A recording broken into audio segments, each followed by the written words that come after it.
Shows how little you know politics. Choose your destiny.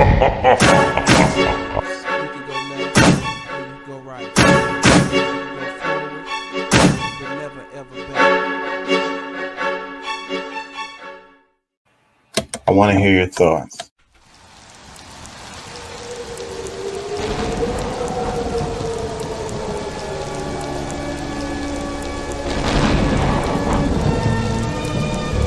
Good evening, my little one. I shall make you psychotic. Mommy, what does psychotic mean?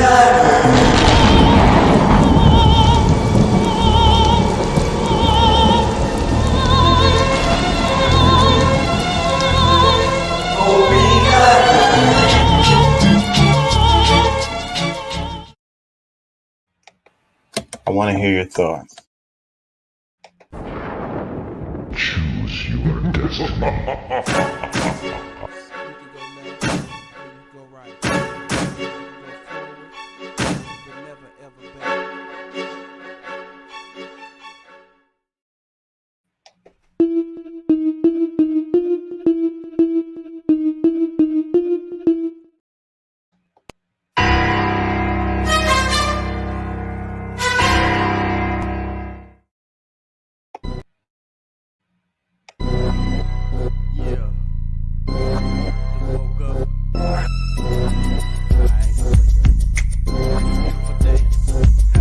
Feeling your side.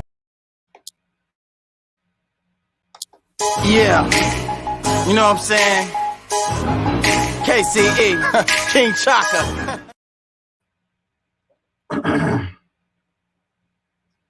Hey, how y'all doing out there? How y'all feel?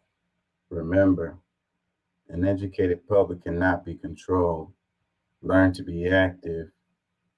The views and events expressed here are totally whacked and are not necessarily the views of anyone. ¿Cómo estás? ¿Podemos ayudarnos más? Sí se puede. And remember, don't take my word for it. Look that mess up. Anyways, the name of the show today is The Real Lose. I don't know. It seems like that's just the case these days, you know, in the world that we live in today.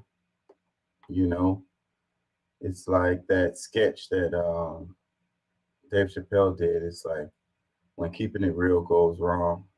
It's like keeping it real goes wrong all the time, you know, all the time, you know.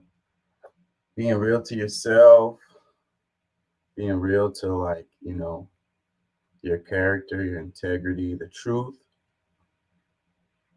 you know, trying to do right. It seems like those things are things that get you in trouble nowadays. And I think we have evidence, you know, of that happening on the world stage over and over again. It's really sad, you know. What would Jesus do? Anywho, I need to play something to give myself a chance to warm up here.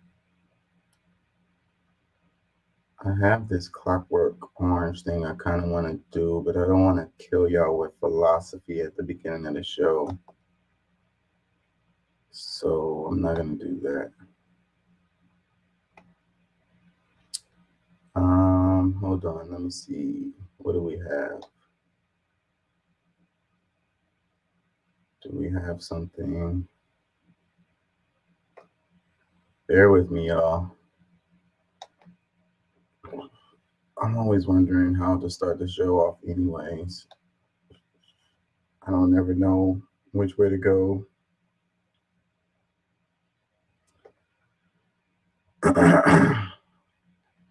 Why don't we just do some random doom scrolling for a few moments while I warm up. People who take them appear to be buying less food at Walmart, where today Elodie Nicholas got her prescriptions and her groceries. Yeah, absolutely. I believe that I'm buying less. She started taking Ozempic after having 2 heart attacks, and she's lost 36 pounds since May. Am I playing a damn pharmaceutical commercial? The ads are everywhere. What the fuck?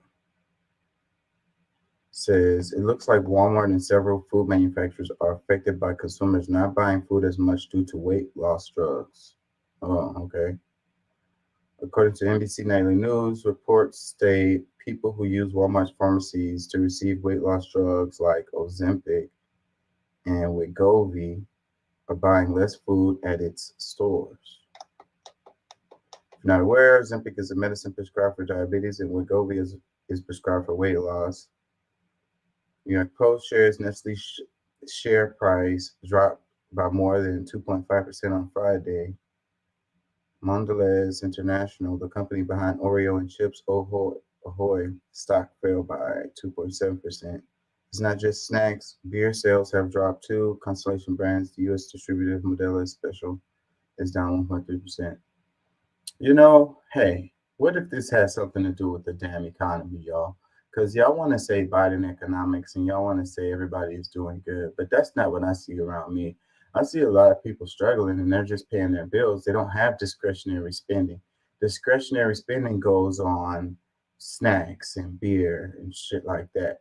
You know, when you don't have much money, you're just paying for the bare necessities. You're not buying as much snacks or as much beer or whatever. It really just doesn't fit into the damn, it doesn't fit in the budget. So, I mean, y'all can say it's because people are losing weight or people are using these drugs. Hey, I'm sorry. I can't follow that. I really can't. I'm sorry, y'all. That's a stretch. You know, they do anything to try to avoid the reality. You know what I mean? We're going into a recession. If we're not in it already, the numbers don't show because the stock buybacks are great. You know, the investors are doing great for the most part. CEOs are doing great.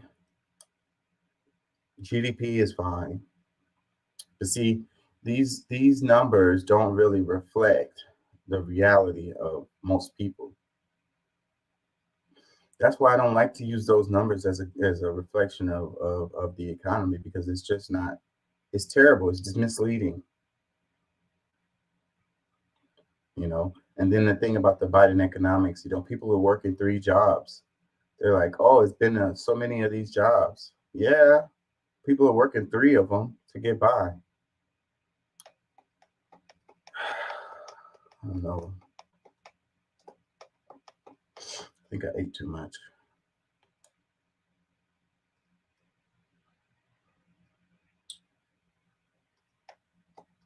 I really need everyone to spare me the faux outrage and the pearl clutching about this. Little collection of things that Donald Trump and high-ranking Republicans call liberals on a daily basis: anarchists, anti-American, deranged, communists, corrupt, compromised, groomers and perverts, thugs and traitors.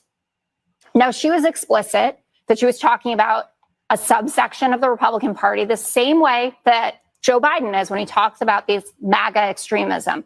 But you tell me, if the leader of the Democratic Party, so that would be Joe Biden, was facing 4 indictments with 91 felony counts, he had been found liable of sexually assaulting a woman and defaming her, that's E. Jean Carroll, guilty of fraud, sharing the nation's secrets, not only in the Mar-a-Lago indictment, but there was a report yesterday from ABC News that he had shared information about our nuclear submarine capacities with an Australian billionaire who's a member at Mar-a-Lago, who had then gone on and shared that with dozens of other people. Ended up making a purchase, I think, of 3 subs. It included specifics up to how many nuclear warheads they carry and how close they can get to Russian subs without being detected.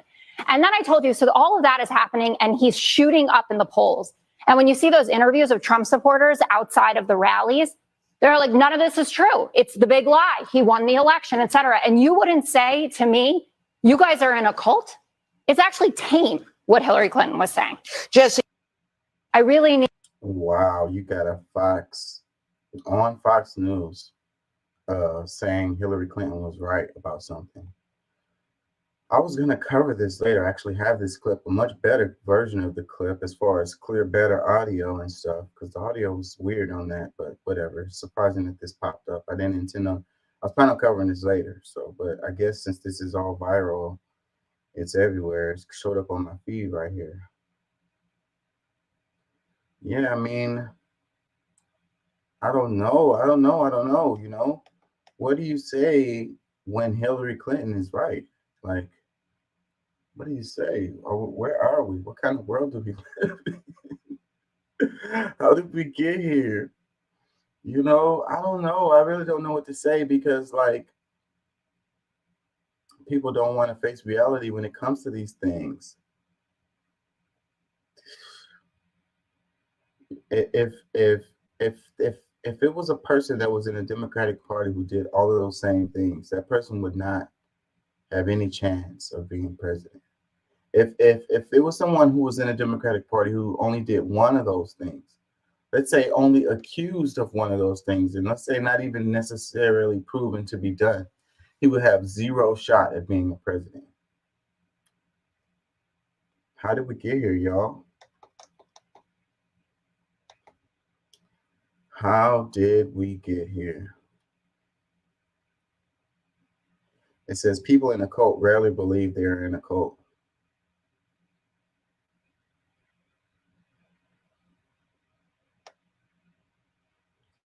It says as a condition of their lawsuit, they have to have one rational adult on one show. It says she won't be fired because she is their nugget of truth. If they get sued again, they can fall back on her as the proof that they in fact report the truth. She's their irrigation safety net. I think they were trying to say litigation.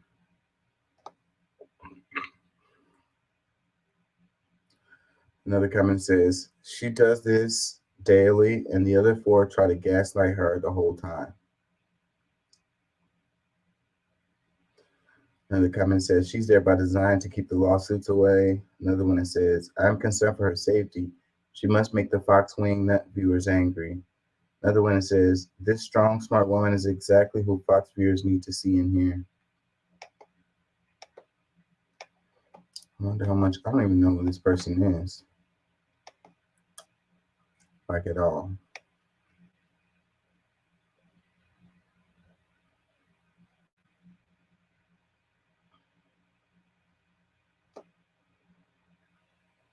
It said the economist broke down the dystopian reality of 3.2 million kids being without childcare in 2023. Childcare for my 11-month-old will be $1,860 a month. That's more than my rent. He said he stays home while, I guess, the wife. He says we are paying $3,200 a month for an infant, a 3-year-old in Northern Virginia. I'm counting the days until kindergarten for the younger one. This one says childcare for my 3 kids is $11.95 a week. Why does this shit cost that much, y'all? Why? It seems like it's by design, you know. And, you know, it's like our society is not, you know, they wonder why people aren't having kids. You know, it's so expensive to have a child. You know, that's why people aren't having kids. Y'all want people to have more children, you know, be more conducive to parents' needs. You know, a lot of the stuff is really like impossible. Like taking your kid to school and in the morning and then picking them up afterwards. Like you have a little kid, like that's almost impossible if you have a job.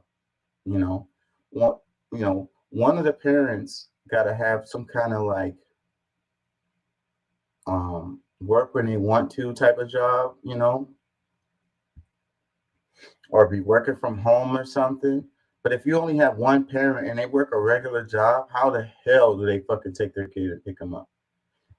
How the hell do they show up for fucking PTA meetings and things like that? And then they want to act like the parent doesn't care about the child. They have to pay their bills. Their job is only going to let them take off a couple of times a fucking month. After that, it's a problem. And then for a lot of us who get paid by the hour, we literally cannot afford to take off from work. We're not going to get paid that time while we're gone. It's ridiculous how much daycare costs. Over the top ridiculous. It says they're hoping moms leave the workforce. It's running in tandem with no-fault divorce and women's bodily autonomy. It's about control. Well, I don't know about that because daycare has been costing a lot for a long time. As long as I've had kids, the price has been ridiculous, like over the top ridiculous. You know, when my daughter's 16 now. When she was like 3 and 4 years old, I was paying this amount that they're showing here. So that's what, 12, 13, 14 years ago, 15 years ago. And I was paying that much for daycare, and I have no choice. I had to pay it, you know. And, you know, you think about what I've said before is like, you know, people manage systems and systems manage people. So the stuff like how much daycare costs is a system that manages people. So it's leading to a certain result. I don't know what the answer is. I don't know what the result is that they're looking for having for that. I would say just control, simply control. But it's like the outcomes, you know, maybe that's what they want. Maybe they want people to have fewer children. BuzzFeed posted this. They said, we're hoping moms leave the workforce. No, I read that already. Comment says, it should be the mom at home. Most women are happier at home. Why would you want to be at some job where they treat you like shit versus being with your kids that love you? Women are more nurturing by nature. Sometimes it's okay to work part-time or make sacrifices to bring children into the world. Millennial women have been brainwashed into thinking they should be men and not even have kids. This is an ignorant ass fucking comment. My daughter's mom died when she was 2 years old. So how does that work for me and my daughter? How does your comment work for us, buddy? The fuck out of here with your ignorant ass comment.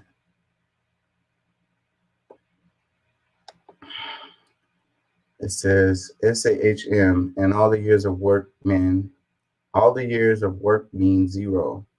Any professional resume you have, well, is toss it in the trash. I can't get a job anywhere and I've tried. Somehow I'm overqualified, but my work gap is an issue. So how do I get back in? So staying home with your kids, like this guy just said in the previous comment, the mom should stay home with her kids. So then she stays home with her kids, then the kid gets old enough for her to leave. Now she can't even go back into the workforce because she has this gap in her resume, and they try to explain that. Like, well, I stay home with my kids. Well, that's a problem. That's like what I said, the real lose. That's an example of the real losing.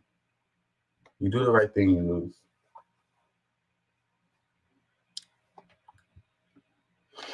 This one, it says, I didn't go back to work after I had my son. It didn't make sense with the cost of childcare. I'd rather be spending time with my son instead of working. Just put him in daycare. Family members tell me to get a remote job like they're so readily available. Newsflash, they're not. Now I'm just working DoorDash on weekends and when my husband comes home. It's cutting it, no, but what else am I going to do? These are the realities of people, not that shit and that other thing about them fucking talking about people who are just losing weight so they're buying freaking less snacks. The fuck, get all the way the F out of here with that bullshit. It says, Have never and never regret just having dogs. Shits for the birds. I'm telling you now, I can sympathize with this comment right here. And that's the same reason why I don't like pets, because I have kids. I have nothing against pets, but it's like having a whole nother kid. And I've got enough problems in my life. I got enough people to clean up after and feed and house and all of that shit. Like, I don't need any more. I don't get you people who have like kids and multiple pets, like, and be taking them to the vet and all of that shit. There's no way that shit won't fit in the budget. Like, I don't have the emotional capacity to take care of anybody else. Just get myself up in the morning is hard enough. Fuck.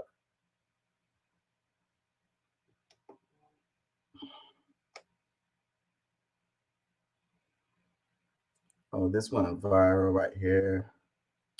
I don't want to play it because I might get in trouble for it. Let's move on. YouTube is on my ass. I'm on the brink of getting monetized. I ain't gonna lie. So it's making me a little more careful, because any little thing can keep them from monetizing me. So I'm hoping at the beginning of next year I could be monetized for this stuff. It'd be great. I enjoy doing this, and if I can make some money doing it, then that's great. So yeah, that will affect what I cover. I ain't gonna lie, it will. Because if I am making money off of doing this, then I'm not gonna cover stuff that's gonna jeopardize that. I guess there goes another form of control.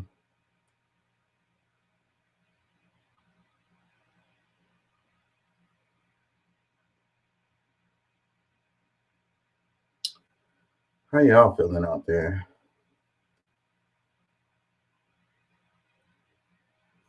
How y'all getting by? This dude is talking about. Well, we wouldn't want to offend Joe Biden. He's definitely going to lose to him. But hey, we bow down to authority. Joe Biden's ego demands a second term. Screw Joe Biden's ego. We're going to lose the goddamn country to a tyrant and a dictator who's telling you ahead of time that he's going to murder people. What is wrong with you? What is wrong with you? Democrats, stop being such losers and pick someone who can beat the tyrant. Otherwise, we're going to lose the country. And they're going to put you in jail, you dumbasses. Wake up. Democrats, wake up. Wake up. This guy's going to be talking about executing people. And you're like, well, we wouldn't want to offend Joe Biden. He's definitely going to lose to him.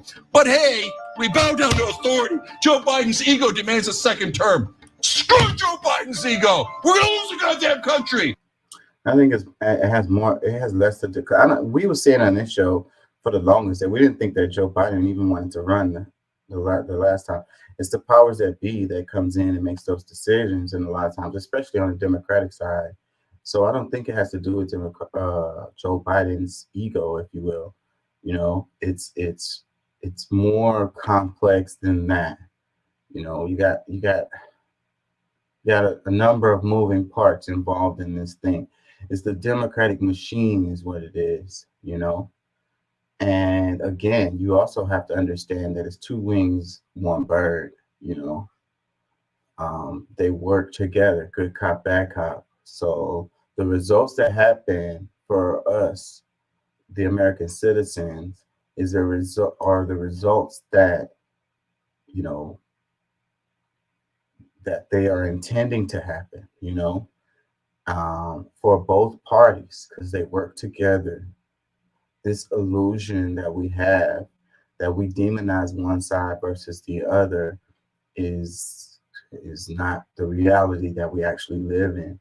You know, it's the pendulum swings back and forth and back and forth and back and forth, and then the results for the people are the same, regardless of who's in office, regardless of which party has the majority. You know, just look at the information, just look at the data. It's going to tell you, follow the money.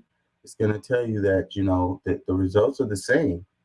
The differences are marginal. So there's much more to it, you know, than having a face that comes into the office, you know, the person that can really go in there and make change is not going to have a chance to get in there at all. They won't let them.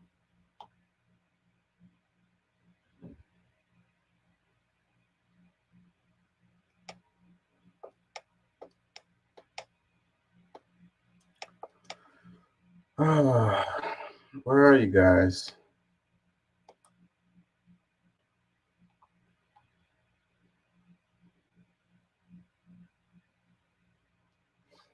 Let's see.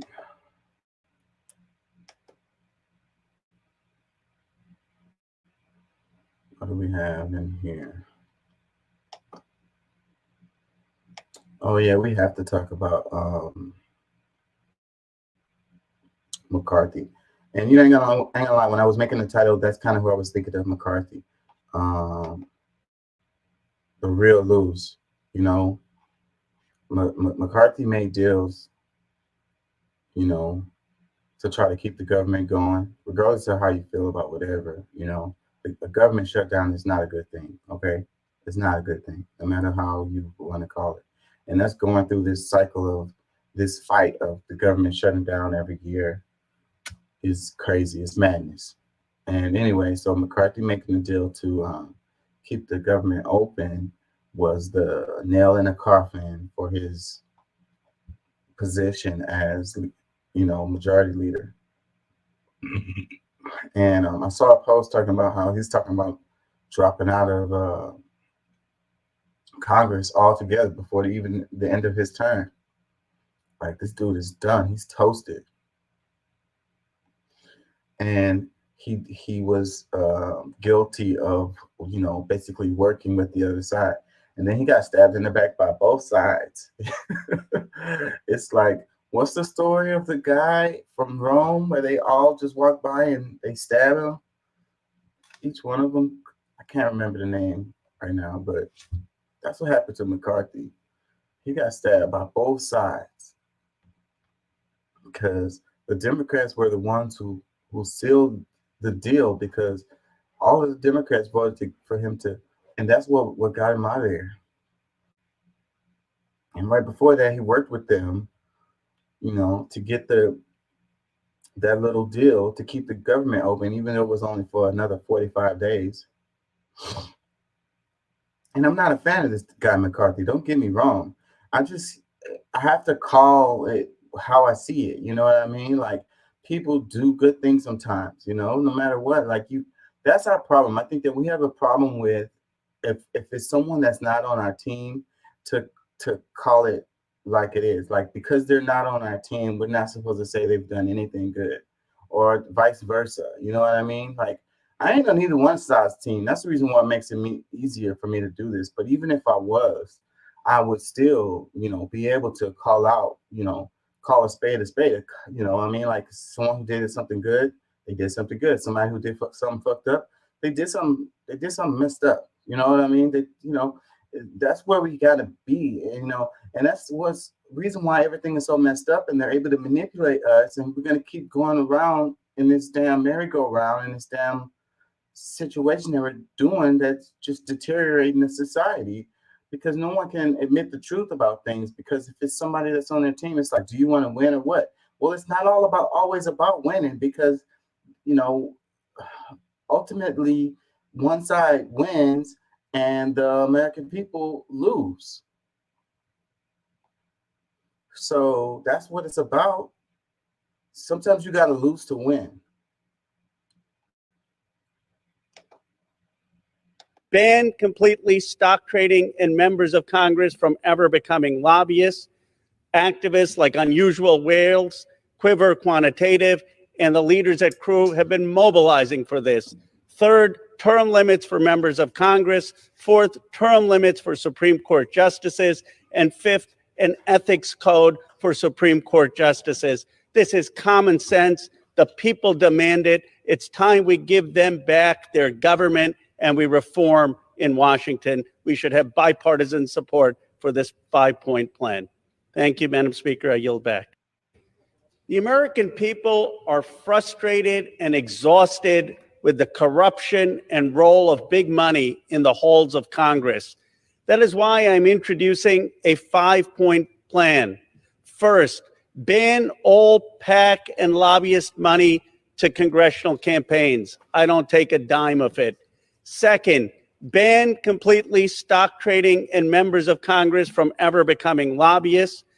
Activists like Unusual Whales, Quiver Quantitative, and the leaders at Crew have been mobilizing for this. Third, term limits for members of Congress. Fourth, term limits for Supreme Court justices. And fifth, an ethics code for Supreme Court justices. This is common sense. The people demand it. It's time we give them back their government and we reform in Washington. We should have bipartisan support for this 5-point plan. Yeah, I think so too. You should have bipartisan support. So it says, in an unusual alliance, Matt Gaetz is supporting Ro Khanna's proposal to ban members of Congress from trading stock, ban them from lobbying, and ban all lobbyists and PAC donations. Many members claim to support these reforms, but now it's time to back up the rhetoric with action. Now, it would be so great for this to actually come to a vote, because then you will get to see which people out here are willing to put their money where their mouth is, or whatever. Like, as far as, are they willing to work for the people, or are they just trying to get paid? They want to continue the things as the way that they've been going, the shadiness or whatever. They're benefiting from this system the way it is now. So if it would be absolutely fantastic if this can come to a vote, because their vote is going to reveal where they stand on this shit right here, no matter which side they're on. So then we'll know for sure who the fuck to fucking primary is the ones who vote no for this thing. And it doesn't matter which side they're on. Like, this is something that people need to get together and organize and pay attention to right here, because I mean, it may just be talk right now, but if it actually comes to a vote, then that's a real deal thing. And if it gets voted down, then we need to see who voted against it and get them the hell up out of there and organize something so that people can know exactly, because, you know, every election cycle, people don't even know who's voting. I mean, who's running. You don't even know. They keep it so freaking like the information is there, but it's like hard to get to. And it's not like it's readily available. It's not like they make ads and stuff like that to show who all is running and all of this and all of that. That's part of the shadiness of our system. But a person can get in there and organize this as far as who voted against it and who voted for it, and get that information out there through like some social medias or whatever. So the people that do vote can look at that and be like, look, these are the people who clearly are benefiting from this shit and they don't want things to change. So whoever is running against those people are the ones that you need to vote for. More Perfect Union posted this. It says, it's time for lawmakers to back up their actions, their words with action. It says, in sixth, once out of office, they no longer have lifetime taxpayer-funded healthcare. And when the people who they are supposed to represent can't even afford it themselves, heck, they should be made to have employer-provided insurance like the American people have co-pays and have to pay deductibles and have a portion of their pay taken to cover the cost. It's discussing how the members of the government love calling the American people welfare queens and saying we love asking for handouts, while they live off the handouts from rich donors and lobbyists and the taxpayers they so despise. Another comment says, I want this to work, but I know deep down it isn't going to happen. That's kind of how I feel too. Yeah, I don't have much faith in this. Right now, it's just talk. Draw up the bill and put it up there for vote.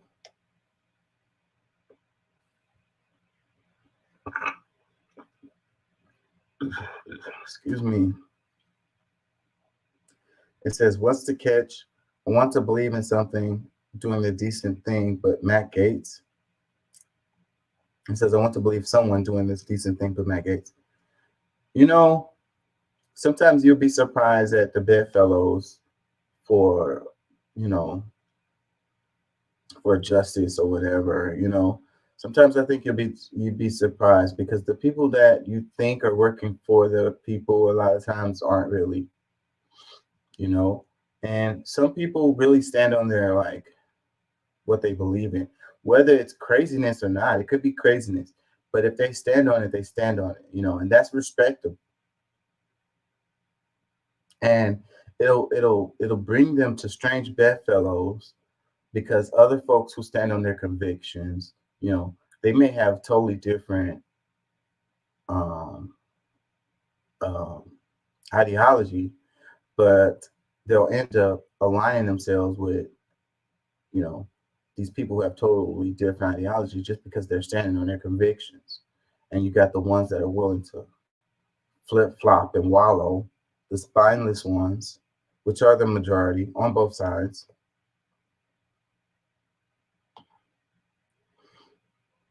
Another comment says, sure, if this passes, I will eat my cell phone. I ain't gonna lie, that's how I feel. Another one that says, watch the libs brand this far right and torch progressives for working with MAGA Republicans. I can see it now, so corrupt. Yeah, man, like I say, the real lose, you know, just for working with the other side. Yeah, I could totally see them saying that because that's what they do all the time. It's like, but then in politics, the way things work is the only way things can get passed is that you work with people on the other side of the aisle. Like, that's the only way things get passed. Because even if one side has a majority, a lot of times they still need votes from the other side.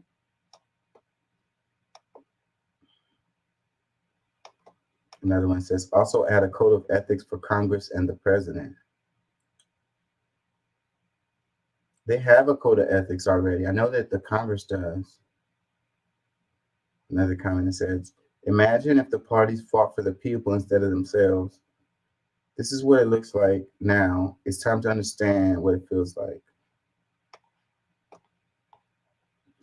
Yeah, let's hope this actually turns into a thing. Let's pray. This one says, Texas Education Governor Abbott gears up for another attempt at vouchers. Governor Greg Abbott announced a special session on Thursday, calling Texas lawmakers back to the Capitol next week. The third special session of the year will center on passing private school vouchers, a measure that failed to become law during the regular legislative session. However, Abbott's call notably excluded funding for public schools, tacked on to a school finance package proposed by Senate Republicans in a last-minute effort to try to get vouchers to pass the earlier session. Additional state funding would allow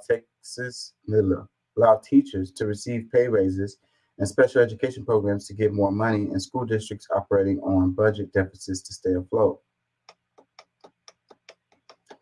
Abbott has said he is prepared to call as many special sessions as needed to get the measure to pass. The third special session will start on Monday, October 9th.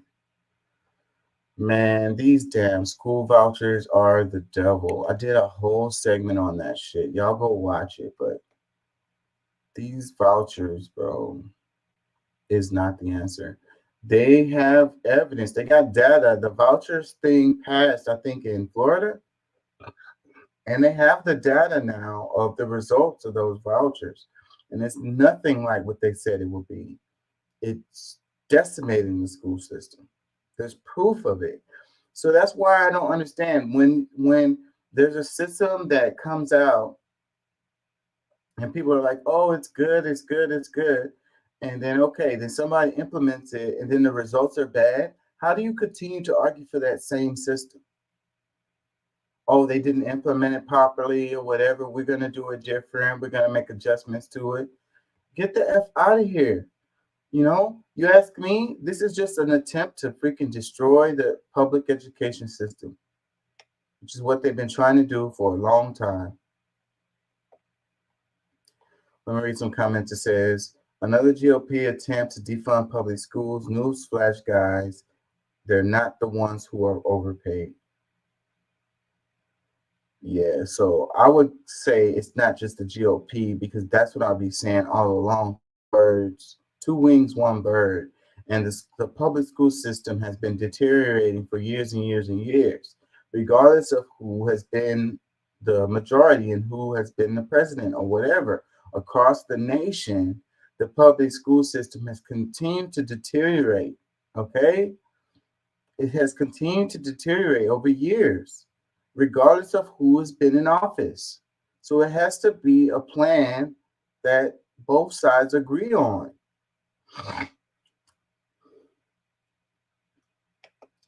Another comment that says, the quest to destroy public ed continues.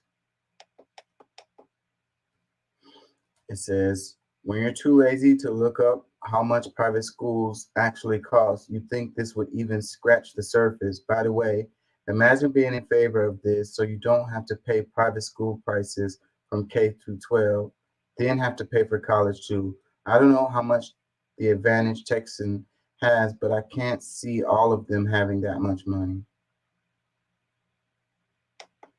We don't. Another one says, OMG, I am shocked, said no one ever, shaking my hand. Oh, press the button too fast. It says, how is he still around? I do not know anyone that likes him. For real, have y'all ever met anyone that likes him?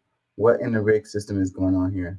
I agree with this comment, but I understand how, because I understand how the system works here in Texas. It's a solidly red state.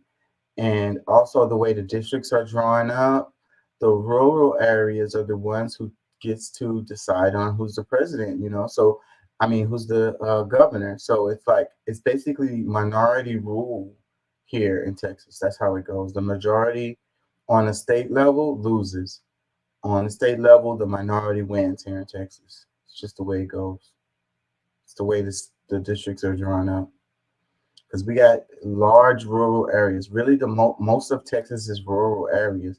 Even though it's not a lot of people out there, they have a lot of power. So those little towns, they have a lot of power statewide when they vote. The people who live in the big cities, there's only a few of them, even though it's a lot of people there, their vote barely counts at all on the state level. So that's how it goes. Another one says, another attempt by the crooked to exclude those that work hard but still don't make enough. I'm ashamed to live here. It says, Republican politicians want to destroy public education to benefit the wealthy. It's not just Republicans. It's not just Republicans. But the other part, destroy public education to benefit the wealthy. And I don't know necessarily to benefit the wealthy. It's more complicated than that. It has to do with this class system, basically, separation of society where certain people are going to benefit from it and others aren't. It's to create a constant underclass, to create workers. So you can always have a pipeline of workers, people who are uneducated and low skilled. It's to keep the economy in the position that it's in. It's to keep the 1% making money and everybody else suffering. Because education is the thing that creates that level playing field that they don't want.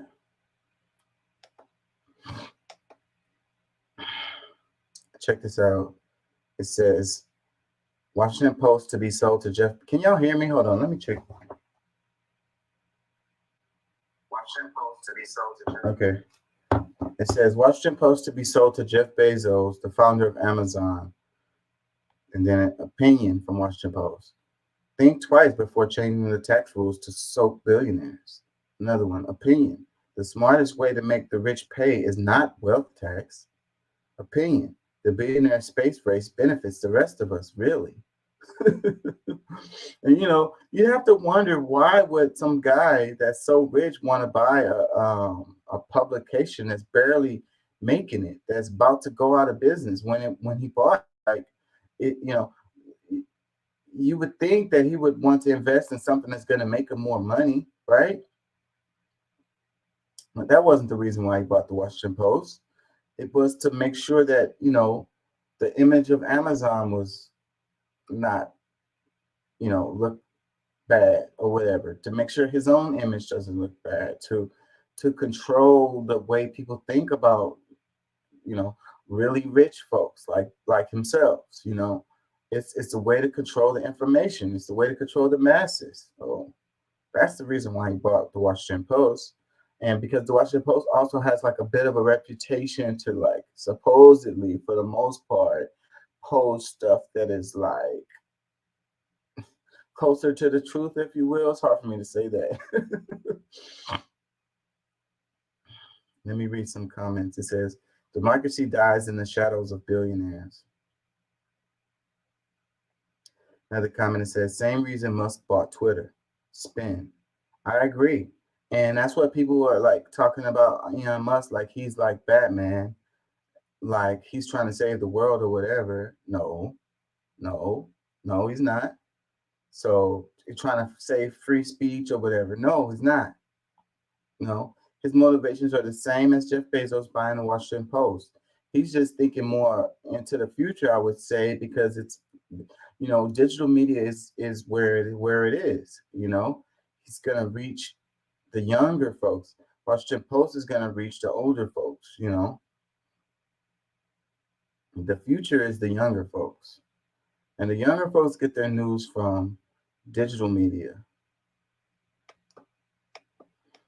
Another comment says, so wrong. And if you think about it together, between the Washington Post and Twitter, then these guys have a monopoly, between the two of them on a huge amount of the information that comes out. And they can meticulously affect what comes out and what is said.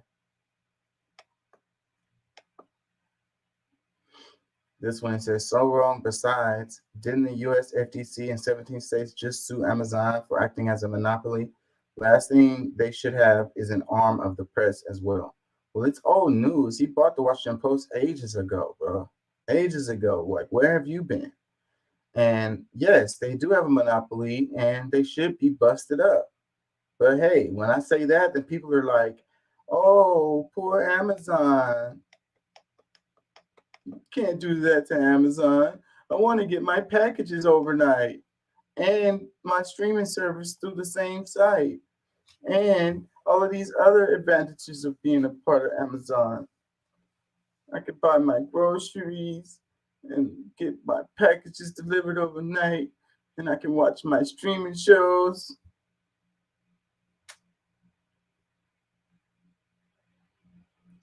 This one, it says, I like space and I think it's good for humanity, but if these billionaires are the gatekeepers of it, then we have bigger problems.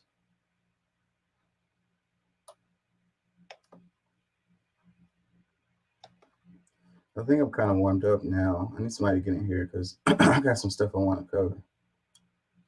Let's go back to this. It says, Denver experimented with giving people $1,000 a month. It reduced homelessness and increased full-time employment. Yes, so there's that. Like, don't just give people free money. They're just going to buy more drugs. Well, maybe they'll go and get a job and have a place to live and get off the drugs. No. Comments, it says, people do better when they're treated better. Another comment says, raising the minimum wage and decreasing wage inequity will also help. It's amazing that what can happen when 1% don't control the economy. Another one that says, Copenhagen gives $2,000 a month. It lifts all and is pretty content place to live for the residents. No one complains.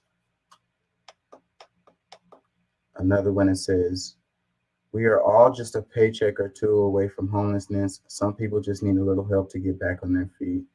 And then people say like communism, socialism, it's the devil. I don't want the government to control how much I'm making or whatever, or I don't want a government handout, or, I don't want to pay for other people to get money or whatever the hell.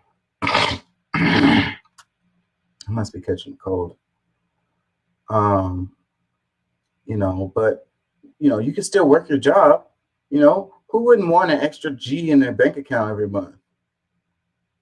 You're paying money in. You don't get anything back for all that money that you pay in. If they gave you a G, no matter how much you make a month, would you not be happy to have the extra G in your account? You're gonna say, no, I don't want that. I don't want that extra $1,000. I don't need it. Get the F out of here.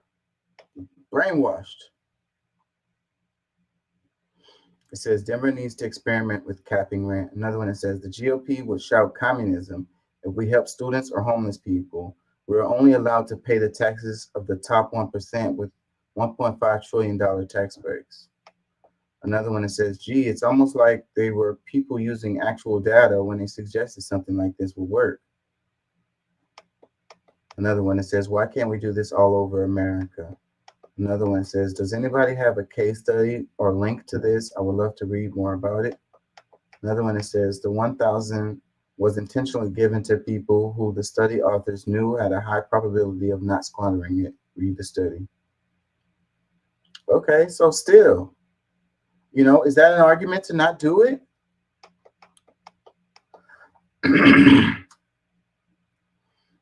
Another comment says, very doubtful. Big chunk of homeless people on the street are there by choice, on drugs, or mental issues. Even when provided housing and funds, they end up on the streets. I did not say all, I said a big chunk.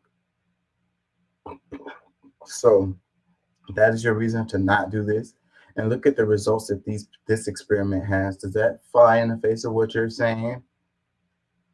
And because people are on the streets and they have mental issues, should they not have something to help them with? Should we not help these people who have mental issues or these people who have drug dependencies? Is there something we should do about it? Just let them freaking rot, right?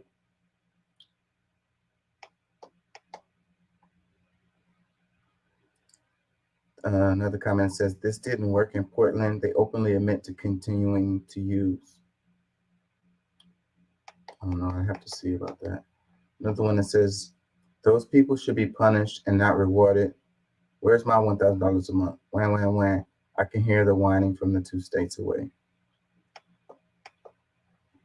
Another comment says, California spent almost $20 billion on the homeless problem and increased it by 10%. Yeah, because of what they were doing. Like, I saw that. Like, there's a lot of stories about what they were doing. And it was these folks who were just trying to get rich off of homeless people. They didn't really have no intention of helping the homeless problem. And the money wasn't going to them, like in this situation. Replies to that one. It says, share the data supporting this claim, please. And then there's a link to an article. And then it says, thank you for that link. Hopefully we all can read the piece, which educates us on why the unhoused in California are in the situation and how affordable housing could help the crisis. Because it wasn't it was the way they went about doing it in California is the reason why it failed. And they didn't try to give people money. Like, it was a scam. The whole thing was a scam.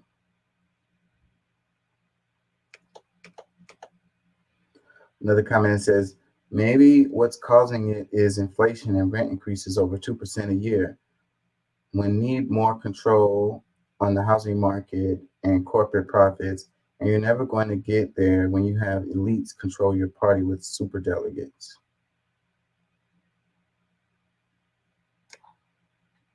Anyways, this topic right here is also like a dog chasing its tail, because the people who feel the way that they feel about this topic, no amount of data is going to change what they think about it.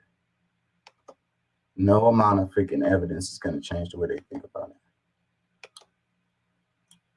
It says, homelessness looms in Canada as rent prices soar. Canada is grappled by a surge in homelessness that has seen tens of thousands of people priced out of the rental and real estate markets and left to live in the streets of the wealthy nation. Researchers warn government data is vastly underestimating the number of homeless across the country. As the social ill spreads from major cities to small towns in Quebec, 1 in 2 homeless people can be found in rural parts of the Eastern Province, instead of mainly in Montreal, as had been seen in the case in the past, according to a new report published on September. Yeah, and I saw this clip where I didn't I didn't share it. I don't have it, but it was this guy caught up with Trudeau on the street, and he was like, "You destroyed our country, bro. Like, what the hell?" And Trudeau was like, "What did I do? You know, how did I destroy it? How did I mess everything up?" And dude was like, "Bro, like people are homeless. Like the rent prices are soaring like crazy, and nobody has they can't control rent." Da, da, da.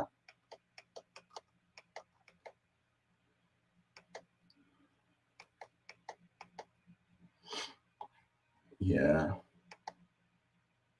Trudeau is like, he's like, it's hard to explain, but this guy is not what he appears to be. He has that appearance of like this weak, weaselly, kind of nerdy guy or whatever, but I think it's kind of like, what's his name from the UK? He always like frizzes up his hair before he does interviews so he looks unkempt and not together. He does that on purpose. He's a really, really super intelligent guy. Has to come across as like, I don't know, the average Joe. They just be playing roles, man. They be actors. What do they say? Politics is actors for ugly people. Something like that. Let's read this one. It says, Biden gave your student loan debt cancellation money to cops and the military, LOL. It says, well, it's official. President Biden has waived 26 of our nation's most important environmental laws to rush border wall construction. They have stripped legal protections from some of the most vulnerable communities and wildlife in the nation to build a useless medieval wall. So it shows a list of all of the stuff right there. No reason to read all of those. It says, Biden team, listen to the scientists. Scientists, fracking is bad. Biden team, shut the F up, nerds. It says $1 billion more in weapons for Ukraine, but 330,000 Americans died from COVID due to the lack of health care, and they won't lift a finger. None of this would be happening if Joe Biden had won. Can anyone show me proof of how Joe Biden was the harm reduction candidate? I'm owe some effing apologies from the folks who shame me for not voting for him. Ooh. The difference between Trump and Biden is when you criticize Biden for almost the exact same incompetencies as Trump, the hate mob that swarms you mentions does so in NPR voice. You hate Joe Biden because you think he's a communist. I hate Joe Biden because I am a communist. We are not the same. Things actually got worse under Biden, LOL. Man, bad man. Like, okay, people. Now, the argument that's surfing, that's going on online is that the Democrats love open borders and they're just letting the migrants come in and all of this, So then you've got this case where Biden is spending money to finish the wall that Trump started to build. Go look at the F up. Look it up. Biden is freaking putting a lot of money. Not only is he putting money, he's also having to change the law. Like right here, it's talking about all of the different laws that he has to break to be able to put this up. This is Biden, not Trump. We're talking about Biden. We're talking about the Democrats. We're talking about the person who's president right now.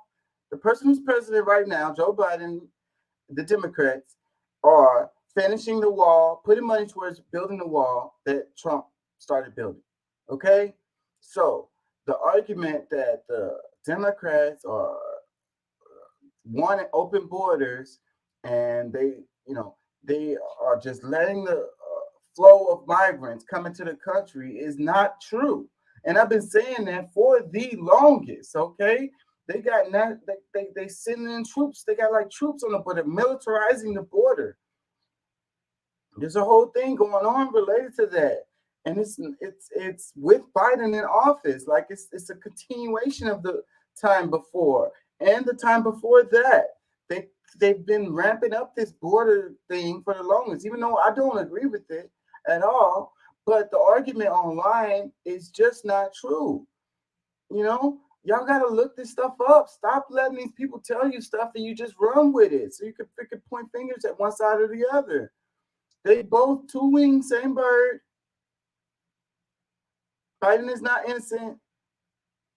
And also, he's not trying to freaking have open borders and freaking just let all of the freaking migrants come in or whatever the hell. That is not what's happening.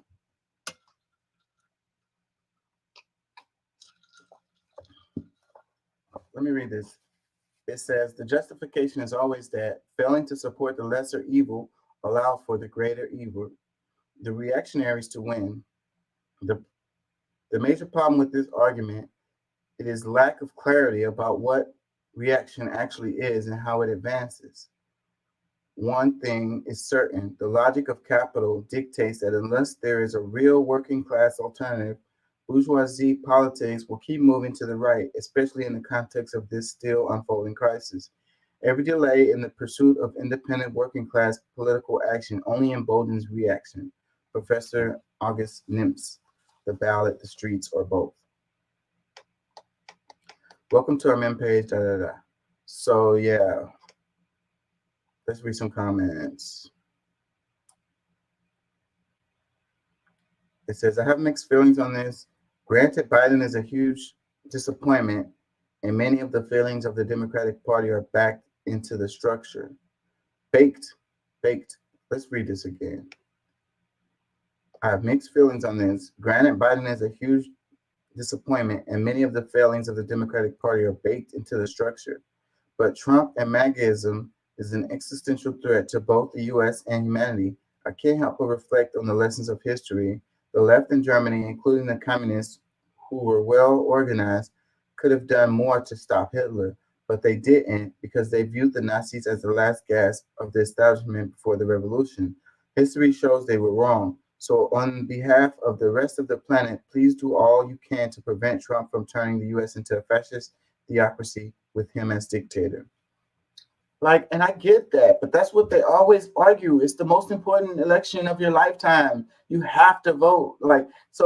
This is how Democrats get their votes. It's not that they give you something to vote for. They give you something to vote against. That is a problem. You cannot motivate people that way. You know, that's not how it works. You got to give them something to vote for. Okay? Like, we need a clear alternative. We can't be talking about lesser of two evils. That doesn't motivate me. I haven't voted in the presidential election in the last fucking 8+ years. That's not going to motivate people. You got to give me something to vote for, okay? But other than that, let the chips fall where they may. I'm not voting for evil, whether it's the lesser of or not. I'm not doing it. You can't motivate me that way. Give me something to vote for. I'm not going to vote against. And if everything goes to shit as a result of me not voting, oh fucking well. Y'all need to freaking give us something to vote for. You know? And it's all going to shit anyways, the way I see it, regardless of which side is in there. Let me read another one. It says, the harm reduction tweet doesn't really sit well with me as a trans person. With Trump in office, all of these statewide bills advocating for transgenocide would have gone federal. It's a privilege take. I mean, it says, I mean, I don't like Biden either, but I sure as shit ain't gonna vote for Trump or DeSantis. I mean, come on. Genuine question leftist. What the F are we supposed to do? I don't know. Organize in the street, you know, fight back, try to cause a revolution, vote third party, try to bring awareness, which is what I do, you know, educate people. I mean, we can't wait for the government to come and save us. They're clearly not going to do that. So, I mean, if you haven't come to that conclusion yet, then you know, you're delusional. You keep thinking that someone's going to come save you, like Jesus is coming to save you. It's not happening. You're either going to just deal with things that's the way they are, or you're going to fight back. Voting is a pacifier. It's to keep you pacified so that you won't do anything. So did you think that these people are going to go to the government and they're going to represent you and they're going to fight for you? Ha, ha, ha. Joke's on you. You're going to have to organize. You're going to have to get together. You're going to have to, you know, fight. You have to do something. You can't expect them to do it for you. They're not going to do it. Let me read another one that says, oh, so we're going to disregard the news about how the funds couldn't be reappropriated. Border wall has never been the option, but it's where the funds are allocated. Also, fatalism is a white supremacy tactic, and these tweets are always giving white alarmist vibes. IMO. Love your page, though. Well, I kind of get that comment, but as far as the money going to the border, that money doesn't have to go to the border. Biden could have sent that money somewhere else. Some kind of way he benefits from that, you know. These are the people who are the lobbyists, who are the ones who are really controlling the government, benefit from the money going to the border. So that's why the money goes to the border. It says, the I told you so without the political and social power to provide people with other options is a bit elitist. Our options are direct action, how we operate in our interpersonal relationships, and the ways in which we add or take from our communities. Another one, it says, people who think Biden backs unions because he wore a UAW hat for 15 seconds will probably also believe he's a pilot because of his dumbass sunglasses. Yeah, I think that, it was a photo op. That's the reason why I didn't cover it that much. When Biden went to stand with the UAW strike. But, you know, I don't think that Trump would have ever went that far to even do that. At the same time, I don't see it as anything like really, because Biden busted up the freaking railroad strikers. He totally just busted their shit up, and they all got screwed. So, you know, you can't say he stands with the working class or whatever. You know, you just can't say that. What's really going on is more complicated than that. But at the end of the day, it was a photo op. There's an election year. So by the time the election comes around, people done forgot about what happened with the railroad strikers. And the UAW strike thing will still be fresh on their memory. So when they get ready to go cast their ballot, they're going to be like, oh, Biden is supporting the freaking. So it's a calculated move. Another comment that says, is this a pro-Trump account? He literally canceled loans, canceled Alaska oil leases, and made a climate corporation. We're kind of dealing with the fascist party right now, so we can't fix everything all at once. Wham the freaking wham, bro. Like, no, he's not doing nearly enough. Fix everything at once. You sound like these damn neoliberals with this incremental change and this tokenism bullshit. You know, that's bullshit. Yes, I mean, you can only do so many things at once, but you need to be working on those things. He's working in the opposite direction of those things. So that's bullshit.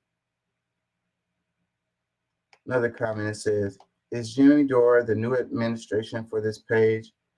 Biden has not done enough. Agreed. GOP 2025 plan is to veto any and all of Biden's climate policies. Apparently, he's done too much for the environment. You know, and the whole thing with the environment is a scam anyways. Not to say that climate change isn't real. Please do not get me wrong with that. Climate change is real.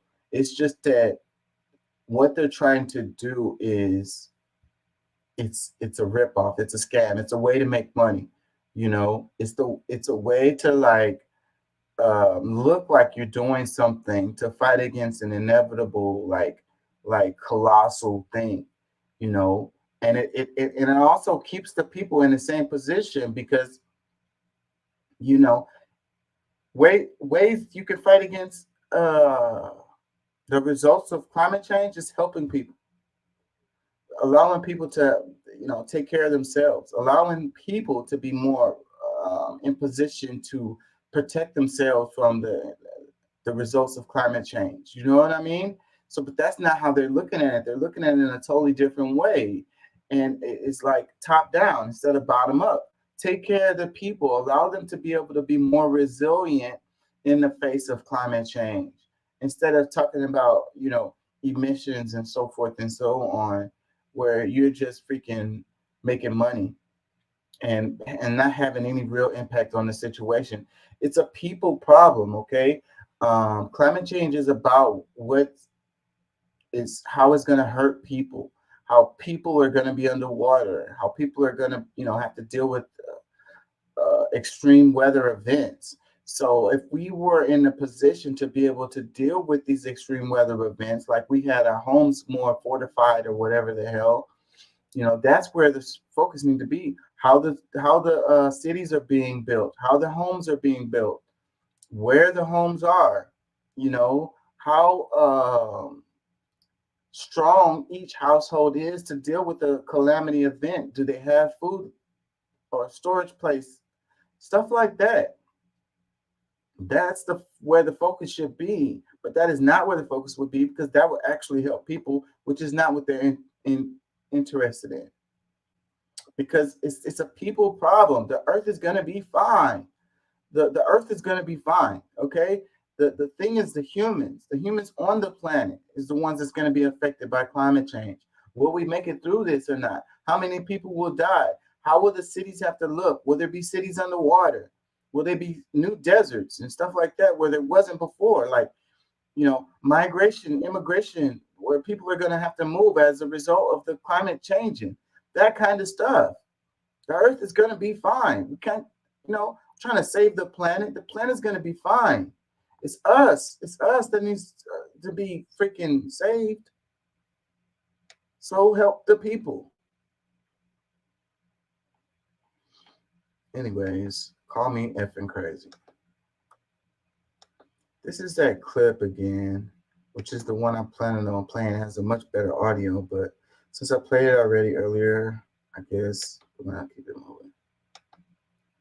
I don't know if I want to cover this one. It says, just in San Francisco is asking the U.S. Supreme Court to immediately overturn an appellate ruling requiring local governments to provide shelter for the entire unhoused population before clearing homeless encampments from the streets. Current law already allows them to do sweeps as long as they offer a shelter bed that don't even want to do that. They want the bar lowered to unhoused people not being able to own anything and the ability to throw their belongings away constantly without offer of shelter. So basically it's saying, they want to be able to come through and tear down all of these little shanty towns that the homeless people tend to build up.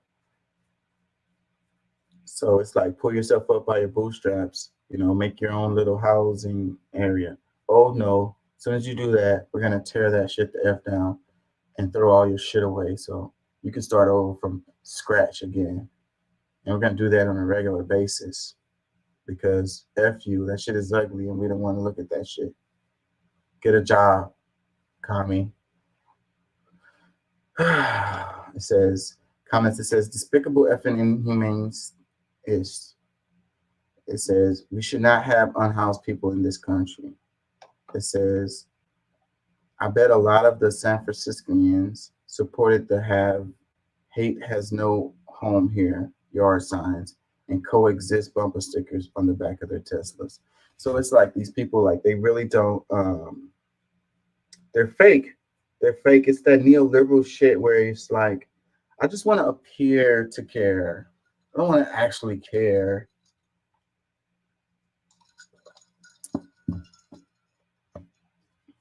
I just don't want people to point fingers at me and say that I'm, a horrible person. I just want to be a good person. I just want to appear to be a good person. Another one that says, I spend far too much time talking to my therapist about shit like this makes me apoplectic. One day, it's people are pissed about providing meals for all school children. The next, we apparently have no problem with human beings being thrown around like trash. Another comment says, the solution to homelessness is to provide housing. That's it. When housing is provided, people recover. People find dignity and self-love again. This is inhumane. The city needs to provide homes. That is really, really simple. Like, I mean, it's not more complex than that. It's really, really, really simple. Really, really simple. Yes, there will be some people who will go out, but that's a minority. So you don't help the most of them because a few of them aren't gonna. It's not gonna benefit them. It's not gonna help them. They're just gonna end up back out on the streets. So all of the 80% of them that will, you don't do it because that 20% is gonna fuck it up.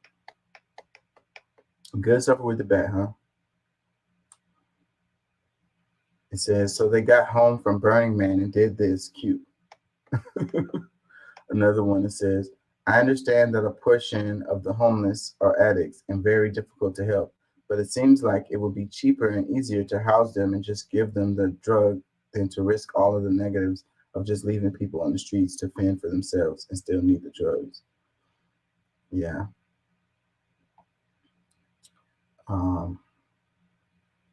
It is cheaper. It costs us more to have these people out there homeless, and then we have to look at them and smell them. You know, it would cost the taxpayers less money if you just put them in a house, but you know, that's not what they want. And then you have all of these people who have jobs. You got people who have jobs, but they can't afford anywhere to live. So they sleep in their cars, they couch surf. Some of them actually do sleep out there, and then they still get up and go to work. So what about those folks? Another comment says, this is the same situation in Salt Lake City, where our mayor and her goon squad conducted regular unadvertised sweeps against our homeless neighbors and bulldoze the belongings of those who have literally nothing, all the while not only not expanding emergency shelters, but denying the creation of the new ones. This all comes down to a violator basic human and click right and due process and non-existent. Shame on this wealthy country who allows so many people, regardless of circumstance, struggle to survive in even the most minimal of circumstances, worse than stray animals, and then they are punished by politicians and their goon squads for their existence. Shame. Yeah, I think we treat we treat stray dogs and cats better than we do homeless folks. Can y'all hear me? We treat stray dogs.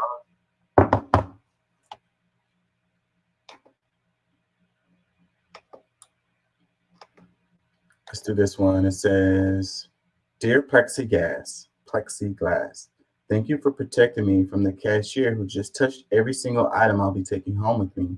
This period in history will be known as the dumb ages. I swear to G. People's brain, COVID turned people's brain off. People's brain stopped using it. You know, their head is a hat. It's a hat rack. You know, this is what has happened. Like, I remember when I saw these things popping up all over the place, and I was like, oh my God, this is crazy. Let me read some comments. It says, my favorite, you can ring up the groceries I placed on the belt, but you can't put them in my bags because I touched them. Another comment, it says, it's more of a splash guard, y'all, in case anyone sneezes, since they're so random. Okay. Another one that says, this makes me question everything all the time. Another comment says, I had to go to an ortho recently, and while leaning in to hear the lady 4 feet away at the desk, I'm at HOH, I accidentally touched theirs. I have never seen one so dirty. Someone else's hair and gunk got on my head. It looked like they never cleaned it. Those things are petri dishes. Another one says, literally the dumbest shit ever. Actually, it was a few months ago that our Costco, where I'm at, finally just took these down while everyone else has them down. LOL. Like, another one says, splash guard. I still use mine. Folks are nasty, coughing and sneezing all over the place. Another one that says, can you imagine the dinner conversations we'll be having 10 years from now about 2020 and the plexiglass? Another one says, and if they used gloves that touched money and went from person to person without changing? It says, laugh my ass off, the dumb age is so correct it is beyond. Plexiglass companies just made a ton of money. Absolutely, the dumb age is idiocracy. It says Idiocracy was a documentary.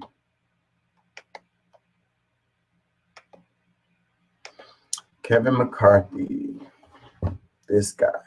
The title of the show is The Real Lose. Can y'all hear me?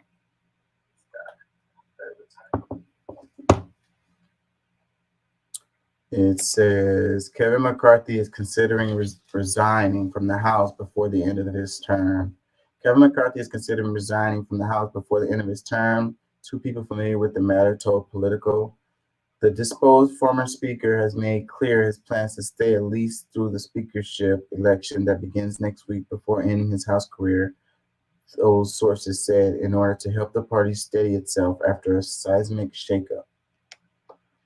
In a closed-door meeting with this conference, hours after 8 House Republicans united with Dems to strip him of the gavel, the Californian signaled that he wanted to return home.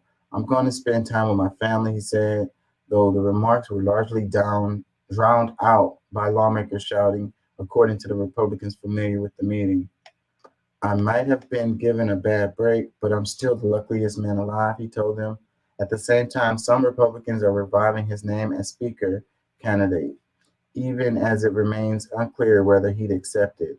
No one else could get the 218 Republican votes needed to be Speaker, they argue, as Representative Jim Jordan and Majority Leader Steve Scalise enter next week's race as frontrunners that still might not be able to get over the top. McCarthy is still expected to be active in GOP matters, whether he's in the House or not. I'll do anything I can to help almost all of you. Don't worry, I've raised a hell of a lot of money the last hour, he told his members. So that's the real job of the majority leader, is to raise money. So if you're good at doing that, then that's what you do. And like I say, it really kind of sucks. Like, I don't really like this guy, but I feel like he got stabbed in the back and the front. They really, really, really, really screwed this guy,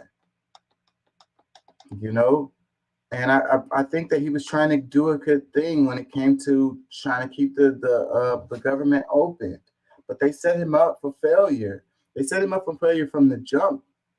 You know, all of those votes that it took for him to even get to become majority leader. And then they held it over his head, and they're like, you know, we're going to make a new rule that if it only takes one person to, you know, want you out of there, and then we can go for a vote and decide if we get you up out of there.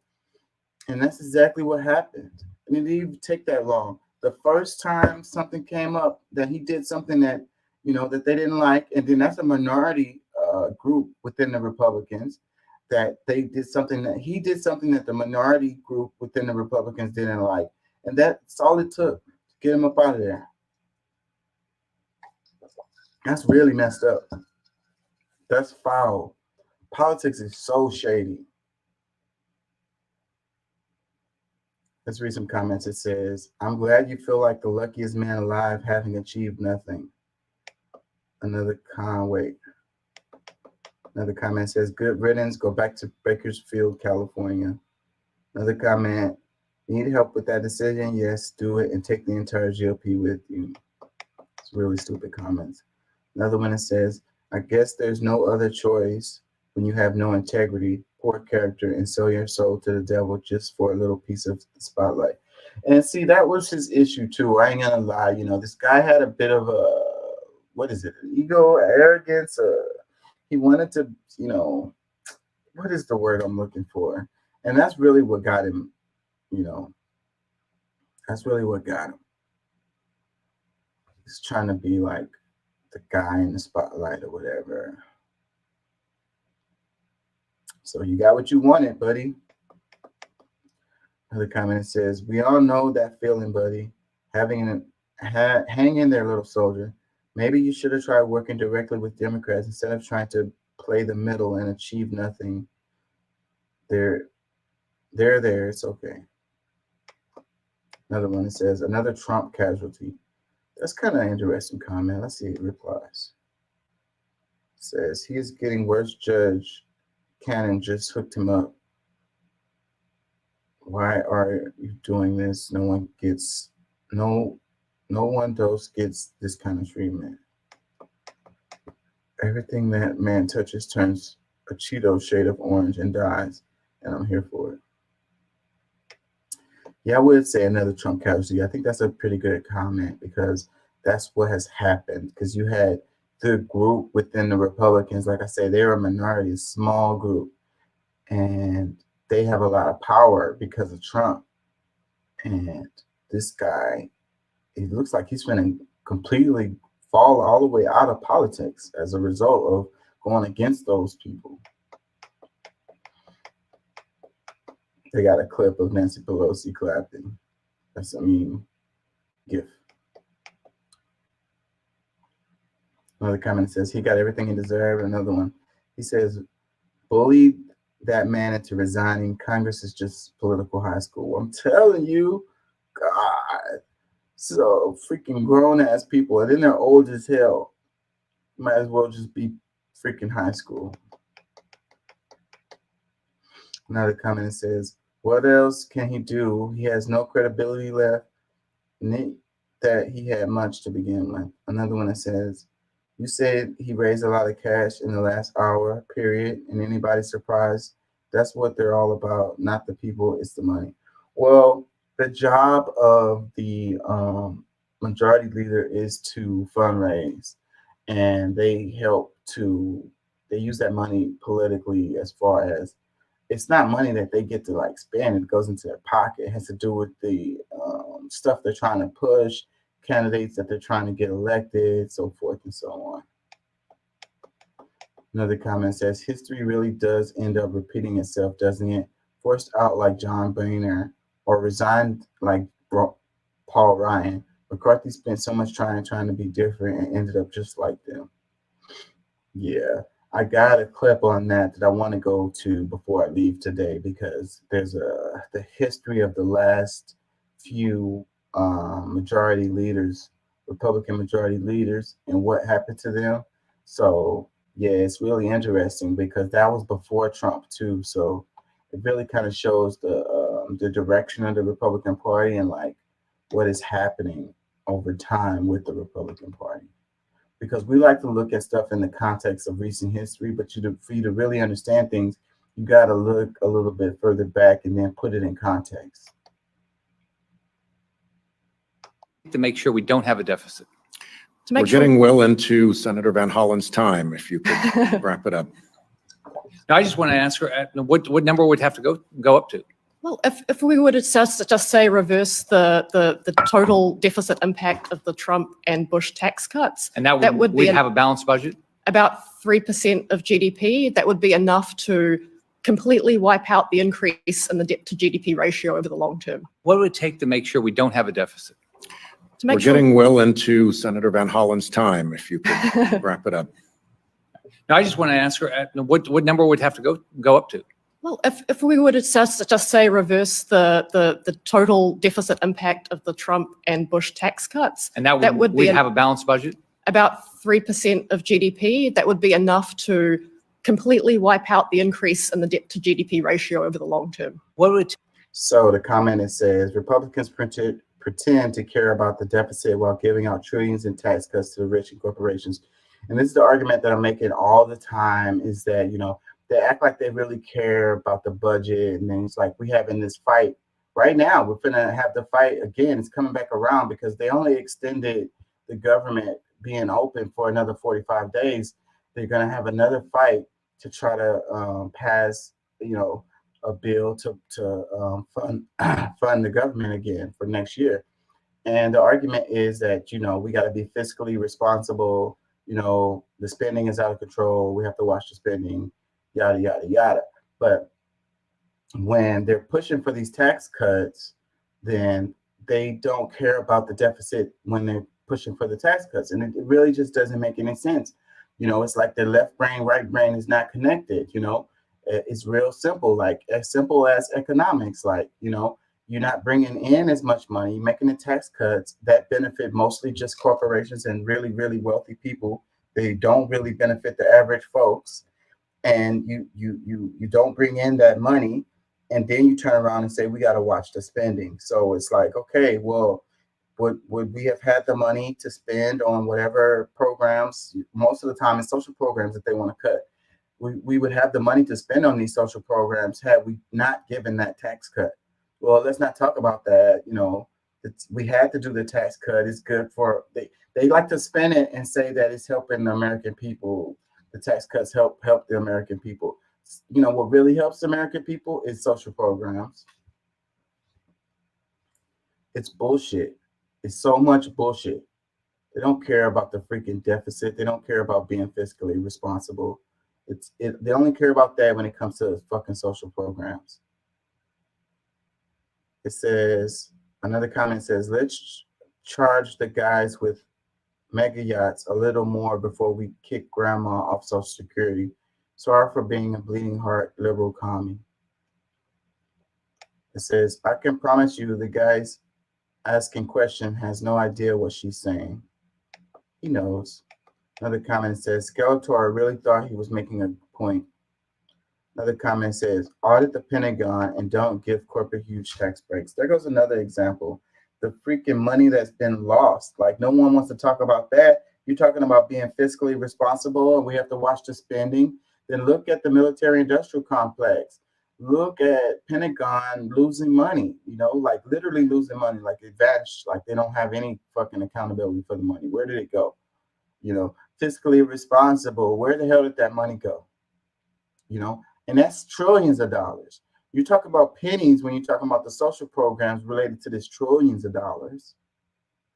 Get all the way the F out of here. You do not really care about it.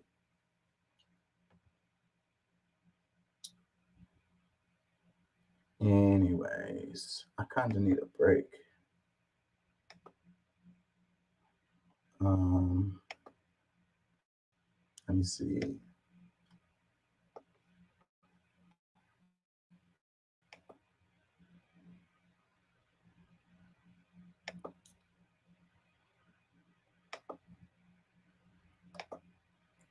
Where are you guys?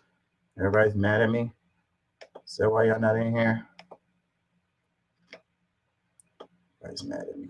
For duopoly, this two-party success, we need you to be part and parcel of wrestling with this corporate duopoly, this two-party system that impedes, it gets in the way of the unleashing of the kind of policies of abolishing poverty and homelessness, of dealing with working wages, cutting back on militarism, and most importantly, trying to ensure that the best of who we are as a people can be more manifest, can be more concrete, because the crisis is real and these catastrophes are bombarding us. Please come join us.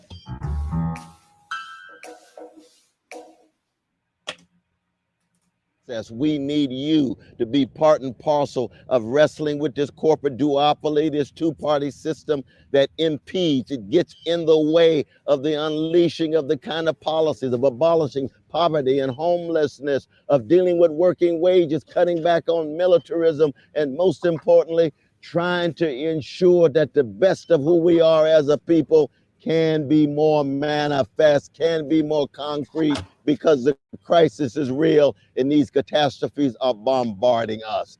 Please come join us. So that was a Cornel West political ad. Let me see.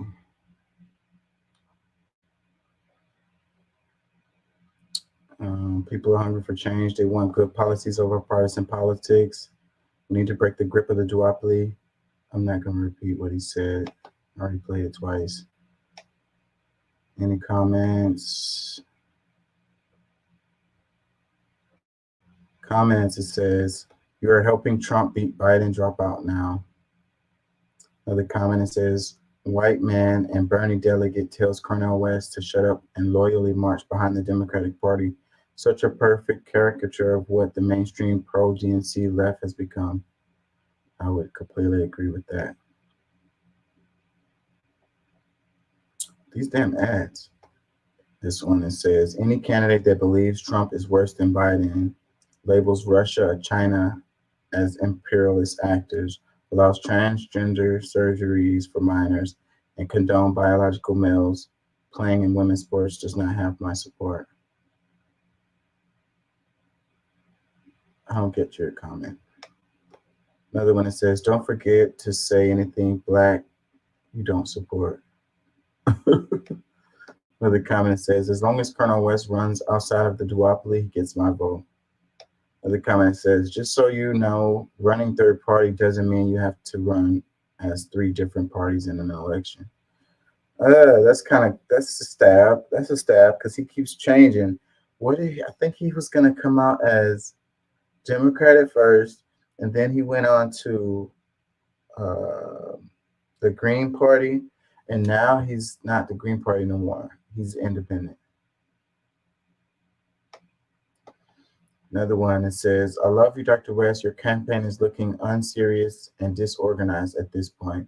The road just got tougher as an independent.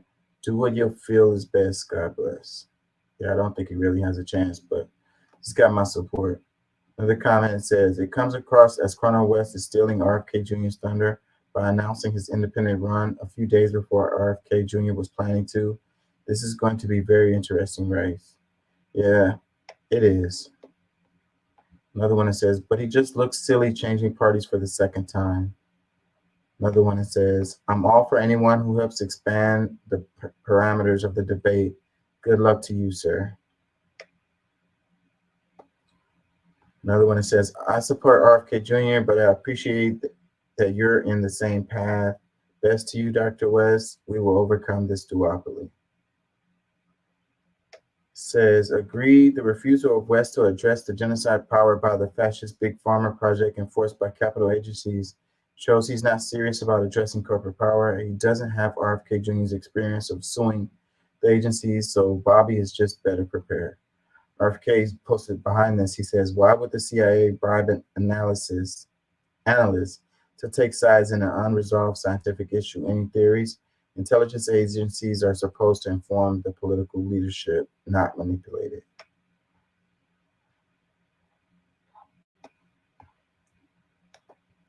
It's definitely going to be interesting. I'm going to be paying attention to the primaries very closely. Can I play this?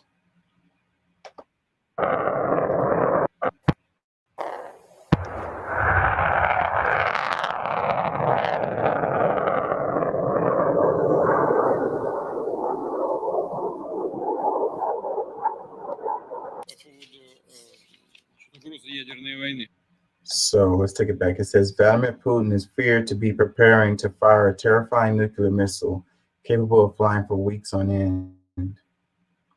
It says, this is Putin's words right here. It says, regarding threats of nuclear war, Svetlana Genovina, you are right.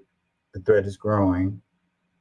There is nothing to hide here regarding the fact that under no circumstances will Russia strike first. If it does not strike first under any circumstances, then it will not strike second either, because the possibilities of a nuclear strike are on our territory is very limited.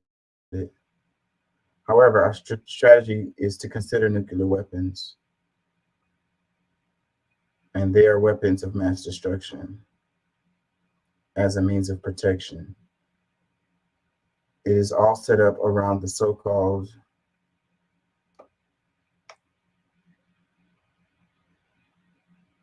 retaliatory oncoming strike.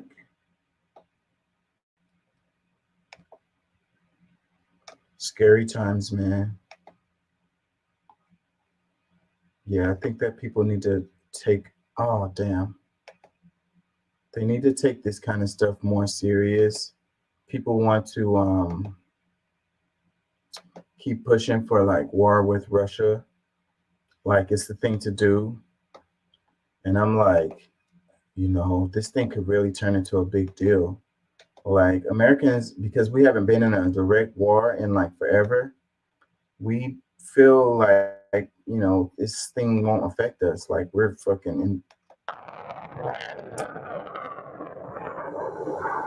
It's crazy.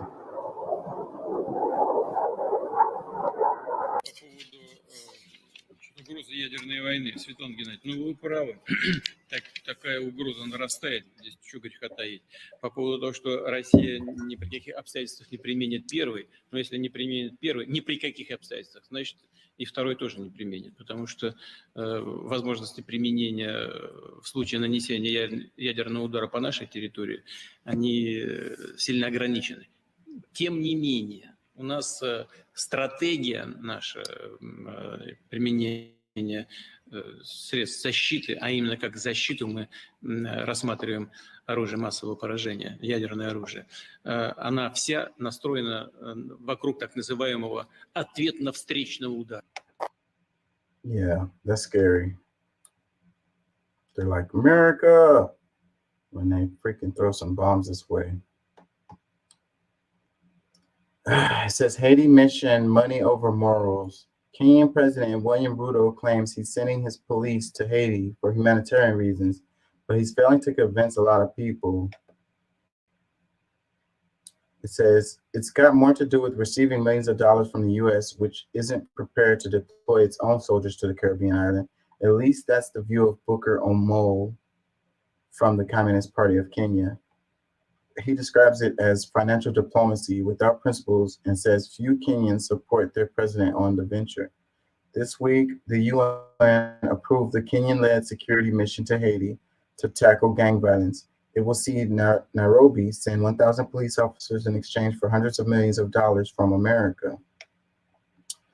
But will it really help when all previous foreign interventions have failed to secure peace?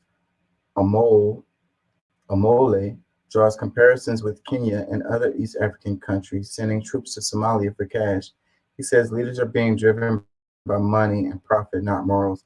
Have a listen and tell us if you agree. Yeah, man.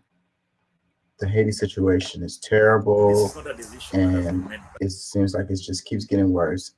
And I don't think outside intervention is the answer necessarily. I mean, they do need some help, but you need to help them get themselves together. You know, I don't think the Haitian people are going to be happy to have foreign troops on their land. This is not a decision that has been made by the Kenyan people. In fact, we have all the rights to challenge its legitimacy, both in law and in the popular community. The decision to deploy the Kenyan police only confirms that the regime that continues to rule us today cannot make decisions on their own. Last time, President Ruto, through the cabinet secretary for foreign affairs, coined this term. They were talking about something that represents a policy that they were talking about financial diplomacy. That means it is diplomatic relationship without principles. It's about what I can get from. That is why that bluff, you realize that President Ruto was promised some fertilizer from Morocco. Then he goes ahead and says, I'm going to close the embassy of Sahrawi because Sahrawi is fighting with Morocco. That is the bankruptcy of people that get to power only through state corruption and business. So for them, everything is a business. There is no principle. There is no dignity. There is no humanity. So if AMISOM, who is fighting in Somalia, they don't look at it as the Kenyan soldiers dying. They look at it from the amount of money that the Kenyan government received to make sure that our soldiers continue to perish in Somalia. And much more. We have seen the other African presidents do the same in a different way. For example, Museveni and the Rwandese president, for example, Kagame, are telling the Israeli, we can take the black people. You know, if you don't want them, so long as every black head that comes here, we get a budget. So that is the perversion of the foreign policy of most of the African countries because of the imbalance of forces between the North and the South.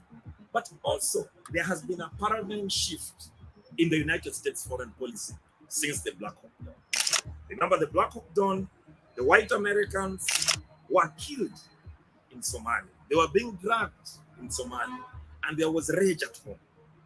After that, they went into Iraq. They went into Afghanistan. Then there has been a policy that what about if we can get the people from the South to fight so that the blacks can die for us? That is why the American government continued to recruit military people to go and fight for their foreign wars because they don't want to recruit at home. Because even the black population of the United States are now getting more conscious about how repressive government uses them as cannon fodder to fight foreign imperialist wars abroad. Yeah, I don't think that. Yeah, I think that if it was American soldiers that went over to Haiti and some of them died, I think that a lot of people would be pretty pissed. Thank you.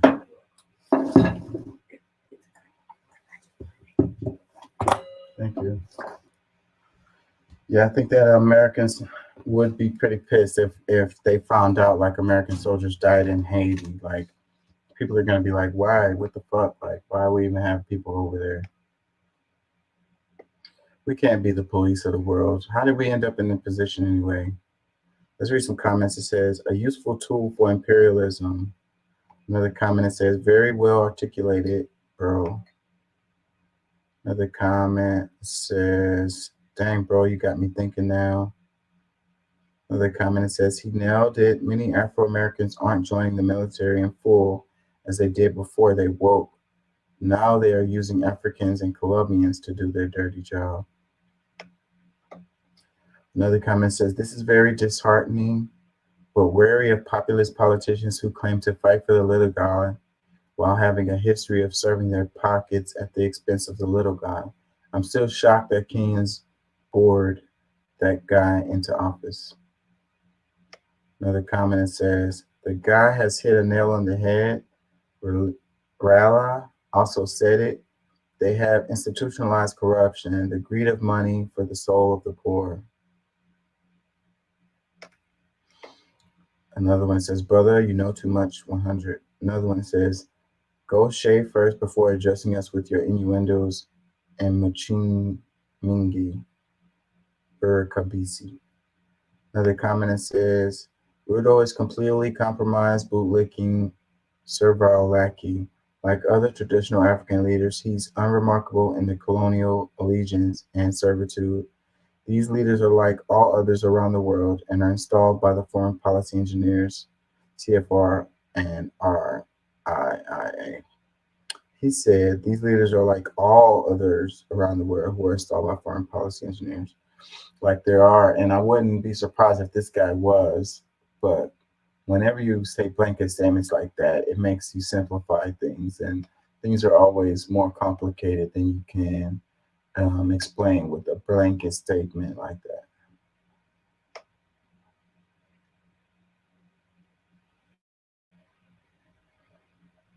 Oh yeah, this one, I covered this a bit. Let's read this anyways. It says, Biden is building Trump's border wall and waiving 26 environmental laws to do it.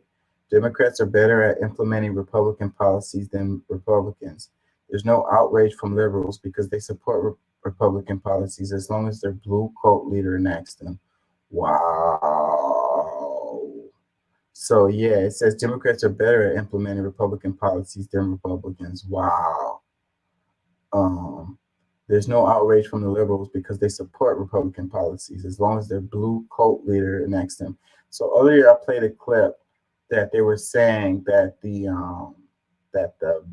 Republicans, like the Trump supporters, are a cult, you know, and they're saying it like the Democratic neoliberals aren't cultish, you know. That's what is mind blowing to me, because they were saying, you know, Hillary Clinton is right, and she was right. I would have to give her to that. And it's really hard for me to say that. I'm not a fan of Hillary Clinton, but she was right on that. But what about the side that the neolibs are cultish too? You know, it's like, where is the outrage for this right here? So when Trump was all like, I'm gonna build a border, I'm gonna build a wall on the border, the Democrats were like screaming, like, you know, about it. But now this is happening and Biden is doing it, and we're not hearing a peep. We're not hearing a peep from the fucking Democrats about this. So which one of them is a cult? And then also this shows that it's two wings of the same bird, you know, that is good cop, bad cop, that both sides, the Republicans and the Democrats, you know, are on the same team at the end of the day. and they pretend that they're not. Like the difference between the Republicans and the Democrats is marginal. You know, they're both on the right. We don't really have a left in this country. Let's see, do we have any comments?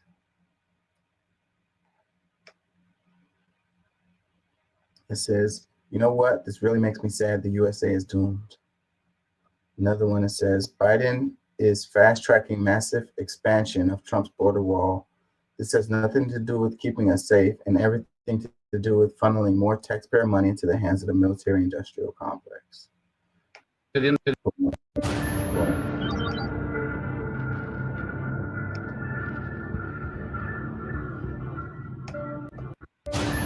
says the same companies that profiteered from Iraq are now making billions at the border.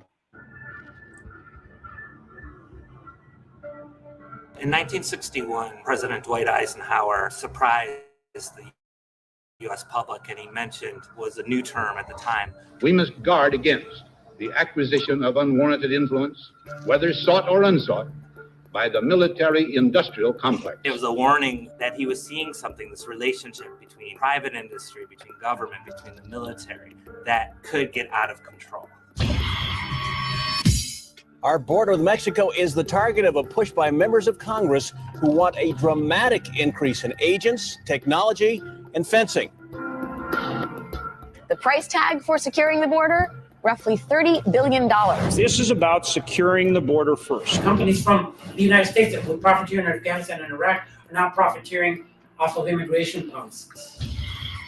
The idea that crossing a line is criminal was put into place in the 1990s. It's the 20th anniversary of when the face of our border dramatically changed. With Operation Hold the Line and other operations, you have de facto militarization of the border through troops, through more heavy weaponry, through aircraft, through ideas about immigrants that are now seeing the immigrant as the enemy and not just as an immigrant worker. They're bringing drugs, they're bringing crime, they're rapists. They're telling us that a militarized border protects freedom. What freedom are they protecting? It's not my freedom. They're protecting the freedom of corporations to continue to profit. What freedom are they protecting? People have been migrating back and forth throughout the Americas forever. Before the United States was a United States, it was a common thing that happened. You know, I think a part of this that people really don't like to talk about is how much. Talk to someone who's from Venezuela or Guatemala or I don't know, Ecuador, El Salvador. Talk to them, ask them questions, chop it up with them. How many of them move back and forth? Like the way the media portrays it is that it's always just them coming one direction, which is coming from the southern border into the United States. They don't talk about how many people move from the United States back through the southern border.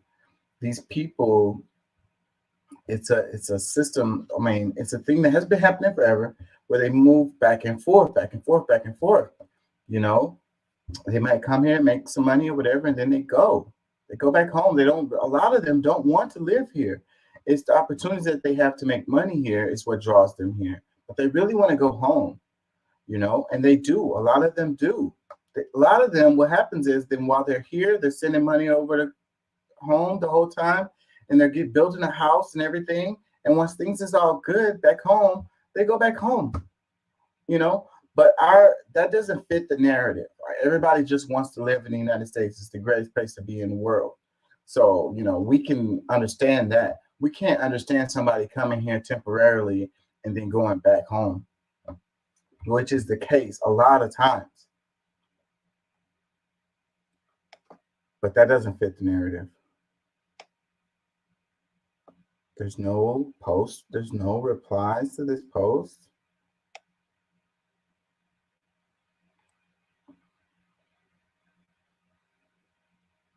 That's crazy. It was only one reply to this.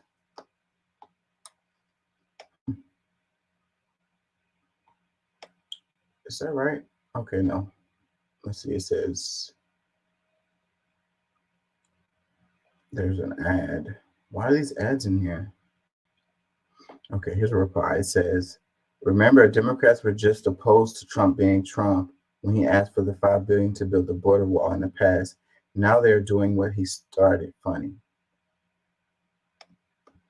Another comment that says, I pointed this out to one Biden cheerleader, and this guy says, ick, but it's better than Trump. Like, in a way, is this better? This is literally the same thing Trump would do. Like, that's crazy. Like, again, that goes to an example of the cult. So when Trump does it, it's a really horrible thing. So, but if the Democrats do it, Biden does it, then it's better than what Trump is doing. Like Biden could do the exact same thing that Trump does, and then people will say, well, it's at least it's better. How? Explain. Another comment that says, source, I like to send this to my blue no matter who relatives. Another comment that says, it's how the private equity banker class passes NAFTA. You know, NAFTA was passed by the Democrats. That's another thing. You know, two wings, same bird. NAFTA is a huge reason why you have these people coming across the border too. Boom, boom, boom, boom, boom. Please, please do your research. Look that shit the F up.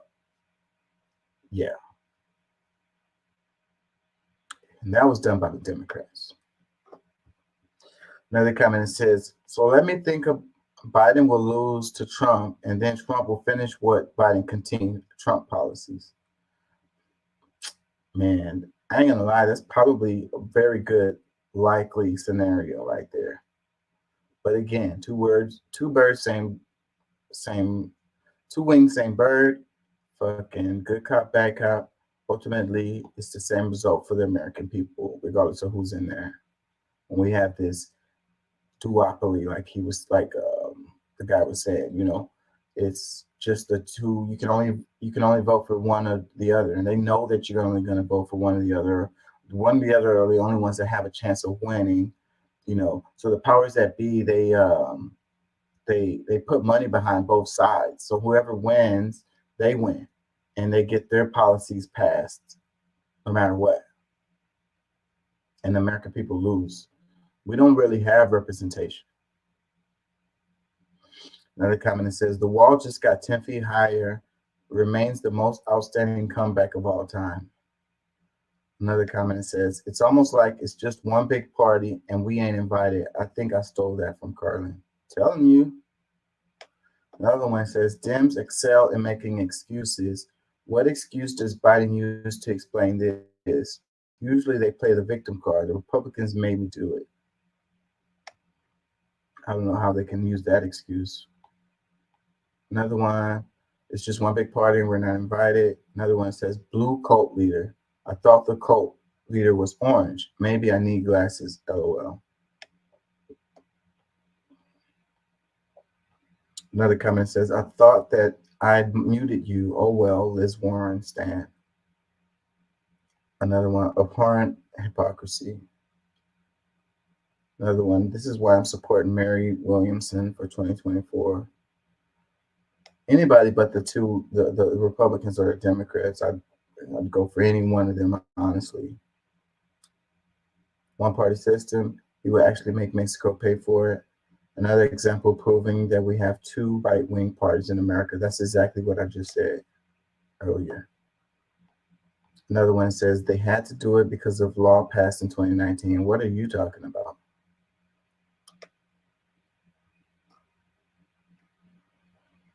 Another one, we learned that with NAFTA. I need it for the election.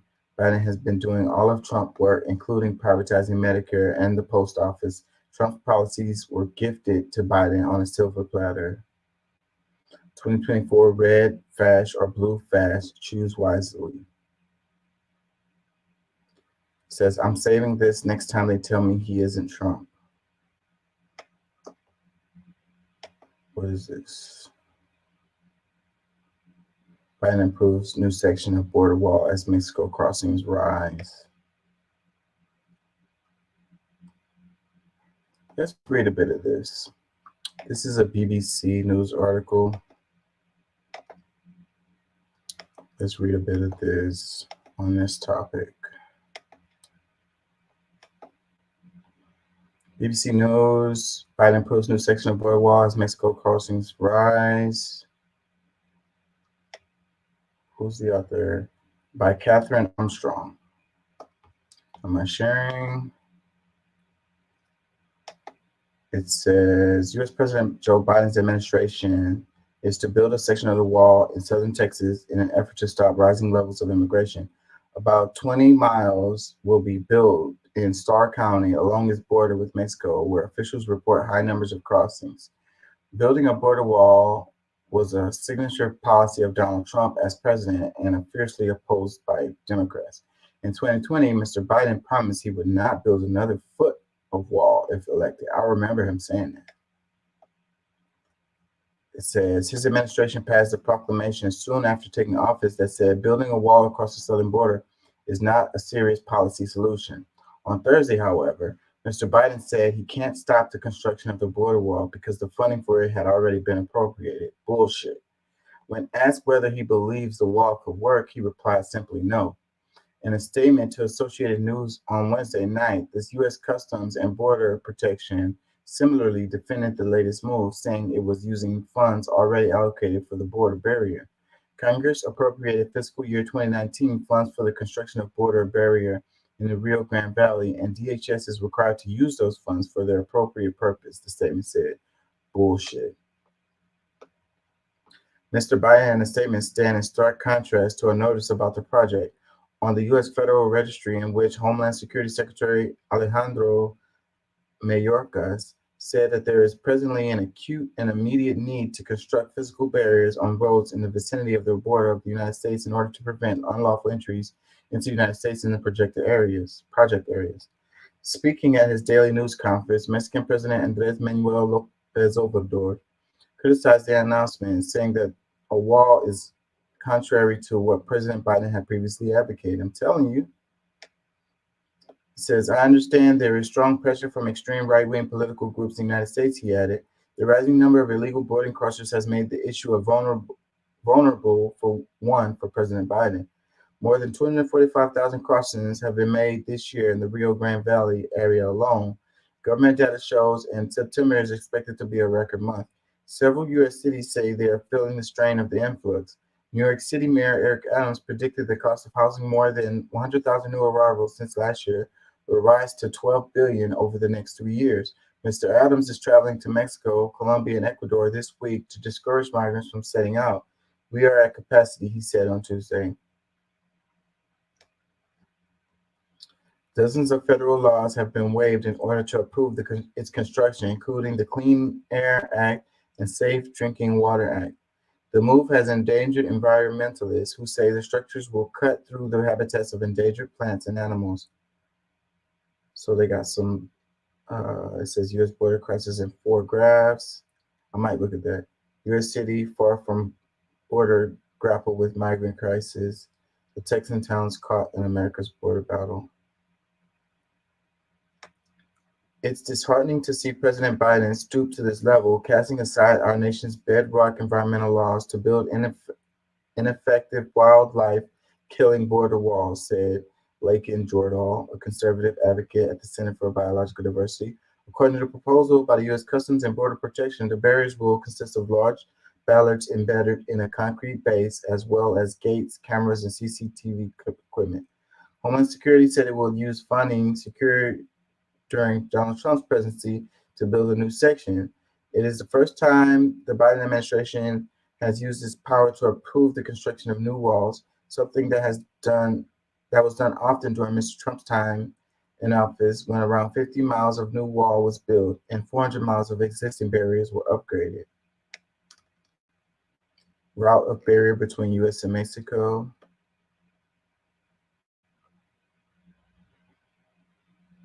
Yeah, that's a lot of distance right there. So the part that the Biden's wall proposal is down here on the south of Texas on the Rio Grande River. It's just a little bitty stretch right here. So what, these parts where it's not blue, does that mean that there's no wall there?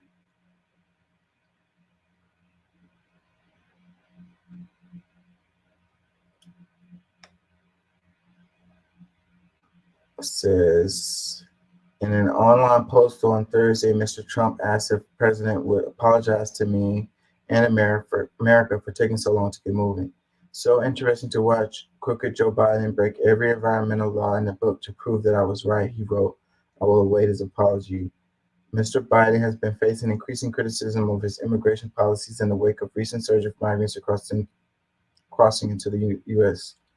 U.S. Border Patrol apprehended 181,000 people along the southern border in August, compared to 132,000 in July, according to the latest data. Mexico's President Andrés Manuel López Obrador said that 10,000 people arrived at the border every day last week alone.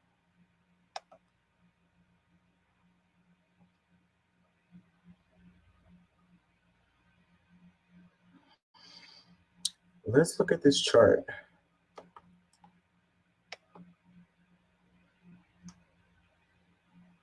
Also, another article.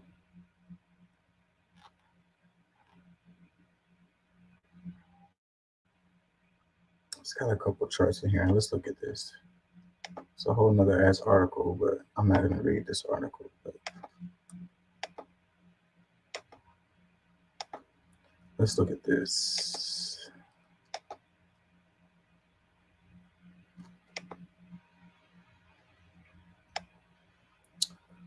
More migrants are crossing and getting arrested. It says 2021 saw a big rise in migrants coming from some countries. Migrant encounters on the U.S.-Mexico border by citizenship. So, am I sharing? Let me make sure. Y'all can hear me, right? Migrant encounters on the U.S. It says Ecuador, 95,000. So what is this? 2007 to 2021. Okay, so it shows like an increase. I can't see what these numbers are here, but I guess they're all less than 20,000 if this chart is correct. So Ecuador, 95,000, Brazil, 56,000, Nicaragua, 49,000, Venezuela, 47, Haiti, 45,000, Cuba, 38,000.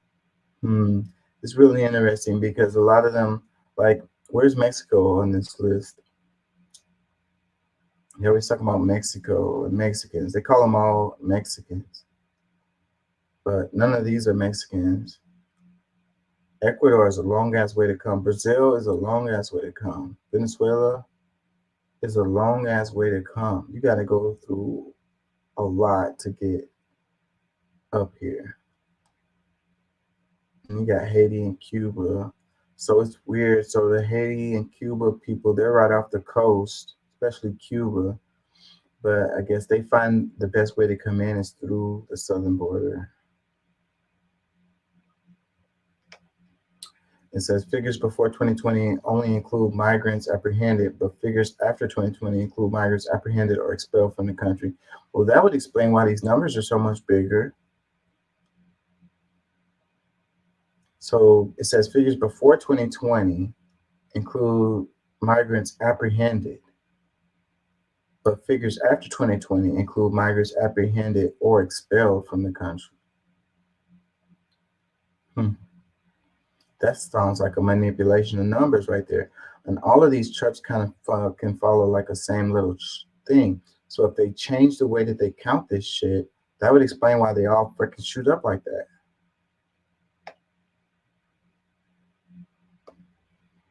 It says a record number of 1.73 million migrants encounters were recorded in the 2021 fiscal year. In 2022 fiscal year, the official experts it to top 2 million. In May, there were 239,000 encounters with U.S. law enforcement at the Mexico border, the highest ever recorded. In a statement, CBP Commissioner Chris Magnus said that the migrant numbers are expected to rise throughout the summer.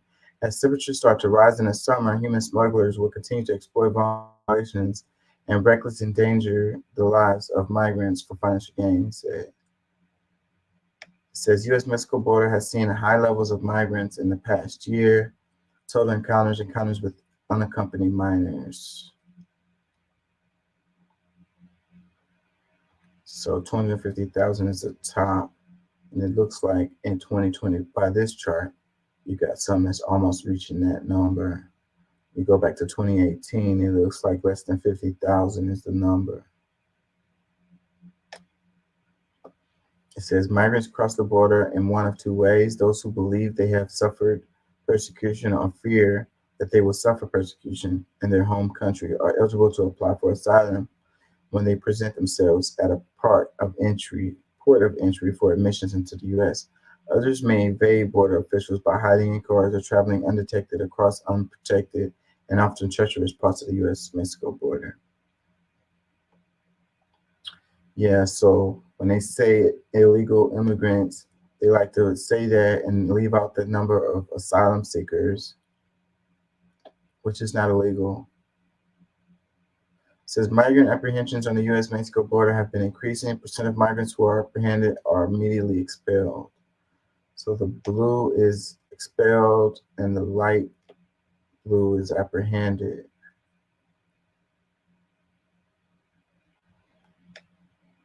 So how many out of these numbers up here, like this 250,000, how many of these were immediately expelled? Because it gives the impression that these are the numbers of people getting across the border.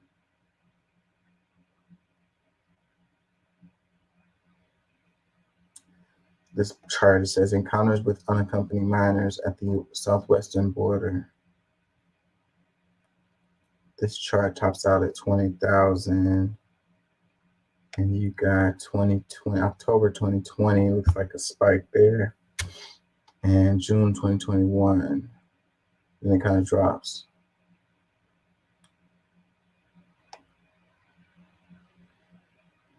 It says, as a mandatory by U.S. anti-trafficking laws, non-Mexican accompanied minors apprehended non-Mexican unaccompanied minors apprehended at the border or transferred to shelters overseen by the government. In May, the number of children held in detention facilities declined by nearly 90% after they were transferred to the Department of Health and Human Services for temporary resettlement. As of December, the last month of which data is available, an average of about 12,500 children were in HHS care. It says more trouble for Biden. While the number of migrants at the border has been steadily increasing since 2020, the number spiked sharply after Mr. Biden took office.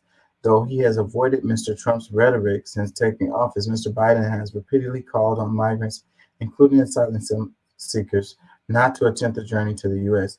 Part of the cause of the spike has been economic, environmental, and political turmoil in Central America and around the world. Mr. Biden tried to offer legal status to an estimated 11 million undocumented people in the U.S., but the proposal failed to gain enough bipartisan support to pass into law. Conservative critics say that the soft on the border approach has also encouraged the migrants. Mr. Biden has also tried to end several key Trump-era policies. Immediately after taking office, Mr. Biden tried to end Mr. Trump's controversial Remain in Mexico policy, which required migrants to wait until their asylum cases in the U.S. can be heard. A federal judge, however, forced the administration to resume the policy, sparking a long legal battle. The Supreme Court is set to rule on whether he can end the policy any day now. Title 42, which allowed Border Patrol to expel almost all the undocumented migrants seeking entry, was aimed at preventing the spread of COVID-19 in holding facilities. Mr. Biden supported the policy as the public health safety measure, but it was set to expire in May as the country recovered from the worst of the pandemic. A federal judge, however, blocked the administration from lifting the measure, likely sparking a long legal battle. Yeah, so them saying that Biden has just been like open border, but he continued Title 42 and forever. So that shit is not true.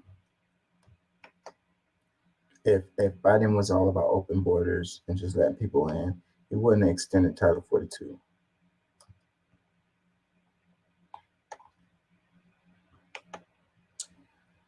So y'all just gonna make me talk to myself today, huh?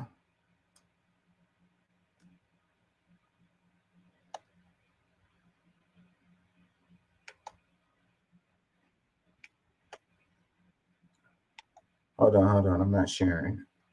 I got this old, it's not an old clip, but it's funny how Hillary Clinton is like, keeps popping up. And sadly, so many of those extremists, those MAGA extremists, take their marching orders from Donald Trump, who has no credibility left by any measure. He's only in it for himself. He's now defending himself in civil actions and criminal actions. And when do they break with him? You know, because at some point, you know, maybe there needs to be a formal deprogramming of the cult members, but something needs to happen. And how do you do that? Because you said you have to defeat them by defeating their leader. Their leader is Donald Trump. Even you have said that you expect him to be the Republican nominee. How does this change at all?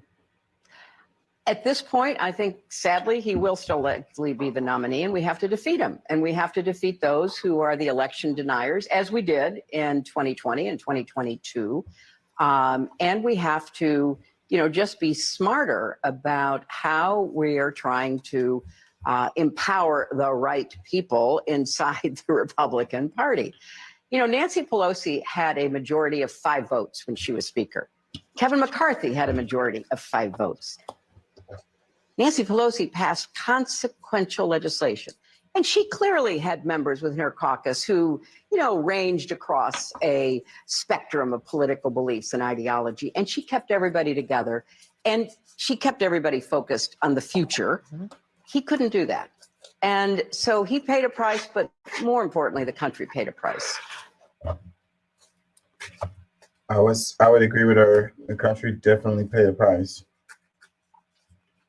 The part where she's talking about the cult leaders, I have to say that the Democrats are, especially the neoliberal wing of the Democratic Party, it's a cult too on that side. So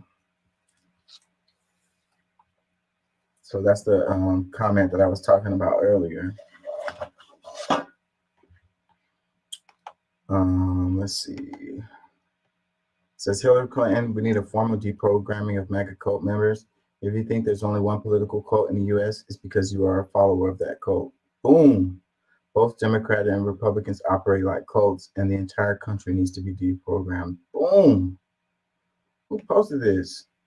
This guy is preaching.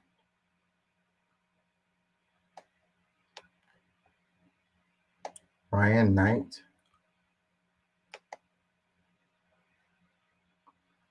I don't know if I heard anybody say that like that before. Tweet replies that says, so everyone to the gulags. Another one that says, there needs to be a political reshuffling of the deck. I agree with you on many things and disagree with you on many things. But most importantly, both sides need to understand that the parties are loyal only to donors.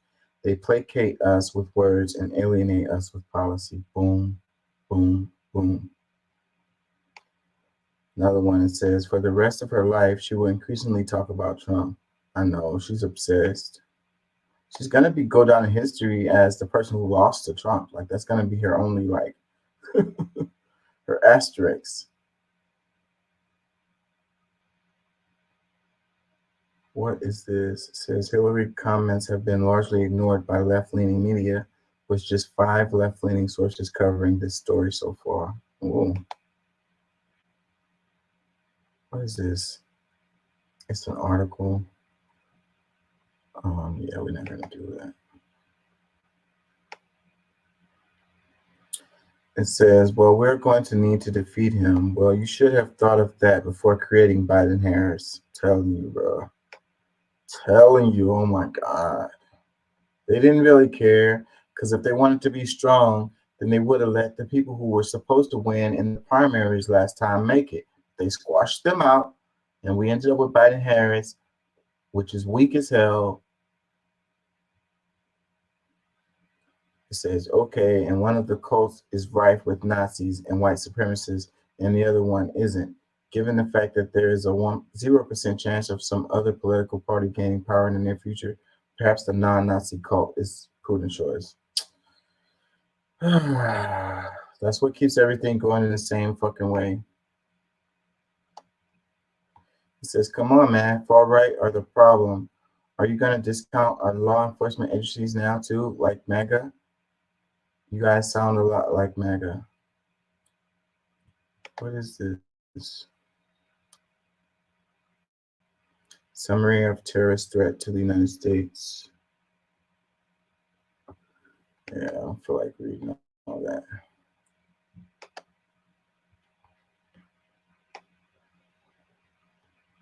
It says the cult is capitalism and both parties are capitalist parties. Boom. It says your cult is if you think the criminals exist only in the party you don't like. Boom. It says Nina boosting, healing us. Love to see it. I'll share the tweet below. Team Orca and Nina Turner like your reply. It's just as much blue MAGA cult who need to be re-educated, aka unplugged from the corporate media propaganda machine. We need healthcare. You can F all the way off. It says this from a woman who referred to MAGAs as belonging in a basket of deplorables. Another one says Hillary has been getting a lot of attention lately. Are they testing the waters to run against Trump again? That's what I was just wondering. Why the hell she keeps popping up? She's just gonna lose again. I don't think so. Freaking ads. It says, why are they giving her platform? She has just helped Trump and energized GOP base for him with this. There's some truth to that. It says, if only I could share how they depreciated and devastated the Hudson Valley, just so they can benefit from the profits of revitalizing urban areas. What are you talking about? Oh, we got Doc. What up, Doc? Another comment says, we need a serious programming for liberals who are trapped in the vote blue no matter who cult mentality. Yep. Another one says, having the words formal deprogramming muttered by Hillary Clinton isn't terrifying or anything. I'm telling you, that is kind of scary. I ain't going to lie, because when she said, let's go back to the clip. Because she said they need to be formally deprogrammed. So how would she do that? She lock these people up and put them in like a cell and like, you know, torture them? He's only in it for himself. He's now defending himself in civil actions and criminal actions. And when do they break with him?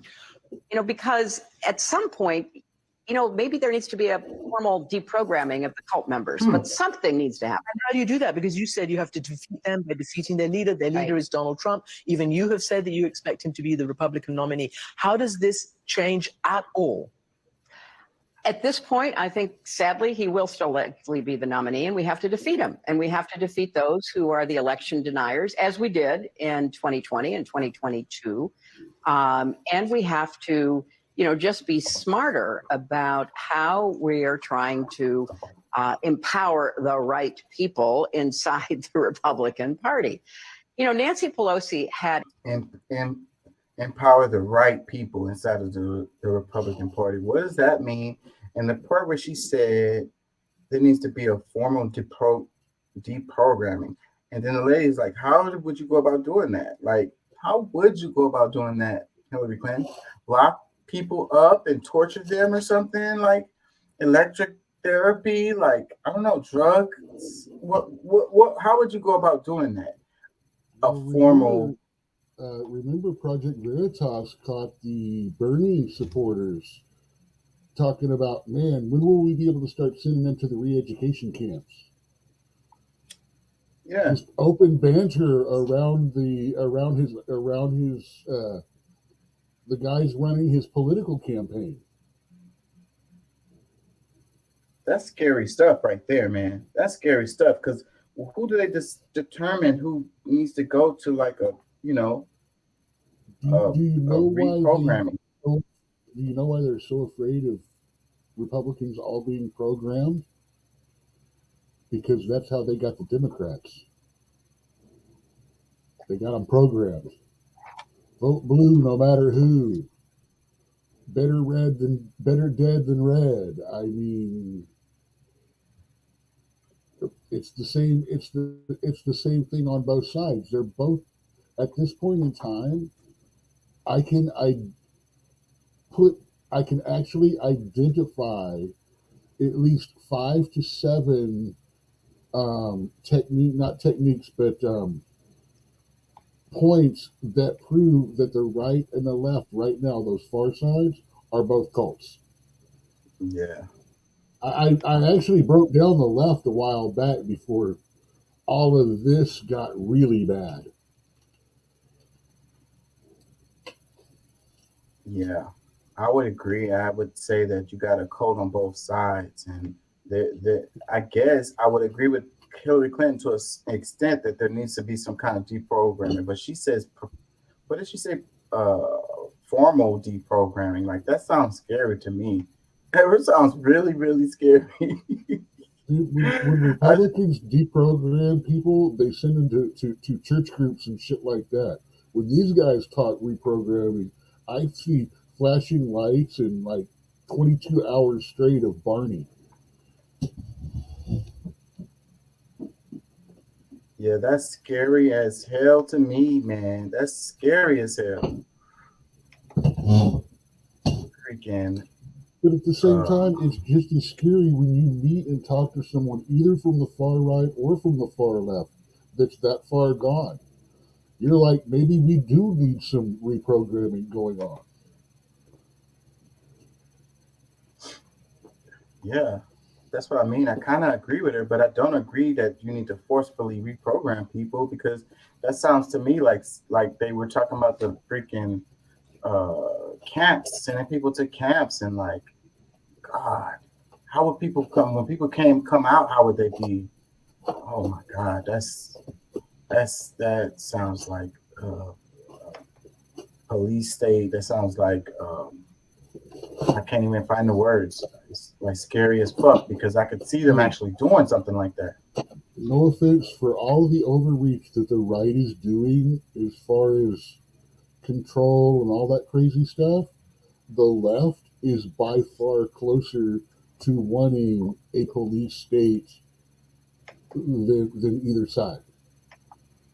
They want they want your speech monitored, they want your money monitored, they want total control over your life, except, of course, unless you're, well, there's a whole lot of except, you know what I mean, though. I mean, the left is more worried about controlling what you say and the messages you put out than the right is. I have to agree with you. The right is willing to argue till they're out of breath and die, but at least they're willing to argue. Yeah, I ain't gonna lie. Like the censorship tends to come more from the left. I want to go into a couple of ones that got a good number of views on the show, a couple of the shorts, and the ones that got like a lot of comments. And let's read some of the comments. So I don't know if you saw this short. Openly gay U.S. senator representing California and fulfills Newsom's pledge to appoint a Black woman to the post. But despite her union background, Butler more recently advised Uber as it fought the California law requiring to be the first openly gay U.S. senator representing California and fulfills Newsom's pledge to appoint a Black woman to the post. But despite her union background, Butler more recently advised Uber as So this was the clip, and the name of it was LaFonza Butler as Feinstein's replacement. And she checks like all the boxes. Anyways, let me read some comments. It says, the first comment, it says, Black gay woman union funding for Democrats, and she lives and votes in Maryland. Another comment, it says, don't affirmative action end already? Another comment, it says, God does not owe Sodom and Gomorrah an apology. Another one, it says, these are the only criteria needed to be a government employee, no other experience necessary. Another one, it says, color, sex, and sexual preference is the qualifications for this post-madness. Another one, it says, check the boxes. Black, check. Woman, check. Gay, bonus, check. Leftist, check. I don't know if she's a leftist, though, that part at all. She fought against the unions. She fought against the workers and defended Uber. So neoliberal check. That also depends on which one, because some of the guys, it was a bunch of cab guys, if I'm not mistaken, trying to unionize Uber and make it turn it back into the cab companies and stuff. But the difference is how the employees are hired. Right. And that's why she was against it in the decision.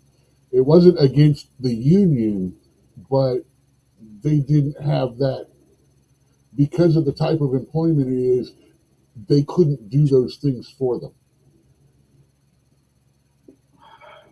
That takes a different kind of thing.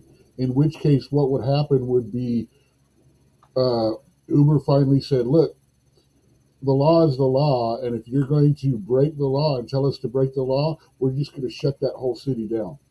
Uber's not going to work there. Uber, Lyft, all the ride shares, you can go back to cabs and $20 2-block rides. Let's read a couple more. It says she can't be any more corrupt than who she's replacing. Ooh. You know, especially since she got. Dude, why do people say that, man? Now God's got to prove them wrong. We'll see. We'll see. Another comment that says, I thought we'd moved past affirmative action. Oh, wait, this is Californication. My bad. Another one that says, must be nice to be in the right color. Another one that says, need a Greek woman next. Another one that says, remember, inclusivity and inclusivity is not affirmative action. Boom. Yes, I agree with that. Another one. I'm actually being a little sarcastic with that. I mean, I agree with that. I mean, it's in this case, it's the same thing. Well, I mean, I don't know if you could call it affirmative action because it's not like that they, How qualified is she for the job? Are there other people more qualified that don't have the check marks that would do the job? Well, I have to. Cheaper. I have to call it identity politics. You know what I mean? That's what the left. That's what the Democrats are on. That's affirmative action. I can't call that affirmative action. That is hiring people and giving people of specific colors an advantage or an advanced placement, even though they don't have the qualifications. Yeah, I mean that's true what you're saying. I just don't agree that. Now, I would the put it. good affirmative action is the C. That's not supposed to be in politics. It's supposed to be for the schools and stuff. It's supposed to be lower income. And truthfully, I don't think it should be based on color, on identity either. I think it should be based on income. I think all of those things that go across their desk that they approve to say, we're going to bring this guy in here, even though he doesn't have the money and he's right, maybe we shouldn't. I don't think any of those should have anything but a number on them. Yeah. That way, race does not matter. All that matters is, does the student have the grades that they will make it here? I agree. Is this student worthy investment for our university to reach down and pull him up to the elite? I agree with that completely. So, and that would also go against the legacy students. That your parents went to the school. If your daddy buys a building and your grades can back it, then I don't see any reason. Well, I mean, the part about your daddy buying the building shouldn't be anything related to the freaking application, is what I'm saying.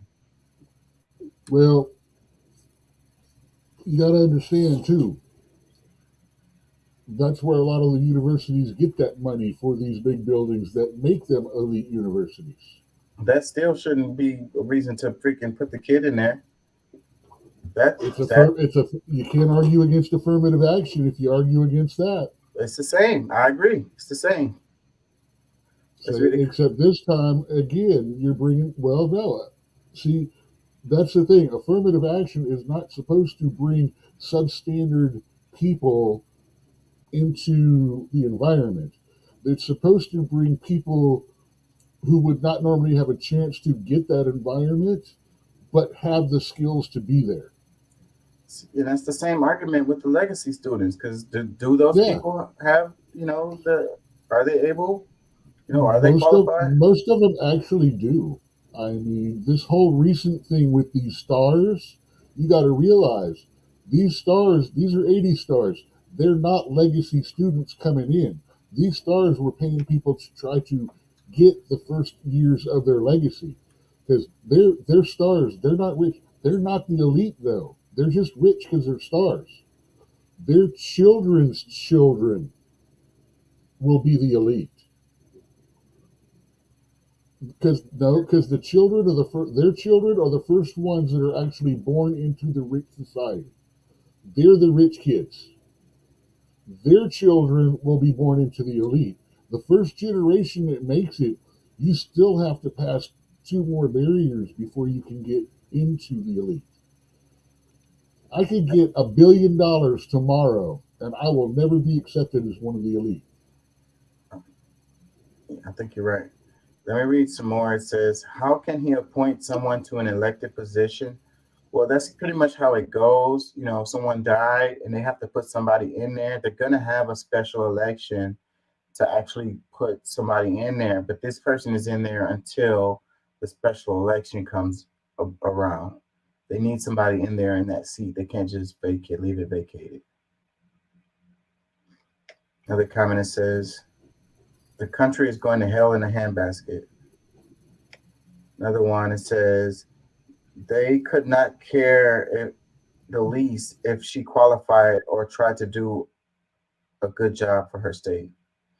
Yeah, I always feel like, you know, it had to be some backroom deals that come about to get these people in there in these kinds of situations. Like, you know, for you to be picked and put into position for this, then, you know, it had to be some backroom deals that happened. And, you know, I know what is, you know, I've grown up close enough. I know what strong black women actually are, not this crazy shit that they call it today.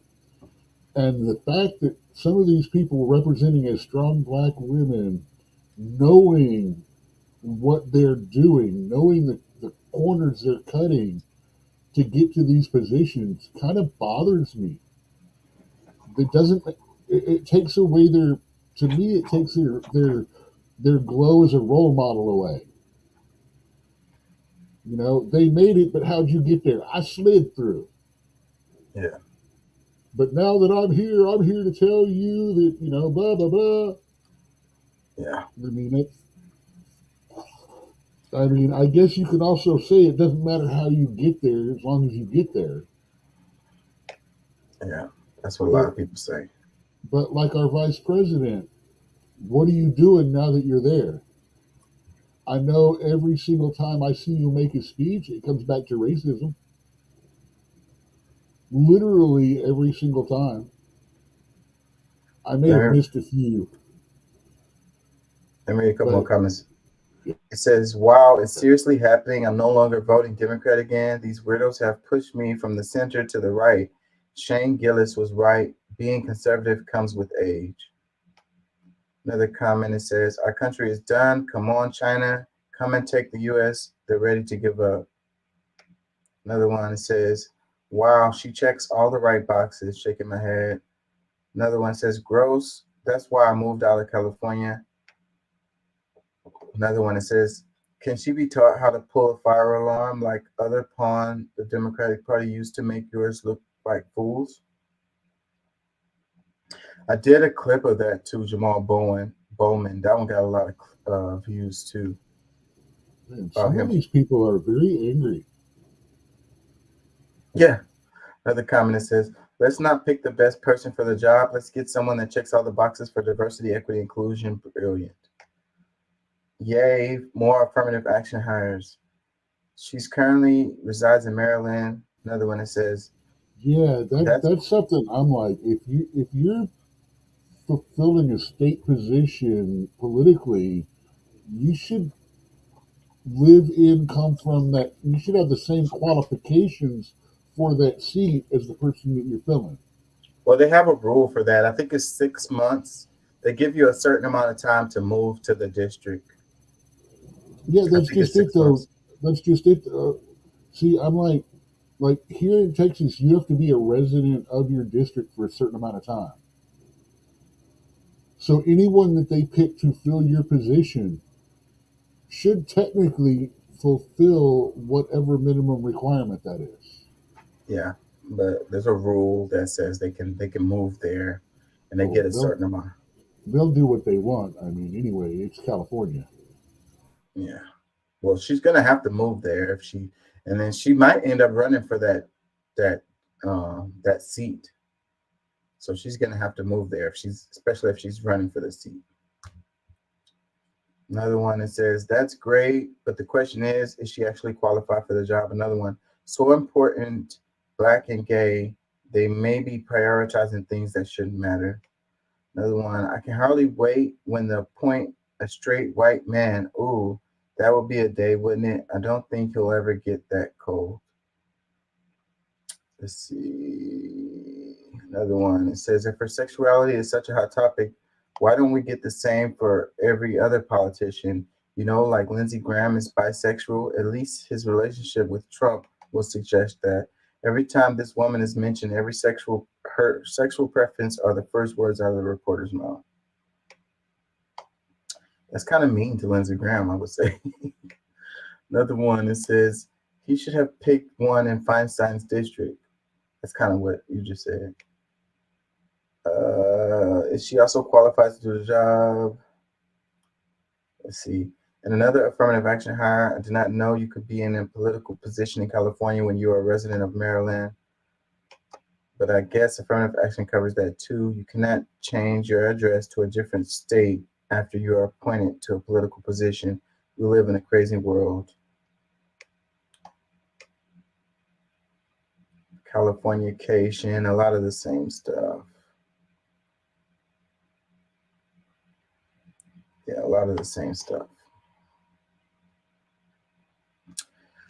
I have another one that did a lot of views. It was on the other channel. Hold on, let me pull this up. Right now, I don't even remember which one it was. Hold on, y'all. Give me a second.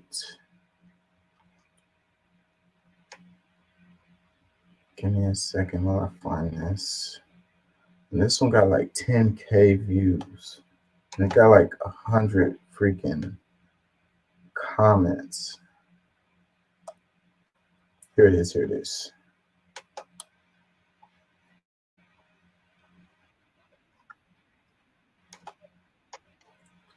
All right, let me share. 1 second.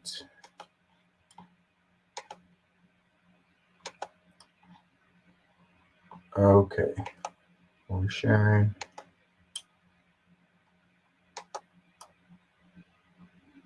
Unfortunately been guilty of loving his child unconditionally, and that is the only evidence that they have brought forward. And honestly, I hope and pray that my parents love me half as much as he loves his child until they do what the president has been guilty of. He has unfortunately been guilty of loving his child unconditionally, and that is the only evidence that they have brought forward. And honestly, I hope and pray that my parents love me half as much as he loves his child until they do what the president has been guilty of. He has unfortunately been guilty of loving his child unconditionally, and that is the only evidence that they have brought forward. And honestly, I hope and pray that my parents love me half as much as he loves his child.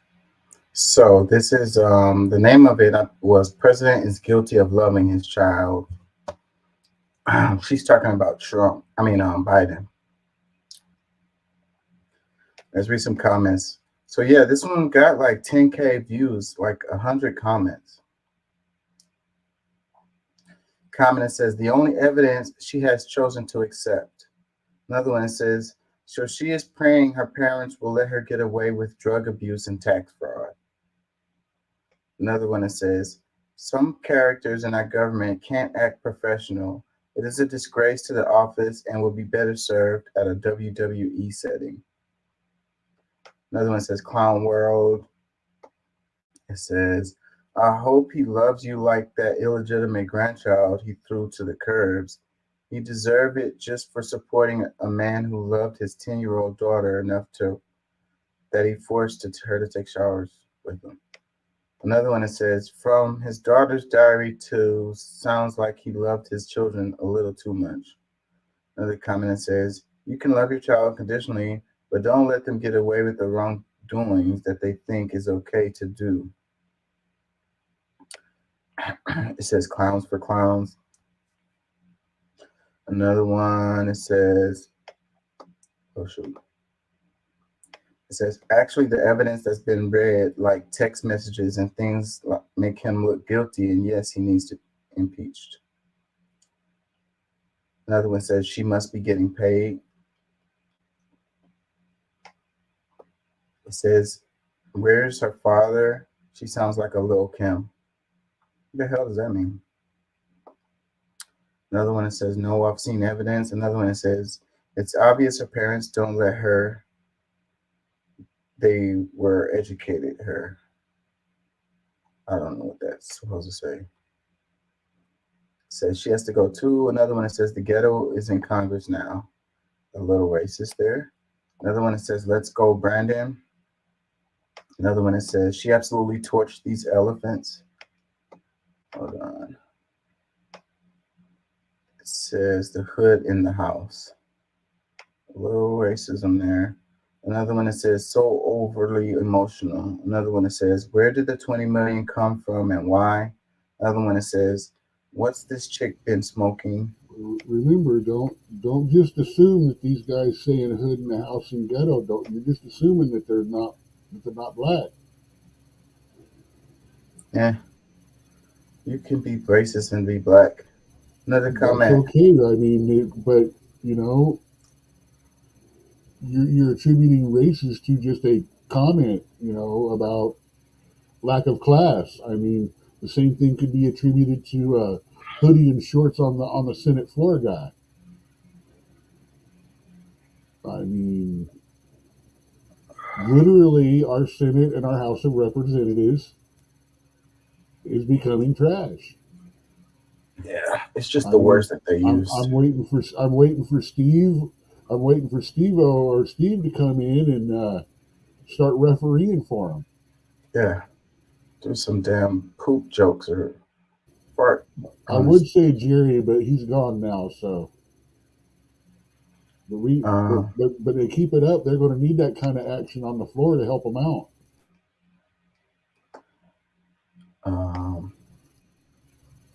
Yeah, so another comment that says sad affirmative action in action. So that one doesn't make sense. In the other context with the other video we was playing, it could make sense because the lady was chosen or whatever. But this one is saying affirmative action in action. Why? Because this is a black chick who she won her Congress. She got I don't know anything about her for sure, so I couldn't say one way or another. But she was elected. That's one. It's like, okay, whatever. You're not adding, subtracting, and you're not telling me anything. So yeah. Another comment says he loves his 58-year-old child unconditionally. Blah blah blah. Feelings and stop effing screaming psycho. Another one says, wow, she's really asking for a promotion. Yeah, maybe that's what this is about. Another one says, let's go, Brandon. Another comment says, where was the tough love from Joe? Relax, wait till it's over. Another affirmative action. There goes another same comment. Another one that says, where your daddy can't tell you ain't have one. Can tell you ain't have one. Well, that was an ignorant ass comment. Another one that says, so why does he deny Hunter's daughter? Another comment, not this child, not Biden. Loving that money. Just loud noise. Why are you screaming? Wait, how did this become about Trump when this is about Joe Biden? Classic case of witcheroo. Dems are corny. Biden is guilty. Trump for king 2024. Them butter biscuits good, I see. That's actually a good comment. Shit, she's ours. What, Texas? Yeah, Jasmine Crockett. She's a Texas rep. South Dallas. Okay, it's Dallas. Now I understand a little more. Another comment that says, I pray that Trump is charged as an adult. Another one that says, what is that? Well, then, what does that mean? I pray that Trump is charged as an adult. As opposed to what? Another comment that says, you mean your parent? What? Law degree from U of H. Go Cougs. Another comment that says, you mean your parent because statistics say you don't have a dad in your home. You mean your parent because statistics say you don't have a dad in your home. That sounds a little racist right there. Borderline racist right there. Man, I can't wait till I freaking graduate. I'm so tired of being a freaking student. Oh my God.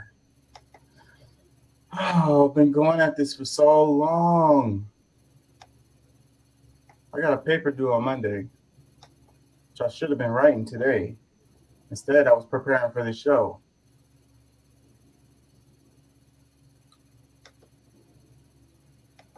Anyways.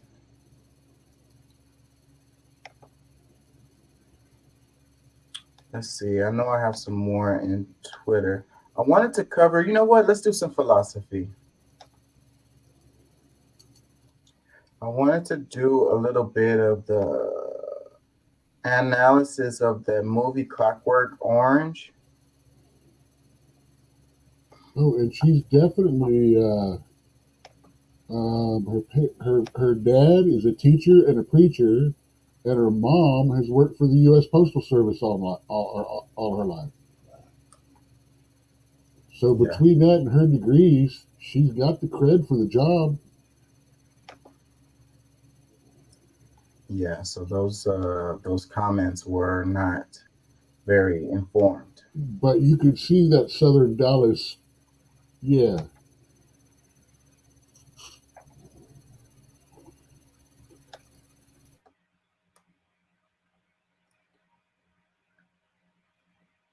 Let me see. Let me share this with y'all.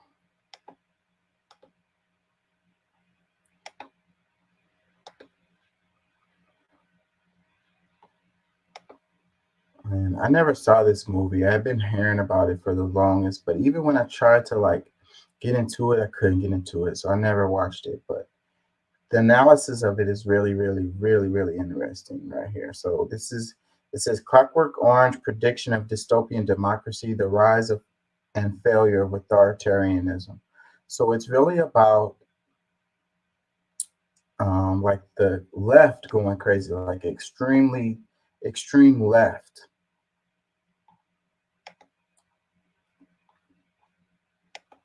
Let me read the caption. It says, for 100 years now, we've been fascinated by dystopias, nightmare visions of environmental disasters, squalor, societal decline, and tyrannical governments maintaining complete control over our society, whether through brute force, propaganda, censorship, or denial of free thought, brainwashing, or all of the above, leading to the complete loss of individuality. But in this ever-expanding genre, there is one dystopian film that stands out as a horrifying, unique, breaking the mold, and creating a dystopian world unlike any other, except maybe potentially our own. Stanley Kubrick's 1971 film adaptation of Clockwork Orange follows the deviant pregnation of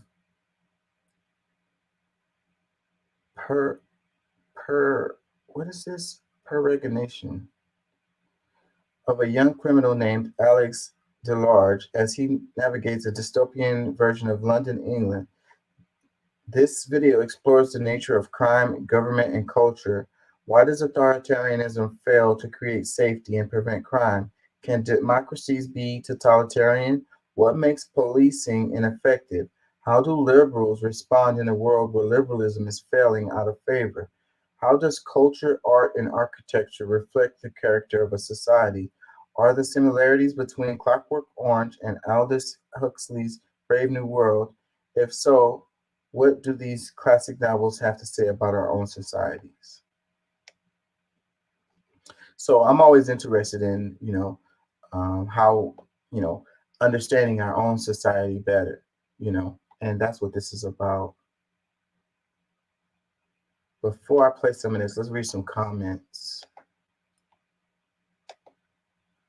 Comment, it says, someone in early 90s coined the term anarcho-tyranny, which is when the government comes down hard on people for minor violations, but allows anarchy to run rampant, especially for socially destabilizing crimes. Another one, it says, out of all the dystopian futures I could have lived through, I never once thought that I'd live in this one. I'm telling you. Anthony Burgess wrote the novel of Clockwork Orange and deserves credit for the nightmare vision, and Kubrick did a wonderful job adapting the film to vision. Another one, it says, I saw this when I was 11 or 12. It disturbed me, but I got obsessed with it. It is terrifying, and yes, it's deeply upsetting, but the burning question wouldn't let me go. Just how did the world end up this way? As I see the weirdos and creeps on TV, and it all makes sense. Another one says, in the late 1990s or early 2000s, a very large survey was conducted in which people were asked which single experience or work of art has affected them most deeply in their life.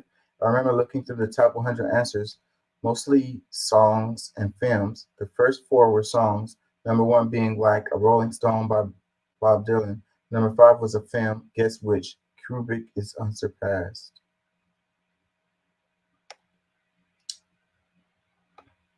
Yeah. Let's play some of this and talk about it. Kubrick said in an interview that in the political world of A Clockwork Orange, the minister, played by Anthony Sharp, is clearly a figure of the right. The writer, Patrick McGee, is a lunatic of the left.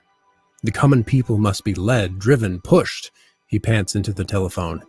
They will sell their liberty for an easier life. The interviewer points out that these could be the very words of a fascist. And they would sell their liberty for an easier life. As he might like to believe. In fact, he is overtly manipulative. And for Kubrick, the writer's manipulative intentions put him on equal footing with the manipulative government he is fighting against. Kubrick said in an interview that in the political world of A Clockwork Orange, the minister, played by Anthony Sharp, is clearly a figure of the right. The writer, Patrick McGee, is a lunatic of the left. It's like the idea that the extreme left and the extreme right are really like the same, you know? Common people must be led, driven, pushed, he pants into the telephone. They will sell their liberty for an easier life. The interviewer points out that these could be the very words of a fascist. And you Kubrick, have read or watched this, yes, right? Of course. They did. What's that? You have read or watched this, right? I haven't. I ain't gonna lie to you, I haven't. Okay. No, I haven't. Differ only in their dogma. Their means and ends are hardly distinguishable. Obviously, Kubrick was a fan of contradictions and paradoxes, and this is perhaps among the most uncomfortable contradictions in his body of work, not least because it has such startling real-world implications. If you are someone who loves liberty, how can you free people who do not want to be free? If you are someone who loves liberty, how can you free people who do not want to be free? Contradictions in his body of work, not least because it has such startling real-world implications. If you are someone who loves liberty, how can you free people who do not want to be free? If people will sell their liberty for an easier life, does it make you an authoritarian if you want to force liberty on them? Does it make you an authoritarian if you want to force liberty on them? It's kind of like the idea of the red and the blue pill. So the people who decide to take the blue pill and then you want to force them to, you know, face reality. It's like in the movie Matrix, it was like they have to choose, you know, they have to want, you know, to know or whatever. And the people that, you know, they want to stay asleep, you have to let them stay asleep. You an authoritarian if you force them to take the red pill. While not every liberal is a lunatic of the left, like the writer, A Clockwork Orange does pose a unique philosophical problem for the liberal or the libertarian who is living in a democratic system that is gradually becoming totalitarian. How do you fight for freedom when the people freely want authoritarianism? How do you fight for freedom if the people freely want authoritarian? And you know, that's what I think that we have. I think that we have a situation where people, you know, they kind of just, they don't want this, you know, they don't want the stress of freedom. You know, it's simple. You know, the masses want easy and simple and just go along and they get want along. the government. They want the government to be mommy and daddy. We're the generation where we fought our ass out to get out of the house. You know, to be our own, to do our own. Now they get out there. Oh, it's tough out here. I want to go back. No one's taking care of me anymore. No one's doing anything. I don't understand why I've got to do all this. It's like, fuck. It sucks. It does. But it's great at the same time. You know, it's the thing of having to make your own decisions, but it's also the greatness of being able to make your own decisions. You know, it's the having to live with the consequences of the decisions that you made and being able to make decisions about your life and where you go in the future. You know what I mean? Like being able to have control over your life and being able to freaking wreck that shit if you fuck up, you know? And this is why I fight socialism and communism. Because ultimately other people control more of my life than I do.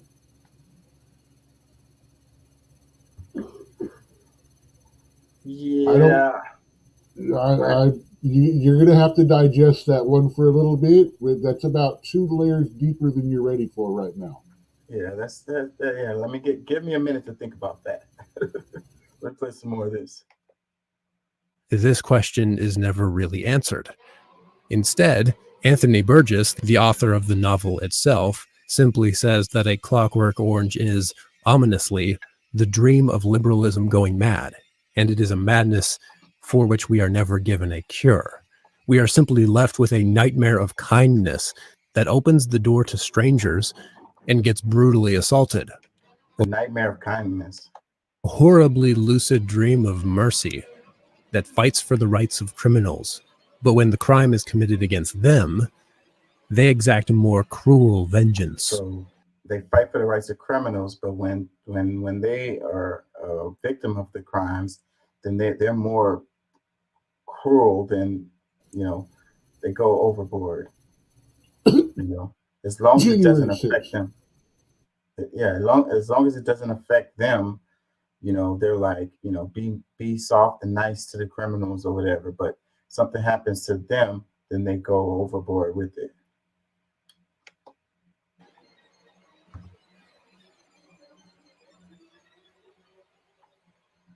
It was C.S. Lewis who presciently asked, "Are we not really an increasingly cruel age? Perhaps we are, but I think we have become so in an attempt to reduce all virtues to kindness." So this is the part of the video that I had to watch like 10 times, I swear to God, like to get my brain to fucking click on this, because this is heavy right here. So hold on, let me take it back. It would help if you knew Clockwork Orange. Yeah, I never read it because I couldn't. I couldn't get into it. It crossed my radar multiple times, and I attempted to get into it. It's basic stuff. It just didn't ignite my interest, like.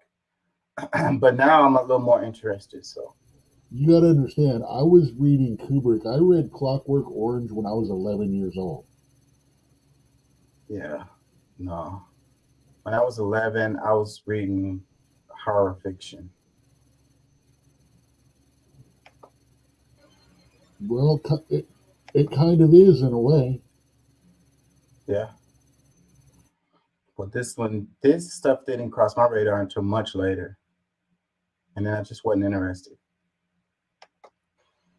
It was C.S. Lewis who presciently asked, "Are we not really an increasingly cruel age? Perhaps we are, but I think we have become so in an attempt to reduce all virtues to kindness. Reduce all virtues to kindness. For Plato rightly taught that virtue is one. You cannot be kind unless you have all the other virtues. If being cowardly, conceited, and slothful, you have never yet done a fellow creature great mischief, that is only because your neighbor's welfare has not yet happened to conflict with your safety, self-approval, or ease. So, if being cowardly, conceited, and slothful, you have never yet done a fellow creature great mischief, that is only because your neighbor's welfare has not yet happened to conflict with your safety, approval, or ease. So, like, it's like the privilege of being able to have this position, you know, of kindness, if you will. Like, you know, if you come across a situation where you have to make a decision, then and kindness or whatever is no longer an option, you know. Every vice leads to cruelty. It says every vice leads to cruelty. Even a good emotion, pity, if not controlled by charity and justice, leads through anger to cruelty. Even a good emotion, pity, if not controlled by charity and justice, leads through anger to cruelty. So you get angry and you become cruel, even if you know you have this pity, you know.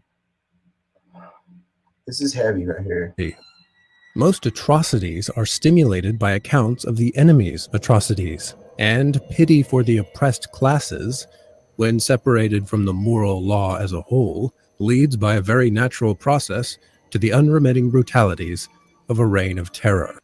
Most atrocities are stimulated by accounts of the enemy's atrocities. So the enemy's atrocities, so the other person, the others, they were the one who were doing the horror. So my horror that I do as a result of that is justified, if you will. So it says a pity for the oppressed classes, when separated from the moral law as a whole, leads a very natural process of the unremitting brutalities of a reign of terror. So because you feel terrorized and you facilitate terror as a reaction to the fact that you were terrorized or whatever, and then you justify it. Starting to hear some stuff that I've been saying for a while. Go ahead, comments. This is how they're using the things that they're doing. This is how they're using fear. This is why they generate it. This is all this stuff is stuff that I've read, and that's why now that you're seeing it more, and I think it's coming up, I don't know why, maybe the algorithm, you're beginning, it will help you understand where I'm coming from a lot more. That's why every now and then I'll just stop arguing and going, wait, I'm a couple of onions. You know, you were talking about how you skip stuff, how you didn't understand some things and stuff, and I've got it's a difference of reading, and some of the advanced reading, although it's good, actually has different meaning if you've read other things before that or as well, and it helps to, because all of this stuff, it's not one person saying it or one other, it's all of these guys fighting against each other with all of this and seeing the pattern that's coming out between them. And that's where I come from, is that pattern where, you know, like he's talking about that, you know, without the good virtues, or without kindness, even the best of virtues can turn into a bad thing. You know, love can become obsession. You know, pity can become disgust or contempt. I mean, yeah, we could do that all night, actually. You know, so that's what that's talking about. You know, without kindness. You know, but without all the other virtues, you can't really understand kindness either. Mm. But the virtues are all discussion. I did a thing where I personified the virtues into superheroes and into deities for different campaigns and stuff that I was working on for my D&D staff. Let me play this little clip just so give me a second. Give me a second, y'all. I'll be right back. The proposed plan for a UN-backed Kenyan peacekeeping mission in Haiti is not going down well in both countries. While the Kenyan government insists that the plan to deploy 1,000 Kenyan police in Haiti is a humanitarian mission, many back home question the motive behind it. In Haiti, some insist the UN's deployment of foreign peacekeepers is a thinly veiled colonial scheme to protect Haitian Prime Minister Ariel Henry, whom they view as a Western puppet. Pour Kenya vient protéger les peuple haïtien. Nations Unies by cadre pour Kenya vient protéger le gouvernement Ariel Henry, qui sont un gouvernement criminel de facto, illégitime. Following years of political instability and natural disasters, the Caribbean country is beset by gang violence, which, according to the UN, necessitates the deployment of the Kenyan peacekeeping force. However, not everyone agrees with this justification. Ça fait ouvrir Kenya aussi des gens qui semblent. Vous connaissez bien qui moun qui derrière. C'est la France, les États-Unis et le Canada. C'est pour qu'ils exploiter sous sol. Et nous tout, et l'Afrique là. My apologies, y'all. Let's go back to what we was covering. I do want to cover that Haiti stuff, but I don't want to break what we was doing already.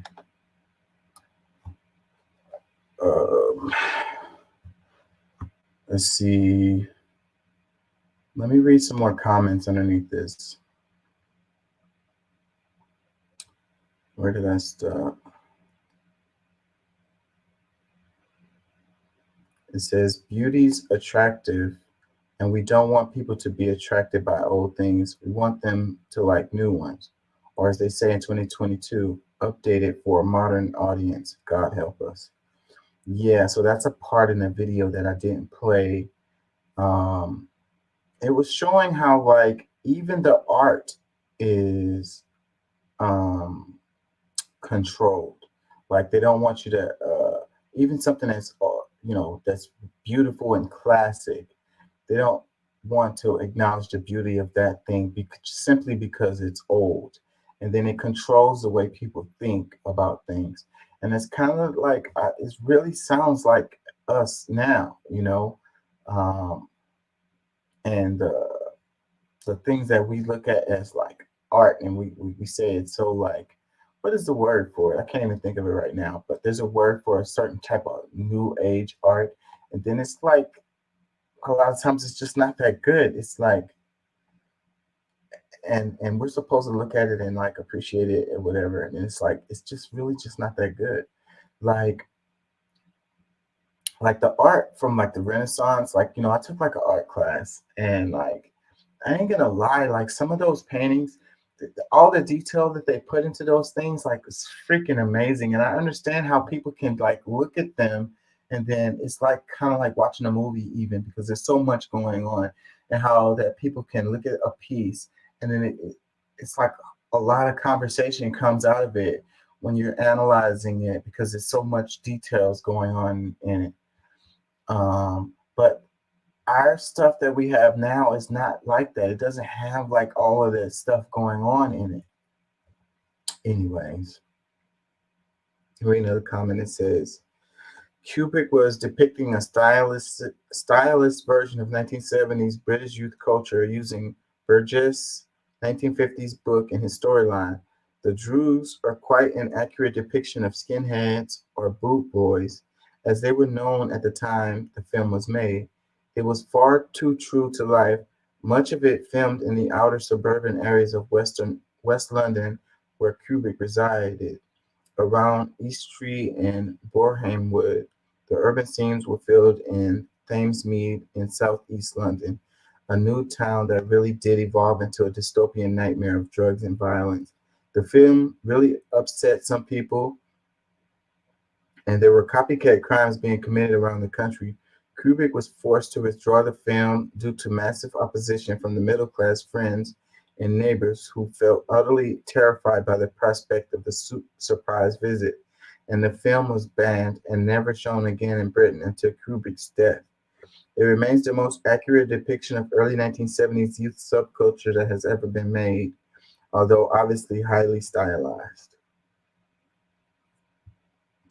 Yeah, because of my interest in this now, I'm definitely going to have to go back and take a look at this.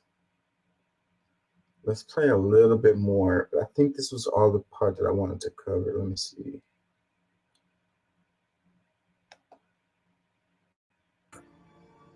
Am I sharing? So far, we've examined the corruption of authoritarian police and politicians who don't stop crime because they are inept or busy perpetrating their own crimes. And we've looked at the microcosm of liberalism that doesn't stop crime because it is both kind to criminals and allows itself to become the prey of criminals, and then subsequently becomes authoritarian, even finding pleasure in cruelty toward criminals. But the third and perhaps greatest enabler of crime in A Clockwork Orange is the weak family. The main example being Alex's parents. In the beginning of the film, they are completely clueless as to who their son is or what he does. They are uninvolved in his life, they believe the lies he tells them, and they have no interest in taking responsibility for him. While they do provide for him, in fact his elderly mother goes to work at a factory to help provide for the family, they are more than happy to get rid of him when he goes to prison. In fact, they are quick to replace him with a paying tenant who takes Alex's room and becomes a kind of provider for his parents. I mean, I've got you two. So the idea of the weak family structure is really key to this like dystopian situation, you know. And again, I think this is another reflection of the society that we're living in now. You know, like what causes this situation, I can't really answer, but I can see a situation where we have this weak family structure, and therefore you need like a strong government to balance out the situation. Because what they're going to go on to explain, exactly the idea of if you break down the families, that tends to lean more toward people that want the government to take care of them because they don't have that family structure, which leads more toward a social common kind of environment, you know, where Big Brother's going to take over and take care of you and make sure everybody's okay, and or we just break down into little groups of families and stuff like that, and have things, you know, just kind of work together and kumbaya, and fun, and it takes the dissolution of the nuclear family, which has pretty much been one of the only war-ons that has been successful so far. Really, really sad. Really, really sad. So like the family structure should be the bedrock of the government. You know what I mean? But that's not how it works. It works in reverse when you don't have a strong family structure, you know. I'm losing my train of thought here, but it's like, how do we fix that? You know, what do we do about that? How do you get to the point where you have stronger families? Because one part of this that I think about is like, you know, within your family household, it's not a democracy. You know what I mean? And a strong family household is not going to be democratic, you know? So when we look at our society, you know, and we live in a democratic society where everyone gets a vote or whatever, they get to have their input on things to try to decide on the best direction they go on. When you look at it that way, then it should be like each family or each family household structure has an input on the way the government goes, as opposed to like basically each individual or whatever. Because when the microcosm of the government is the family, but within the family structure, it's not a real democracy. You know, it's more totalitarian. So that's how you end up with a totalitarian government when you have the weak family structure. I don't know what I'm trying to say here. I'm losing my train of thought. Let's read some comments. Comment, it says, the movie horrified my oversensitive brain, but I continue to come back to it in analysis like this. So happy I found your channel. I love to hear a new perspective, especially about things that cause discomfort. I open them up and find out why. I really feel for your take on this film. Your explanation of its necessary horrors helped me to process why such a horrific film was made. I grew up reading The Exorcist, the Dune series, but not anything Lovecraftian. This was a seminal film for me as a youth, then YA, and now in the older. Much appreciated this. Another one says, a nightmare of kindness that opens the door for strangers and gets brutally assaulted. That whole segment really struck a chord. So many people in our world that treat kindness as the moral gold standard, when in reality, kindness without wisdom and rational forethought is just being naive, or even worse, narcissistic person who sees their own kindness as the badge of moral superiority. And that freaking talks about the left. That's screaming the left right there, the neoliberals right there. The moral superiority is where they come about. I'm going to get offended for you. Yeah. This moral superiority that I'm better than you, Please, because I'm citizen, I will be offended for you. I will fight that battle. I'm nicer than you or whatever, so I'm better. That makes me better. Well, that's like the statement that I sent. One of the things that makes you think about it, with everybody jumping up to speak for everybody else and be their white knights, what happened to the voice of the person that supposedly actually been wronged? Yeah, screw that dude's voice. When I talk to them half the time, or people that have been like, "Oh, victim," it's like, hey, do you feel victimized? They're like, I don't know what the fuck you're talking about, man. Yeah. I mean, especially when it comes to cultural appropriation issues. It's like, not a single Chinese person I have ever met gets upset for a white or a black girl putting on a dress with Chinese fabric or style to it. But, the internet practically canceled a girl for wearing one to her prom. Mm-hmm. Yeah, so it says kindness without wisdom and rational forethought is just being naive, or even worse, a narcissist person who sees their own kindness as a badge of moral superiority. Yes, and yes. So, yeah. That reminds me of all the white kids kneeling in the park with their arms held up like this, going, please forgive me, black people, for my color and all the things that I have done to you, for just being who I am. You remember that, don't you? Yeah, I remember that. Yeah, so this moral superiority, so that you could chop the majority of the neoliberals up in either naive or morally superior.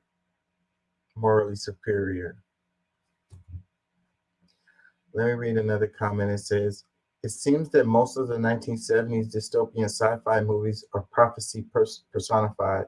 I watched Rollerblade again today for the first time in decades, and I was impressed by their observations of corporatism gone mad.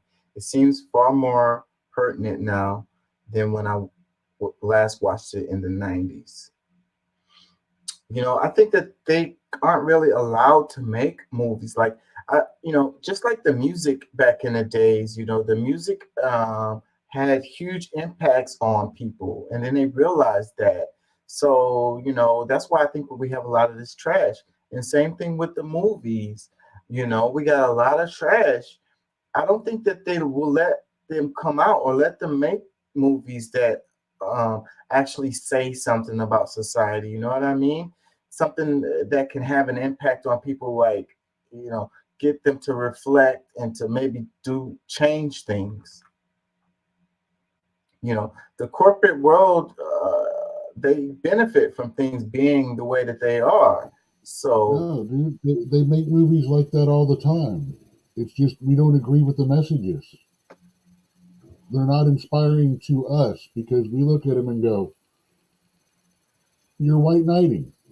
You know, we look at it and go, "You're race swapping. You're tokenizing. You're over inclusivizing.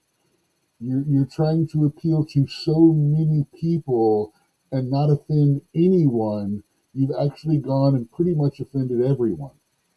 yeah, so how do you make a movie that's, you know, with those parameters that you just said? I haven't seen anything that was inspiring to me other than like some animated movies, like some kids movies, like big blockbuster films, or they don't have to be big blockbuster films, just a film that comes, you know, out that is inspiring. I can't think of any right now. Like in the last 10 years?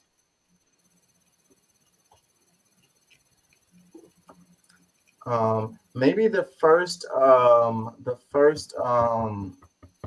Hunger Games. I was into that one, and I think that it was saying something. The Hunger Games. Let me see if I can think of something else. So I watched the movies. I read the first book, and the book was a little too teenage-y for me. I mean, it's a young adult book. I mean, yes, but I just stuck with the movies because I didn't feel. I might be wrong, but that's one of the ones that I really don't feel like the book would have given me much more than the movie. Yeah. Yeah. I felt like that movie was saying something. I could think of some TV shows like the first season of Handmaid's Tale, or the first couple seasons of what was it? The one with the robots, Westworld. Yeah. I think that was saying something. So come and think of it, I think some of the TV shows are the ones that I've seen. But as far as like movies that had a poignant point and was really saying something about society, I think they're few and far between. Or the message is pushed so far that you're halfway through the movie going, "Oh God, get off it already! Come on, give me a story. Shoot somebody in the head. Have a ghost pop out. Something other than more of this." Yeah, I haven't gone to the movies very often. The last movie I went to go see was I hate preachy movies. I do. the last movie I went to go see was Evil Dead, and I enjoyed it. Thoroughly enjoyed it. I really enjoyed it. It was worth going to the movies and seeing. Saw it at night too. It was like the last viewing of it after I got off of work. Yeah, the theater was closed when I was leaving out of there. Anyways, let me think a couple more. Let me read a couple more. It says, "Thanks for creating thoughtful content that truly makes a person think. I've noticed that music is being dumbed down, and architecture is sad pastiche of cheaply made McMansions and office towers now, and not many people read the classics. They're being phased out in school." It says, "This is by far the most astonishing and compelling deconstruction of an all-time favorite film of mine. Your insight into the enigmatic film is way above my pay grade. Bravo." Another one, "It was strangely eerie realizing this video is not prediction of the future, rather a window into what's happening in our world today. And that's the reason why they struck me so hard, Cora. I don't know how this really showed up on my algorithm. And I watched this whole thing. And then this part that I shared with y'all was the part that I had to watch over and over again, because it really like was a punch in the stomach, a punch in the chest, like kick to the teeth. I was like, whoa, let me try to get my brain around this. Like, OMG. And I never read this book and I never saw this movie. But like, it's like liberalism going mad is what they're talking about. And like a dystopian world that's like controlled, through liberalism, I don't know, really hit me hard. And the philosophy is really thick, and that's like a weak area of mine. It's weird to watch, but the book, this is one of those things where, because it's from a classic novel and because it's getting reimagined by someone, that you will get completely different things off of the two.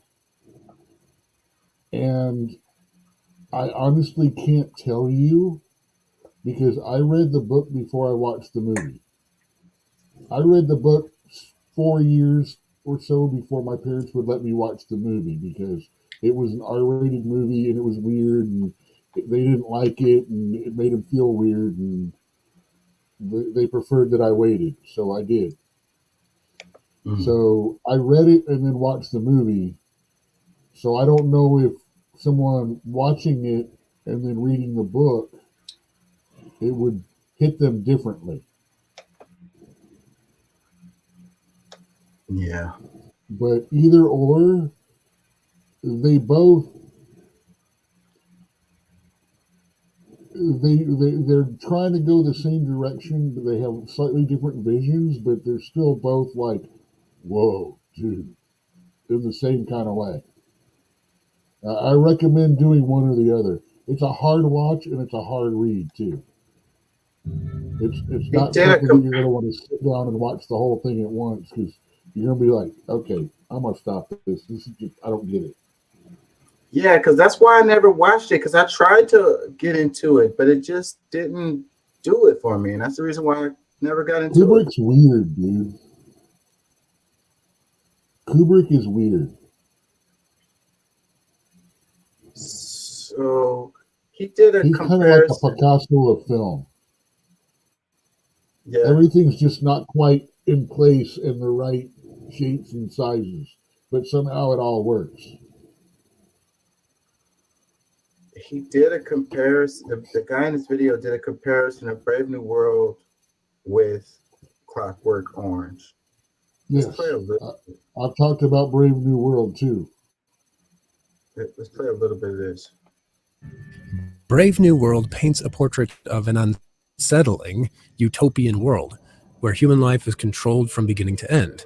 There is no such thing as family or human procreation. Rather, human beings are grown in labs, and from the time they are children, they are conditioned by the world government to behave in a well-defined way. The result is that everyone is happy and satiated on pleasure. Well, mostly everyone. While the conditioning isn't quite airtight, since at least two characters in the novel begin to long for a freedom beyond their conditioning, it is, broadly speaking, much more pervasive and effective than in A Clockwork Orange. Bearing in mind that Brave New World does take place 632 years after Henry Ford introduced the Model T, so maybe conditioning would become effective once human beings have the proper technology. Maybe you can see where I'm going with this, and why I'm bringing up Brave New World in the first place. It's no secret that Brave New World shares a lot of overlap with A Clockwork Orange. The former was an inspiration for the latter, especially with its emphasis on conditioning. But what if the connection is even deeper? What if A Clockwork Orange is actually a prequel to Brave New World? What if A Clockwork Orange is simply the precursor, the dystopian world of misery and crime, where conditioning is introduced, perhaps failing for a while and briefly repudiated, only to be taken up again when the people of that society are finally fed up with the rampant crime and squalor, and finally finally have the technology that will both eliminate deviant behavior and make them happy. Tired of feeling vulnerable in their own homes and craving nothing but happiness, they demand that all of society be conditioned and given drugs so that physical harm and negative emotions never show their ghastly faces again. My theory might seem like a long shot, and no, Burgess never said that Clockwork was a precursor to Brave New World. But what is a fact is that, according to Huxley, the kind of failing democracy that we see in A Clockwork Orange is the very thing that leads to scientific absolutist totalitarianism. So when you have a situation where things are so terrible that the people ask for this kind of thing, they ask for a situation, they want science to answer their problems. And then science says, okay, we can just condition everybody, give them drugs, and make everybody happy. And then the people will be like, yeah, let's go for that. So, but then it's a dystopian utopia, if you will. What do you think? I think that's really interesting. Say, I do coke so I can make more money, so I can do more coke, so I can work more, so I can make more money, so I can do more coke, so I can make, work more. I think that I'm going to try to say this quick for you. I think that the very fact that we have TV commercials telling us to tell our doctors what we should take proves that they have become dealers and not doctors. Bing, bing, bing. And the damn drug ads. And I hope I got that in the clip short enough for you. 16 seconds. Hopefully, we'll find out later when I do the editing. Yeah, man. That's what makes it hard. I ain't gonna lie. But yeah, the drugs, like, there was a time where it was illegal. It wasn't legal for them to put those drug fucking commercials up there. And you know what I saw that caught my eye recently today? It was like the person who came up with the lobotomy got the Nobel Peace Prize, at the time. So then that was like supposedly cutting edge science. And it, supposed to be like a great thing or whatever. I guess it was accomplishing the goal that it was attempted to accomplish. It's just crazy to me at this point, everybody knows now that it just leaves the person all fucked up. So that's what I wonder about, when you have like cutting edge science, and then you have the ones who came up with I want to be careful when we talk about this. The ones who came up with the mRNA, they just recently got the Nobel Peace Prize or whatever. And so, like, I can't help but to compare that to that. Again, I want to be careful, but it's like, not to say that I don't trust science, because I do, but it needs time. You know what the Nobel Prize is about, right? What? I mean, you know what Nobel invented, right? Dynamite. Okay, yeah. I remember that. And his idea, his vision of dynamite was, for construction, railroads through mountains, good things. And then they took that invention and started making weapons of war out of it. He actually said at one time, if he had known, he would have never invented it. He would never let anybody know about it. Yeah. And that's what the Nobel Prize is about. It's about for advances in peaceful science and it's in things. But if you look at all the winners and what they've invented and stuff, the Nobel Peace Prize. Okay, 44 accepted the Nobel Peace Prize. On the exact same day, he bombed like 5 or 7 countries. Yeah. I'm sorry, if I was flying to that, I would be flying to turn it down and then say why. Because I failed. Yeah. But anyway. Yeah, but he didn't fail. He did exactly his job, what he was supposed to do, you know, and that's why they gave him awards. Anyways, let's see if we got some more comments on this, and then we're going to move on. It's already 3 a.m. I'm going to wrap it soon. Let's see. It says, it was strangely eerie realizing this video is not a predication of the far future, but a window of what's happening today. I read that. It says, thank you for taking the time to produce this thoughtful statement. There needs to be more long-form content with insight and commentary on the internet. Well, people don't freaking like that. They want TikTok videos. They want 16-second clips. That's the only thing that gets views on my channel. No, that's what we've trained people to do. Yeah. 180 characters. That's what the original tweet was, or 230, something like that. You only have so many characters that you were allowed in a tweet. Yeah. And that conditioned us to start thinking of that. And it just so happens that that number is effectively what most people can handle at one time. Their attention span. Brain-wise. And it's just like the sound bites and the headlines, the media story headlines and the sound bites. Everything is that. And people don't dig any further. They feel like they know it all already. Like when they hear the media headline, they already know what the rest of the article is saying. At least they feel like it. So it's like, there's no reason for me to read the article. It's all in the headline. Well, that's not true, people. That's why I say, look that mess up. Please do it for your own good. You know, increase your freaking amount of attention span. You know, take it a little bit slower. Take some time. Let it soak in. You know, read some books. You know, read some articles. Another comment says, go ahead. No, I was just going to say, hey, man, soon after I move and get new computers, I'm not going to be thinking about nothing for a while. Because I got a backup of about 12 to 14 games that I can't play on my computer right now. So when I get the new one, I got about 800 hours of content I got to destroy. Let me read this one. It says, I'm glad you brought up the point about turning over a parent. Well, hold on.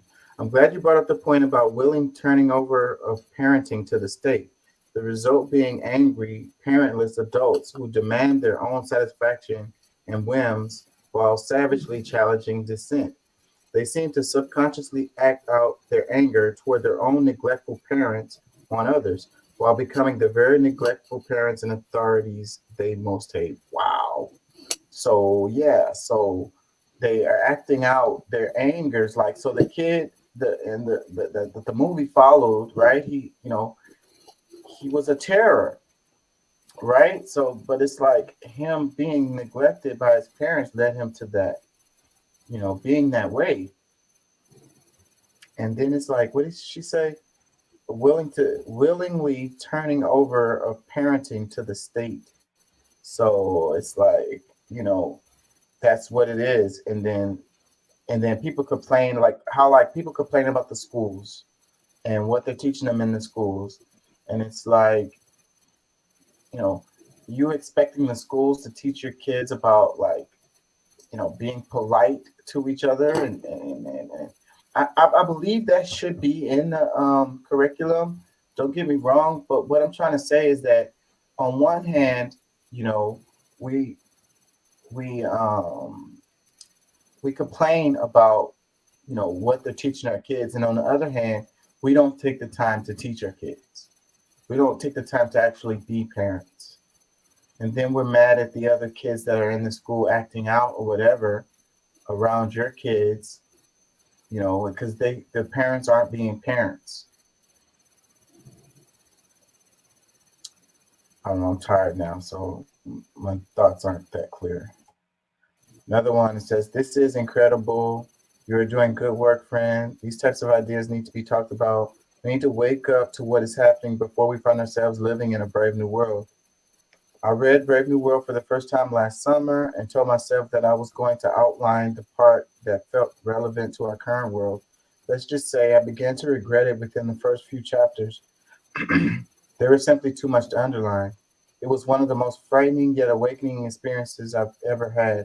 Anyone who has not read it needs to right now. It is even more relevant and important than in 1984.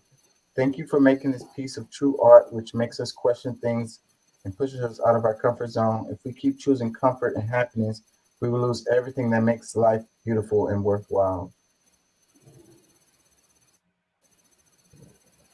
The big three, the big three: Stranger in a Strange Land, 1984, and Brave New World.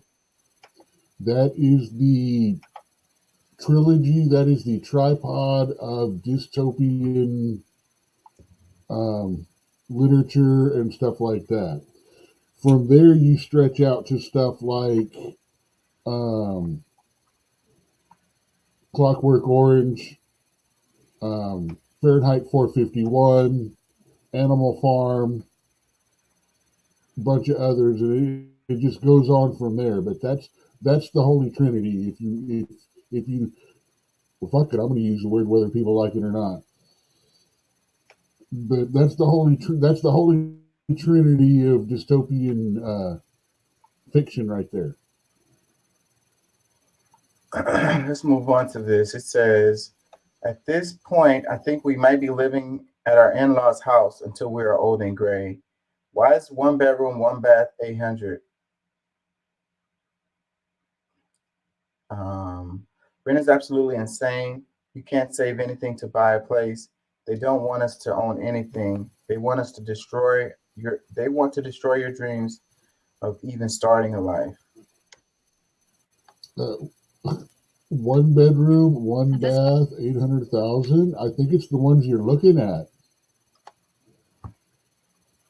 I don't know where that is. 800,000. I don't know where the hell that number is. I know here in Southwest. I know here in Southwest Houston, we have seen 2 bedroom, 1 bath as low as 87,000. Now, mind you, 6 years ago, they were 67,000. But yeah, that number they gone seems up like 20-30%. Yeah, that number seems a little exaggerated for sure. At this point, I think we might be living at our in-laws' house until we get maybe not. Depends on where she lives. Yeah, but that's definitely not an average. Gray, because the housing market is absolutely ridiculous. It's so sad because back in the day, you're able to just go to school, get a good job, get married, be able to buy a house, start a family, and possibly be able to stay part-time at home even with the children to help raise them. Now it's like, no, you get married, where are you living? Maybe we're going to live in a shoebox, maybe we're going to be homeless living on the street. Because why is a 1 bedroom, 1 bath like $800,000?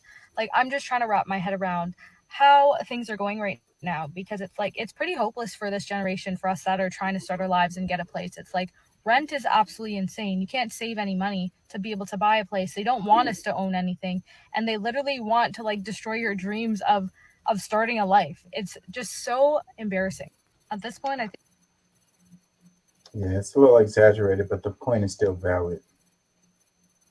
Yeah, but she would have a whole lot more cred in my book if she didn't have those nails, the lashes, the iPhone. You can see from the shape of the shadow. I mean, she's a privileged. She's very, very privileged to be talking about that. She has a much better life than we did. I mean, yeah, I guess so. If she's looking at an $800,000 1-bedroom house. I mean, we wouldn't even think of looking in that range. So, yeah, Yeah. Let me read some comments. It says, "You will own nothing and be happy." Another one, it says, "Then move. I'm tired of these sob stories from people who want to live in the nicest, most expensive cities and suburbs in the country. I live in a great small town where a nice starter home in a neighborhood with zero crime and good schools costs under $200,000. Holy shit, where's he from? It didn't say. He might be being a little facetious. No, it actually doesn't pop up like, yeah, in Facebook it pops up. It's like, where are you from, man? I want to check into that. I'm good with a starter home. Yeah, I think that's it's a what I'm supposed to reason. be. I think it's a reason why he didn't say where. Because one of the arguments is that, you want to live in a nicer area to give your children a chance, at a decent life. You get a decently priced place, and then you're right in the middle of the freaking horror zone. Damn zombie apocalypse. Let me read another one. It says 100% most people have not been able to purchase their first home in some swanky downtown apartment, but buy further out within their means and commute, or take jobs in areas that are more affordable, get roommates. Yeah, I mean, we don't, we have roommates. We don't really, that's not the optimum circumstance. I mean, yes, we can do that, but, and being further out, and then he says, what did he say? Commute, take jobs in areas more affordable. Reasonable, but once you start hitting mid to late 20s, it's like it's time to do more. I mean, like I say, for like 24 to 24, 25, I could see roommates. I mean, that's when you need to start steering away from stuff like that, though. Yeah, I'm just using that as the equivalent of college. Yeah, well, you do what you have to do to get by, to survive. You do what you have to do. But then he says, take jobs in areas that are more affordable. So, are there jobs in the areas that are more affordable? Like, I really don't like it when people make those kinds of comments. Let me read some more. It says, there's small towns all across the nation where the rent is still $500. Yeah, in the middle of effing nowhere with no jobs. Another comment, it says, I see a high maintenance woman here. Start small and build up from there. Still in my first home, and it was $56K when I bought. Now it's worth $105K, $45K, and I don't need an $800K house. Not a millionaire. Another one. That's pretty much what I said without saying those words. Yeah. It says they cook the numbers, but they can't cook the real world. Another comment, it says, oh, shoot. Makes sense when you're working more hours for less pay and having to take on multiple jobs. The NFP report today, NFP average weekly hours 34.6 versus 34.4 August. Average weekly earnings 1,124. 1,163 August, hours up, earnings down. But you don't have to tell me that. It says household sizes have shrunk over the decades. People become more individualistic and more likely to live alone, which means we need more housing to meet the demand. With how jaded young people are, something needs to change culturally, economically, or otherwise before these people take the reins of the country. I really don't think we need a lot of square footage. You only need a certain amount of space, I think. But the way it is, it's like, so how much square footage do you have in your place? What year is your car? How much do you make a year?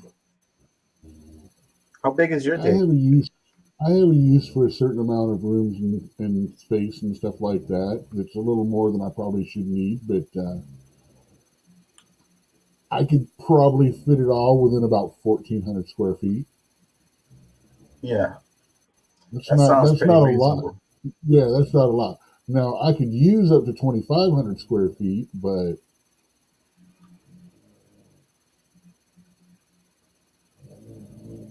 all that does is changes the size of the rooms that I'm actually going to use and adds one extra bedroom.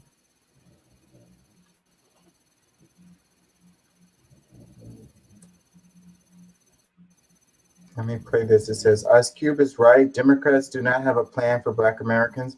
The Republicans definitely do not have a plan for African Americans. We just bully into voting and we get nothing in return. And there's 42% of Black businesses closing. None of that money. Where's our fucking bailout? Where's the bailout? Not the PPP loan that they didn't give us. Where's the bailout? I don't want to hear about deficit. I don't want to hear about what our generations gonna have to pay. Because if we don't have shit, they ain't gonna have shit anyway to pay nothing. So we gotta start something right now. Democrats don't seem like they got a plan. Republicans don't seem like they got a plan for us. So how the hell you gonna vote for them? Make them earn that vote. They can start today. They ain't got it yet.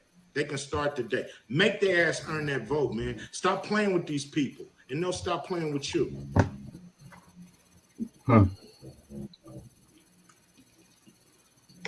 Yeah, I feel like I need something to vote for instead of something to vote against. And it seems like that's what they're giving you, something to vote against instead of something to vote for. Give me something to vote for, and I'll vote. 42% of Black businesses close. If you're not giving me something to vote for, then I'm passing. Because it's easier to motivate with fear and anger than it is with reason. It shouldn't be. That shouldn't be the case. It is. Yeah, I'm not saying it's not. I'm just saying it shouldn't. That shouldn't be it.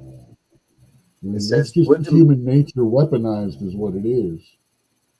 Yeah, that's messed up. It's messed up. That's like the bare bottom, the base bottom. It says, would democracy make China wealthier? Obviously not. That's why Americans keep wanting to spread that thing to China. It says, we thought we could expect Big Macs and Happy Meals and spare democracy to China. We thought we could use money to get them to be more like us. Instead, they used our money to get us to be more like them, and it worked. So, Vivek Ramaswamy. Xi Jinping, when he is pressed about the Uyghur human rights crisis, 1 million religious minorities in Xinjiang suffering the greatest human rights atrocity committed by a major nation since the Third Crusade. He says that Black Lives Matter shows that the United States is no better. I'm not making that up. Is that an accident? No, it's not. His top diplomat comes here to the Alaska summit, faces off Tony Blinken with a 15-minute opening statement saying that China wants to see the U.S. do better on human rights, that China wants to see the U.S. stop slaughtering, that is his word, slaughtering Black Americans. Now, this would be ludicrous. This would be laughable were it not for the fact that our own companies and universities, and hell, even our own military, lends credence to what he's saying. Now, Disney will object to a parental rights bill in the state of Florida or an anti-abortion law in Georgia while going to Xinjiang to film Mulan in the middle of the very province where they're committing that human rights atrocity. LeBron James will criticize its systemic racism here in the United States while bowing to his true Chinese overlords. BlackRock will apply emissions caps to Chevron and Exxon without doing a peep to PetroChina in the other side of the world. Jamie Dimon to Tim Cook will bow to their true master because Xi Jinping knows what we have failed to understand in this country. We thought we were going to send Big Macs and Happy Meals and somehow export democracy to places like China. We thought we were going to use our money to get them to be more like us. Well, they realized they could do us one better. They used their money, access to their market, to get us to be more like them. Or one step worse than that, they used our money to get us to be more like them. And it has worked. It all comes down to actually the money at the end of the day, right? China builds a great Chinese wall that says you can't enter the Chinese market if you criticize the CCP or apply an emissions cap over there. But they will roll out the red carpet if you criticize the United States or if you apply those same constraints in America. I don't know what he's even saying. Like, what is he saying? What is he trying to say? Let me read some replies. He's saying that there are camps, like internment camps for people of religions and minorities over in China, and they have actually, it's actually been proven that they've used them to harvest organs, that they sterilize them and just plain killed a bunch of them. It's the stuff that I was talking about a year or two ago that you were like, no, that's other stuff. It's not other stuff. It happened. It's happening.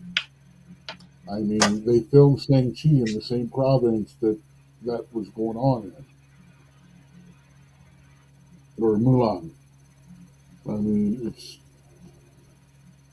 you know, they almost kicked basketball players off of the league to keep basketball being allowed to be played in China because they were critical of China. And they apologized, especially if they say, oh, the country of Taiwan. It's like, bam, you are immediately canceled. And like NBA went on and went, that was his personal statement, and we do not back or condone that. It is a Republic of China. It is not its own free nation. And then he went back a little while later and says, yeah, I'm sorry. I just, public schools, I didn't know. Yeah, they're a Republic of China. They're not actually their own country. Yeah, but I still don't see what his point is. Freaking all of that stuff. You could say all of that same stuff about Israel. I just saw a story recently about organ harvesting happening in Israel. And them being criticized. So are we talking about Biden? Or are we talking about Biden? Or are we talking about Trump? I get it. I get what you're saying right now. Man. No, you don't. You're walking a different path, and it's like, no, this is serious shit that you've blown off every time. Now it's being said by a presidential candidate, and you're blowing him the fuck off again. I don't get what his point is. What point is he making? The point is, they're coming over here complaining about our human rights violations while they are doing things like that in their own country. Prove it.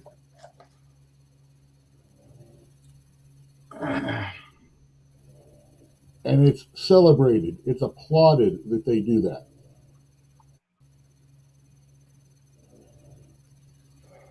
It's hypocritical.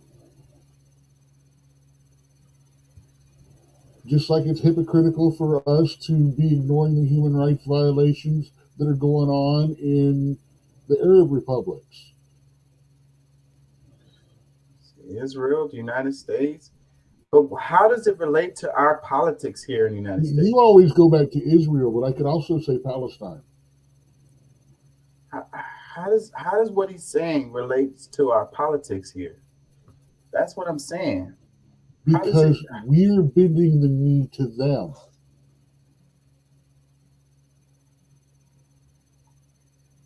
Just like you didn't really listen. You listened to try to debunk or blow him off because he's a Republican candidate and you don't want to deal with him. I ain't gonna lie, I don't like him, but not because he's a Republican. You really, yeah, and because you don't like him, you're actively trying to unthink him instead of just trying to listen to where he's coming from and what he's trying to say. I didn't hear anything. That's what I'm saying. I didn't I hear heard him a say lot. anything. I heard a lot.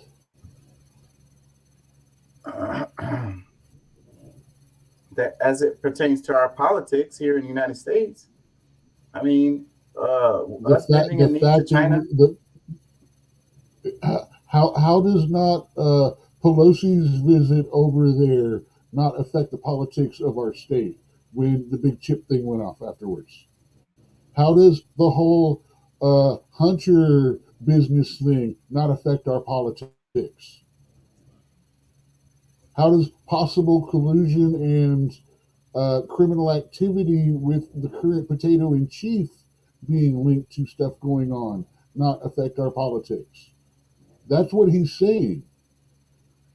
We tried to buy them out, and instead we bought in.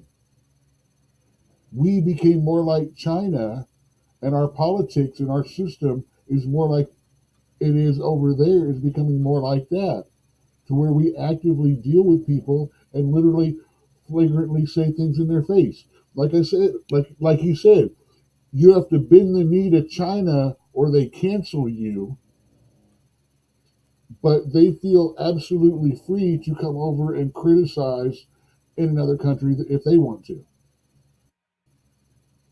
I'd agree that we are becoming more like them. I don't know that it has to do with those things that he's talking about, though. And the other stuff that you mentioned is true.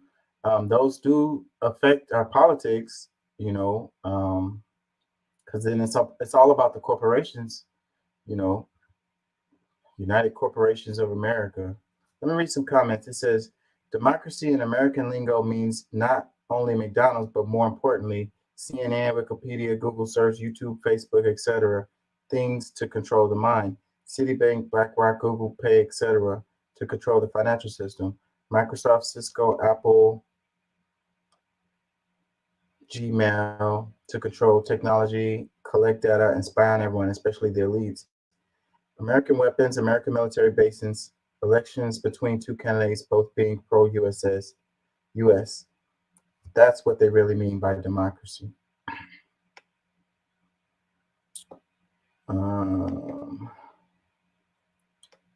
Let's see, more comments. It says, because Vivek pretends that the US is a democracy when it is actually an oligarchic corporatocracy.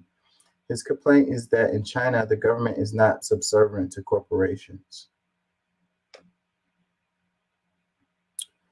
Another comment says, with democracy comes vote buying, comes power of money, lobbying, list of ills. Another one, it says, it would sure make American capitalists very wealthy. China's progress has thrown a lot of developmental narratives into disarray. Communism wasn't meant to deliver wealth and progress at this scale. Interesting. You know, that's one thing I think about when they do talk about China is they talk about communism. And then the argument here about communism is everybody's going to be the same and nobody makes money. Everybody makes the same amount of money and, you know, don't have opportunities or whatever. And then, but then when you look at China, though, I mean, I don't think it really fits that definition that they like to call us communism. But you look at China, you see there's a lot of rich people in China. You know what I mean? They come to my restaurant all the time. You know, these people are very, very wealthy. So how does that fit in the argument of communism being that, you know, that everybody over there gets paid the same amount of money and all of this? Or something isn't adding up with that. You just said it's not really communism, and then asked why is it like, because it's not really communism. You already said that. You already answered that question. But that's, well, my argument is that's what people say.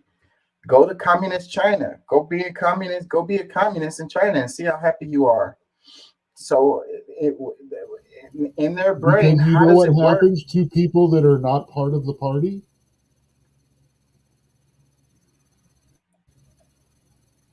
People who are kicked out of the party, who are not accepted by them.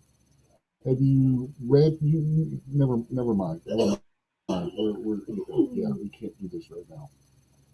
Oh, I've seen it. I know what you're talking about, but this still doesn't fit with their argument about communism. You know, go to China and be happy in communist China and go make the same amount of money and jump up the Because building and you do will some be next. treated like one of them. That's what that means. You just said you know what I'm talking about. That's what that means. Go there. See what your shit'll do. You'll be treated just like a nothing. The nobodies. And you know what happens to them.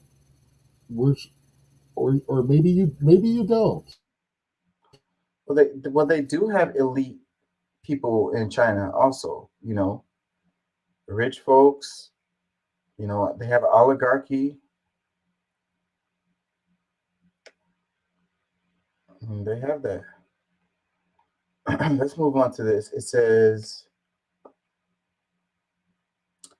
people often ask, what can I do? The answer is not so difficult. Learn how the world works, challenge the statements, actions, and intentions of those who seek to control us behind the facades of democracy and monarchy. Unite in common purpose and common principle to design, build, document, finance, and defend. Learn, challenge, act now. Yeah, I'm getting tired. That was the words of Assange. Let's play this clip. It's an old clip too. People often ask, what can I do? The answer is not so difficult. Learn how the world works. Challenge the statements and intentions of those who seek to control us behind a facade of democracy and monarchy. Unite in common purpose and common principle to design, build, document, finance, and defend. Learn, challenge, act now.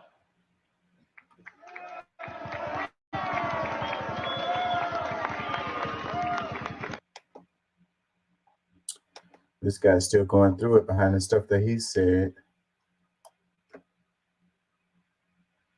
Let me see, is there another one I want to do before I go?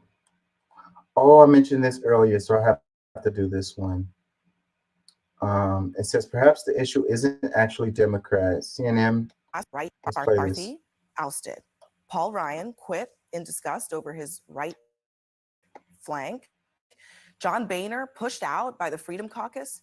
Dennis Hastert spent time in prison after admitting sexual abuse. And the hyper-partisan Newt Gingrich, who faced ethical complaints, resigned before his own caucus staged a rebellion. So perhaps the issue isn't actually Democrats, but the insatiable thirst for rebellion within the Republican conference. And Joy McCarthy ousted. So she's making like a history report of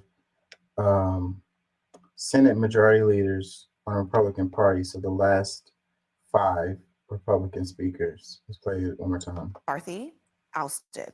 Paul Ryan quit in disgust over his right flank. John Boehner pushed out by the Freedom Caucus. Dennis Hastert spent time in prison after admitting sexual abuse. And the hyper-partisan Newt Gingrich, who faced ethical complaints, resigned before his own caucus staged a rebellion. So perhaps the issue isn't actually Democrats, but the insatiable thirst for rebellion within the Republican conference. And Joy McCarthy. So it's like what is going on related to speakers, you know, Senate majority leaders. So you could also ask, why aren't the Democrats taking out their trash?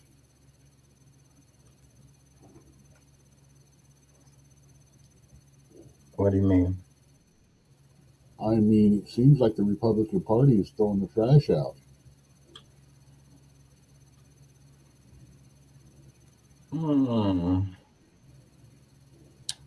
Freaking They're Paul trying to find a way Ryan. they're trying to find a way to function, and these people get in charge and they stop it from being able to function, and we'll drop the other dude that was not part of a political. It wasn't political. It was him. Go. That doesn't really. I'm not going to count that as a political thing. That had nothing to do with his decisions or leadership. That had to do with his personal life. Yeah, he chose to step down on his own. No, I'm talking about the one that went to jail. Oh no, I was talking about Paul Ryan. He just didn't like the direction that the party was going in, and he just, he decided to no longer be a part of it. Exactly. Let me read some comments. It says, it would be wonderful if the message could penetrate the blood-brain barrier of the average red hat, but the fact is they blame Democrats when the Trump flags on their F-150 got caught in the overpass, so they'll probably keep blaming them for the incompetent GOP leadership.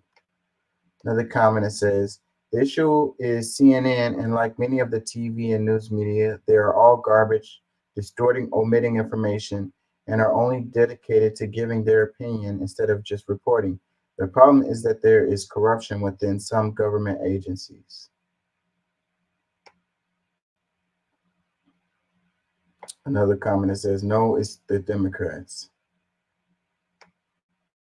Another comment,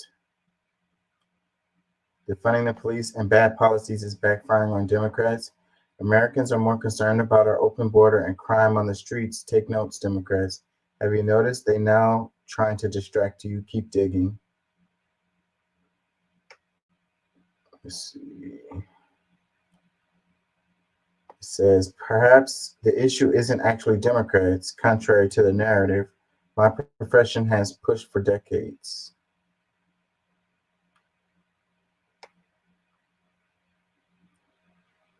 Bunch of memes.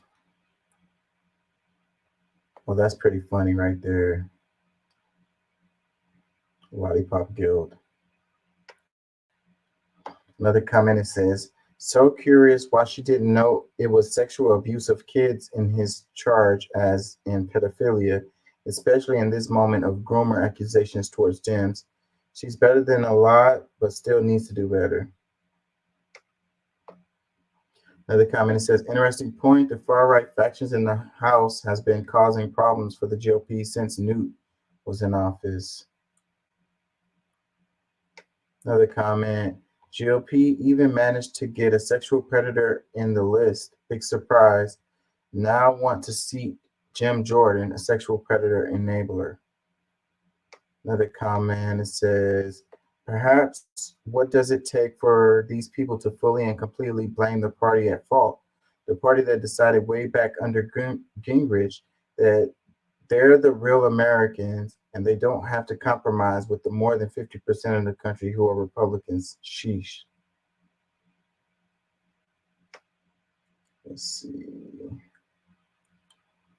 This another comment says the issue is Republicans and gender affirming care. How did that fit?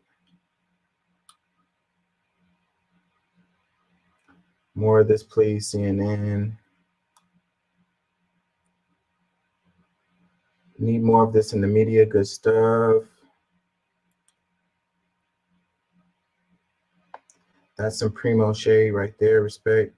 Makes sense when you do a lineup like on Law and Order.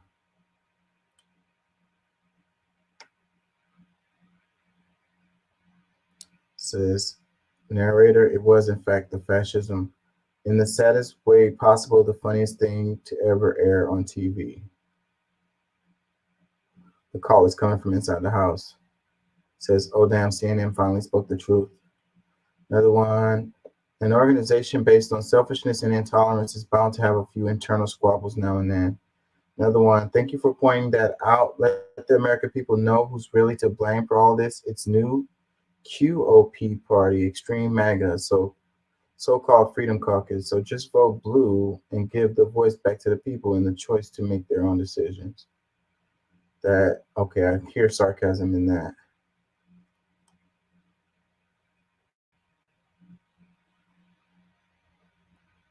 It says, exactly, considering the last people who were speaker were Republicans and all pretty awful. Running out of steam here. What is this one? It says, if you watch only one thing today, let this be it. It's important. There's been disagreement on this, but it's time we rethink if we continue to let the domestic violent radicalization rhetoric go without exposing it when we see it and don't speak out against it forcefully, it will be too late. There will be no going back. Nicole Wallace delivers the news of Trump's latest with the exact right pitch. This is MSNBC. It's 5 minutes. I'm not playing this. I remember watching this. It's like the rhetoric on the migration, immigrants and stuff. And like, hold on, she got some Trump clips in here. But I know what it is. It's the Trump talking about the migrants. A little bit of it about that. Now there's an attack on migrants that has echoes to white supremacist rhetoric. On this program, we try our hardest not to ever amplify his most dangerous comments. But we're going to play them for you here today, right now, because we believe you should hear the comments from the man himself. Nobody has any idea where these people are coming from, and we know they come from prisons. We know they come from mental institutions, insane asylums. We know they're terrorists. Nobody has ever seen anything like we're witnessing right now. It is a very sad thing for our country. It's poisoning the blood of our country. It's poisoning the blood of our country. So much to say, right? But what makes these comments even more dangerous is the fact that Trump's rhetoric and his ideas, we know by now what happens to them. They seep into the fabric of a large swath of our country, largely people who identify as Republicans. Ideas that used to be unspeakable and unthinkable become acceptable, even party dogma.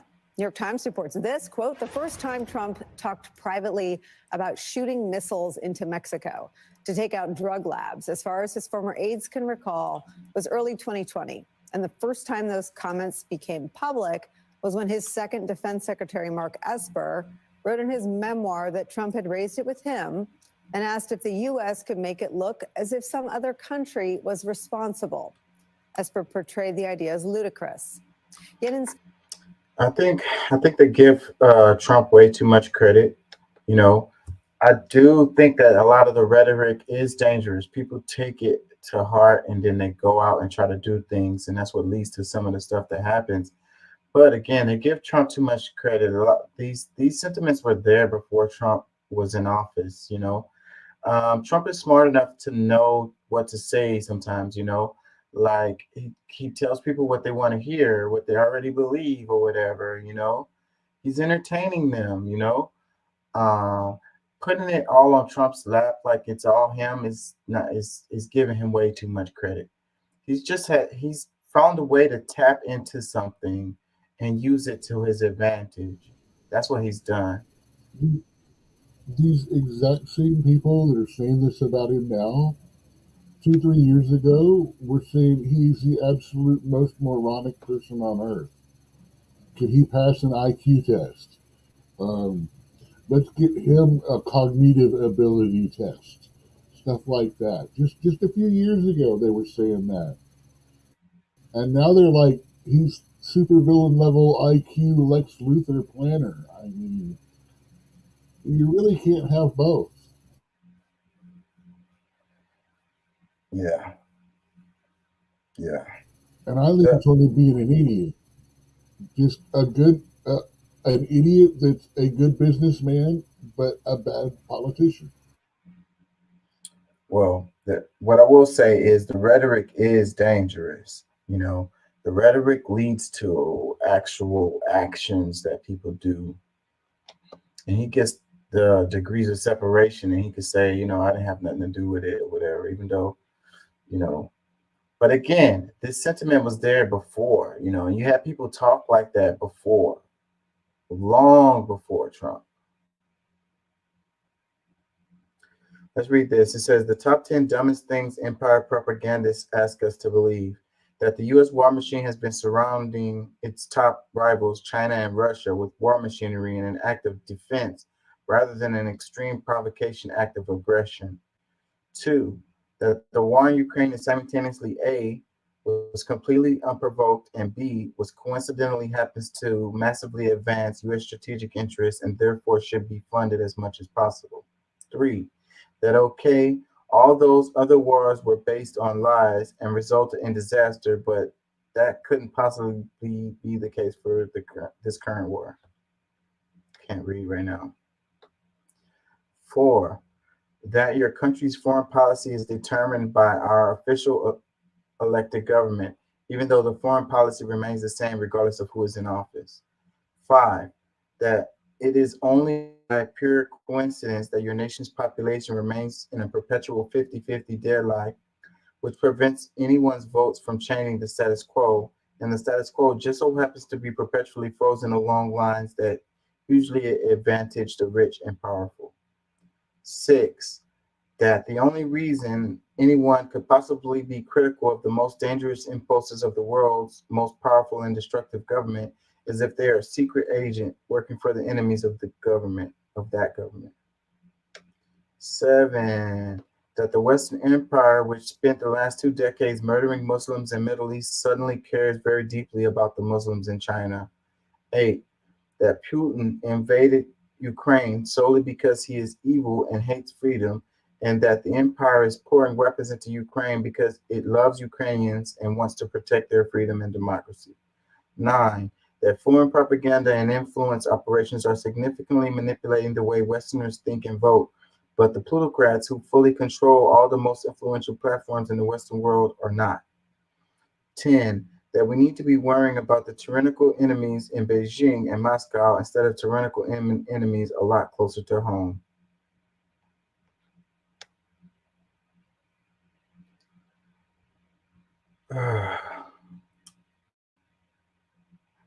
Where did they get this from? I don't know. Comments? Any comments? It says it's okay to spread lies because it's for the greater good. It's today's mindset of media. Another one says, wow, just add Israel is a democracy and our greatest ally. Another one, Western folk don't want the supremacy to end. They want to be above compared to others, even if they are at the bottom in their own country. That's why they are always eager to blame the foreigners, and that's why they will pretend the lies are true. It's easier to be in denial than feel ashamed for being too weak to do something about it. Ooh.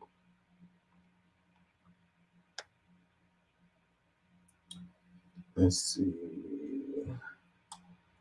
It says, however, maintaining hegemony comes with costs. When the costs of maintaining hegemony are higher than the benefits of supporting hegemony, continuing to maintain hegemony will accelerate the decline of the Western hegemony. Oh.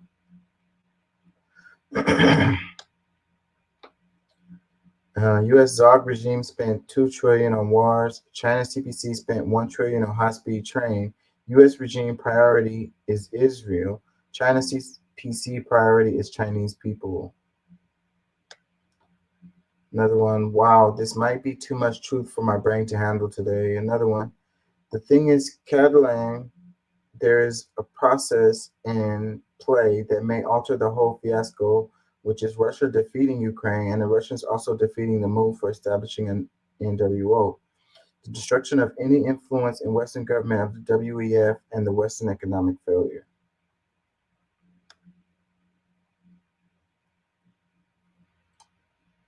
It says number 8 is my favorite instant block. What does that mean? You're an effing twit, somebody said. Another one that says, care to back any of these statements up with facts or evidence at all?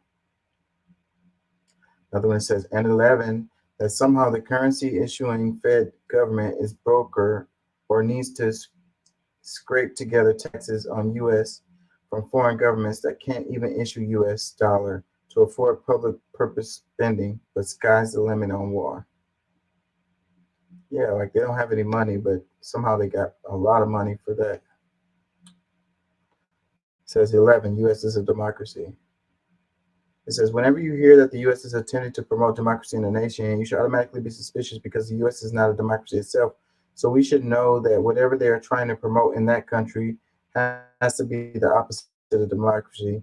They have one objective, and that objective is to maintain U.S. global hegemony. Ajamu Baraka.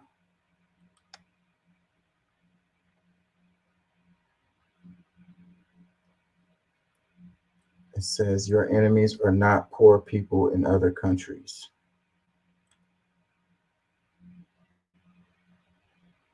Slava Ukraine when the Ruskies finally get kicked out. 3 is absolutely base. It's like OMG, the CIA did such evil shit in the 60s, 70s, 80s, 90s, 2000, but now they have our country's best interests in mind.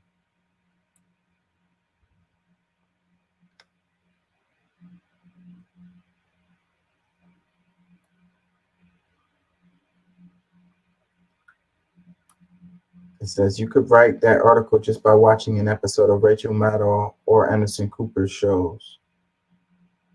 What is that supposed to mean? Point 7 was one that I had not thought fully through before. Thanks. Another one. Number 5 is the biggest joke. The U.S. is probably about 70 to 30, but it represents to us as 50-50. Well, then why does it keep flopping back and forth then if it's 70-30, buddy? Which I agree with you, except why does it fall the way that it does each time and going back and forth as if it's 50-50? It definitely looks 50-50 when you look at the presidential elections every year. It says the unfortunate part of a bad economy is people turn an enlistment for monetary reasons. We shall see a draft could be catastrophic.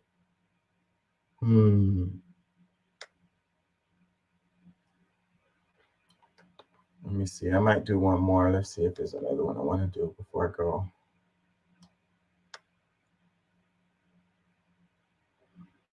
Yeah, I guess we're going to wrap on this one.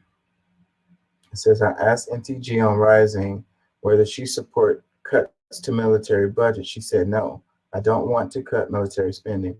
MTG is not an anti-war politician. She is singularly anti-Ukraine.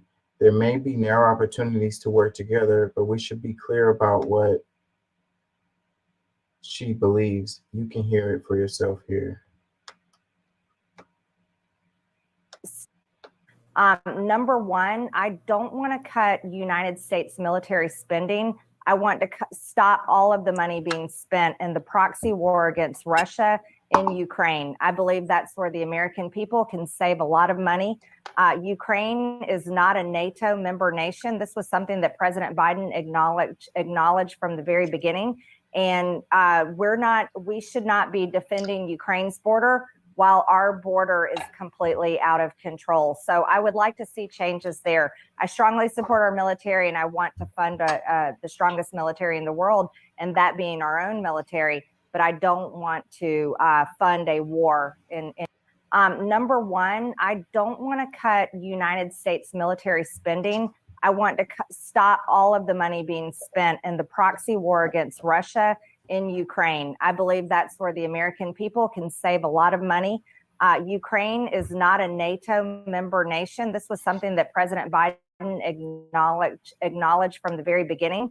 And we should not be defending Ukraine's border while our border is completely out of control. So I would like to see changes there. I strongly support our military, and I want to fund the strongest military in the world, and that being our own military. But I don't want to fund a war Yeah, so I ain't gonna lie. When the Republicans were saying they don't want to fund Ukraine, I thought they were just against the foreign wars, and spending money, America first, right? So, but I don't know. When listening to MTG right here, then I guess they just have a specific issue with the Ukraine war, maybe because it's a political chip right now. And, actually, want to keep us out of foreign wars is not really what they want.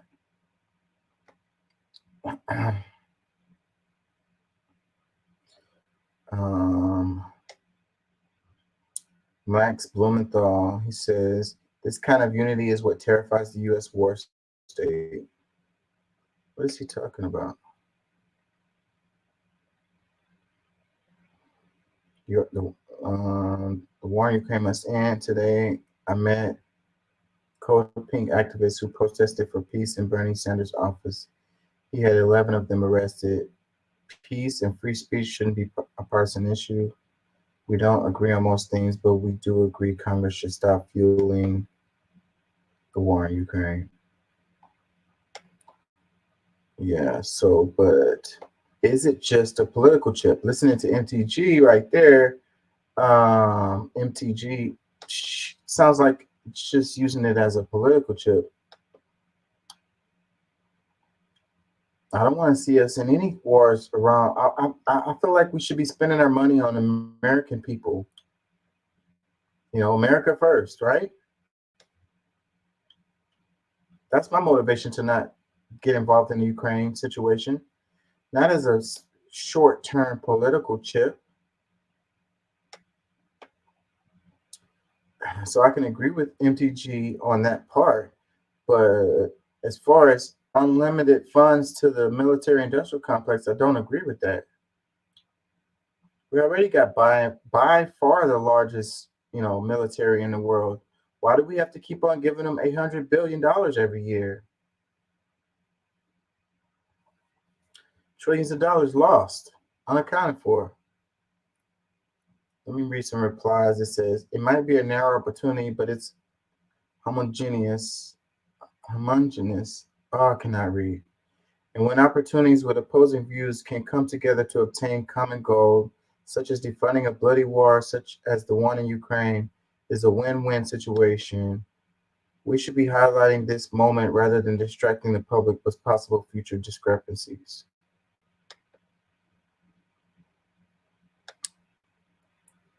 It says, we can agree with someone today and disagree with someone tomorrow. The gatekeeping today does more harm than good. MTG may not be in it for the right reasons today and may be wrong tomorrow, but it's okay to say she's right today and wait a beat before slamming her. I like that comment because that's what I was saying earlier in the show. I think I said it earlier in the show about how like a big problem with us is that, if someone's not on our team, we can't say that they did something right or whatever. They did something good or they made a good point or whatever. It's like, do you want to win or not? So it's like, you're supposed to support your team no matter what, or whatever, loyalty, blind loyalty or whatever. And it's making us blind. It's making us really ignorant, really stupid is a better word. And, so I can't say that if I'm a Democrat, I can't say that Trump has done anything good. If I'm a Republican, I can't say Biden has done anything good. And then, that is our problem. Now, the problem is they've divided us into Team Red or Team Blue and don't realize that we are Team America. That's basically the same thing I'm saying. But if, regardless of what team you feel like you're on, if you can't say anything good about the other team, that is a problem. That's forgetting Team America. You sitting there, you just exactly said what I said. No matter what team you think you're on, you're not on team. You're on Team Right or Team Left, Team Red or Team Blue, whatever you want to call them. But you don't realize it's Team America. You have to consider the other side as well. If you don't, then it's all going to be right or left. That's what I keep saying. It's not a matter of, well, I think this is best for everybody. It's okay. This is what I believe. What is acceptable, and where can we meet in the middle? That's Team America. That's the problem is everyone's Team Right, Team Left. And it's like, we're not any good if we're half a bird. Yeah.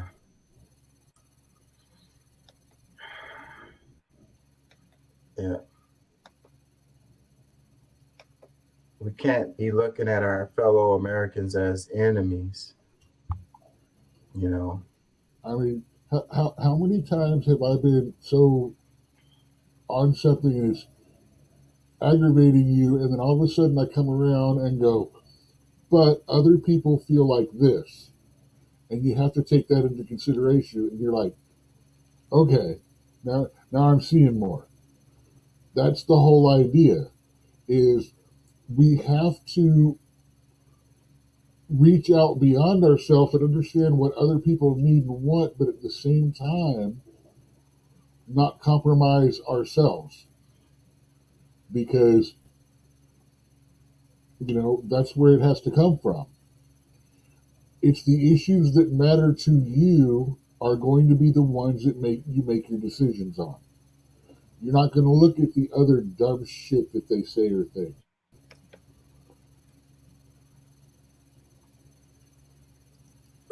thanks for being here, y'all. Thank y'all for listening. Yeah, man. I mean, that's. I wish, I'm hoping that the main news stations are changing a bit, and instead of only coming with one perspective or one point of view on everything, that they give a chance to hear out, the other side of the issue. I think that if they do that, they'll gain viewers again. I think that's the reason why people don't watch the major news shows nearly as much as they used to, is because they feel like they're getting preached to, and it's like you pick a station and you already know which side of this the issue they're going to be on, and they're just going to hammer. What's happening there is they're trying that, and they've tried it, and it's failed because it becomes a competition. It becomes a fight. It's no longer a discussion. It's a battle for who's right and who's wrong. And whoever gets the best sound bites is the winner, whether their logic or reasoning was right or wrong. Right. So, and then that's the other part that's the problem, is the opinion talking head shows is all that we have. Instead of giving people data and information, I think people are smart enough to take in data and information. We don't have to be fed opinions all day. You can give us the actual information, the actual data, the actual things that, has happened, the data, the history related to it, and you can make your news show that way instead of just being all opinionated talking heads.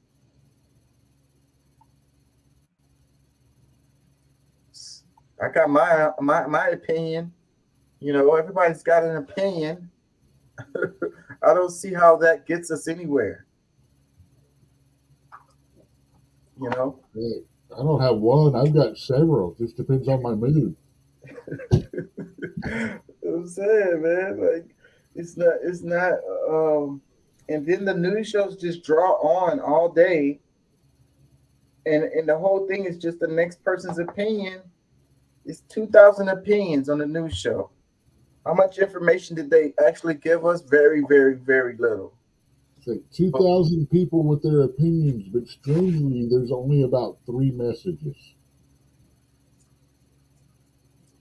With all those voices. All we learned. It's like a big choir singing in harmony. Yeah.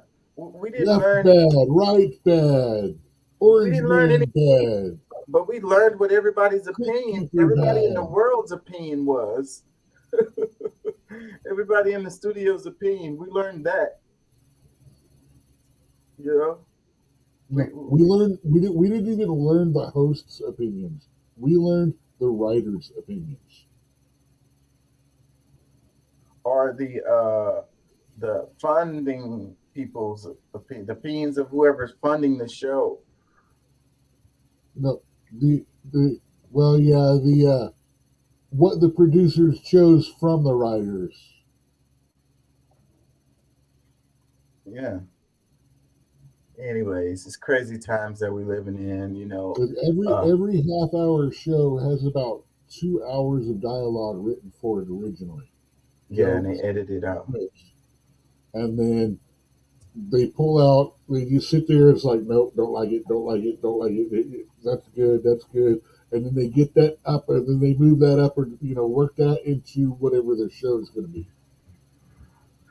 And I get it, because I do the same thing on this show. I always prepare for more stuff than I'm able to cover, because I never know how long I'm going to go on, what I'm going to get to, or how long we're going to stay on certain topics. And that's why I really hate it when we spend too much time on certain topics, because then I get to less stuff. And then I have to make even more tougher decisions as the show goes on and what I'm going to cover. So, I mean, it's a thing you have to do. And so I get that. It all builds. There's also some where you can, some of them just fall off over time. They're less relevant. It's not that bad. It's better to have more possible content than to be struggling to find it. Yeah. See, I know how it feels to be struggling to find content too. So that's a terrible, terrible feeling. Yeah, I'd much rather have the problem of stuff I didn't get to. Yeah, so tomorrow I wanted to cover the Immortal Technique video. Did you see that? I sent in the Activate chat. I want to scrutinize that one pretty thoroughly. And like some of the stuff that he brings up in the dialogue, I want to look it up live so we can like dive into some history and stuff too related. So that's the meat or bulk of the show going to be tomorrow. There'll be a few smaller stories but that'll be the main thing that I want to cover tomorrow. Because he had a conversation on a show, and I just think that it was really, really relevant. I can't pick out the parts that I want to cover, so I want to see how much of it I can get into. Really, really smart guy. Immortal Technique. Blows my mind every time I hear him talk.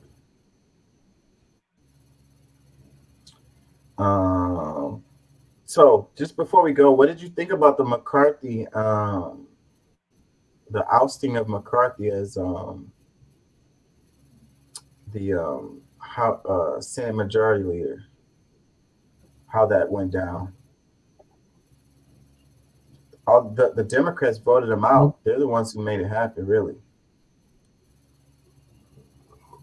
Like I said, pretty much taking out the trash. It seems to me like he's one of the ones that's been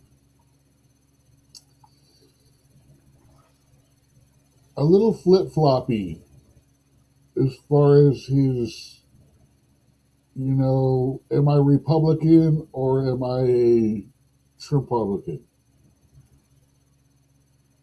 Yeah, I think I'd agree with that part. I think that he has been a bit, but that's because he's been placating to the different factions within the Republican Party, which you kind of have to do as the leader of the party.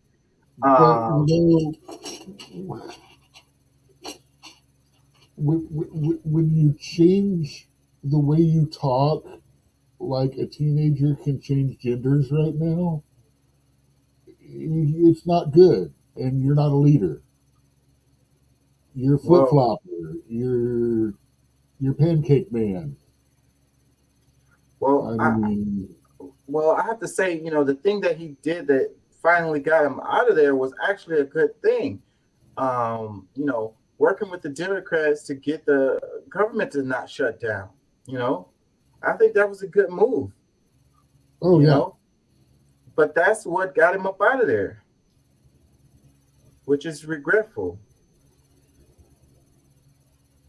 He is their leader, and he went against the majority opinion of the people he was leading.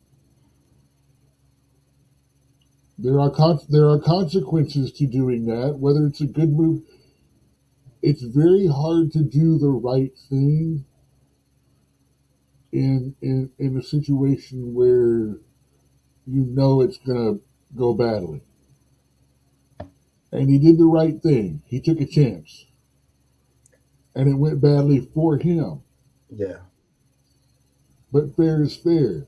He had the balls to take that chance. Yeah, that's what I got to give him. I will give him props for that. And like I said, I don't like him because he tends to be a flip-floppy kind of guy. Yeah, I don't really like the guy either. Don't get me wrong. I don't really like that guy, you know. But I have to give him that, you know, he did the right thing, and he may not be the leader anymore, but it was a leader move. And now it's earlier I was reading an article about how he's talking about dropping out of the Congress altogether now. He's like, he may not stay to the end of his term. Watch him come back in a term or two as a Democrat. I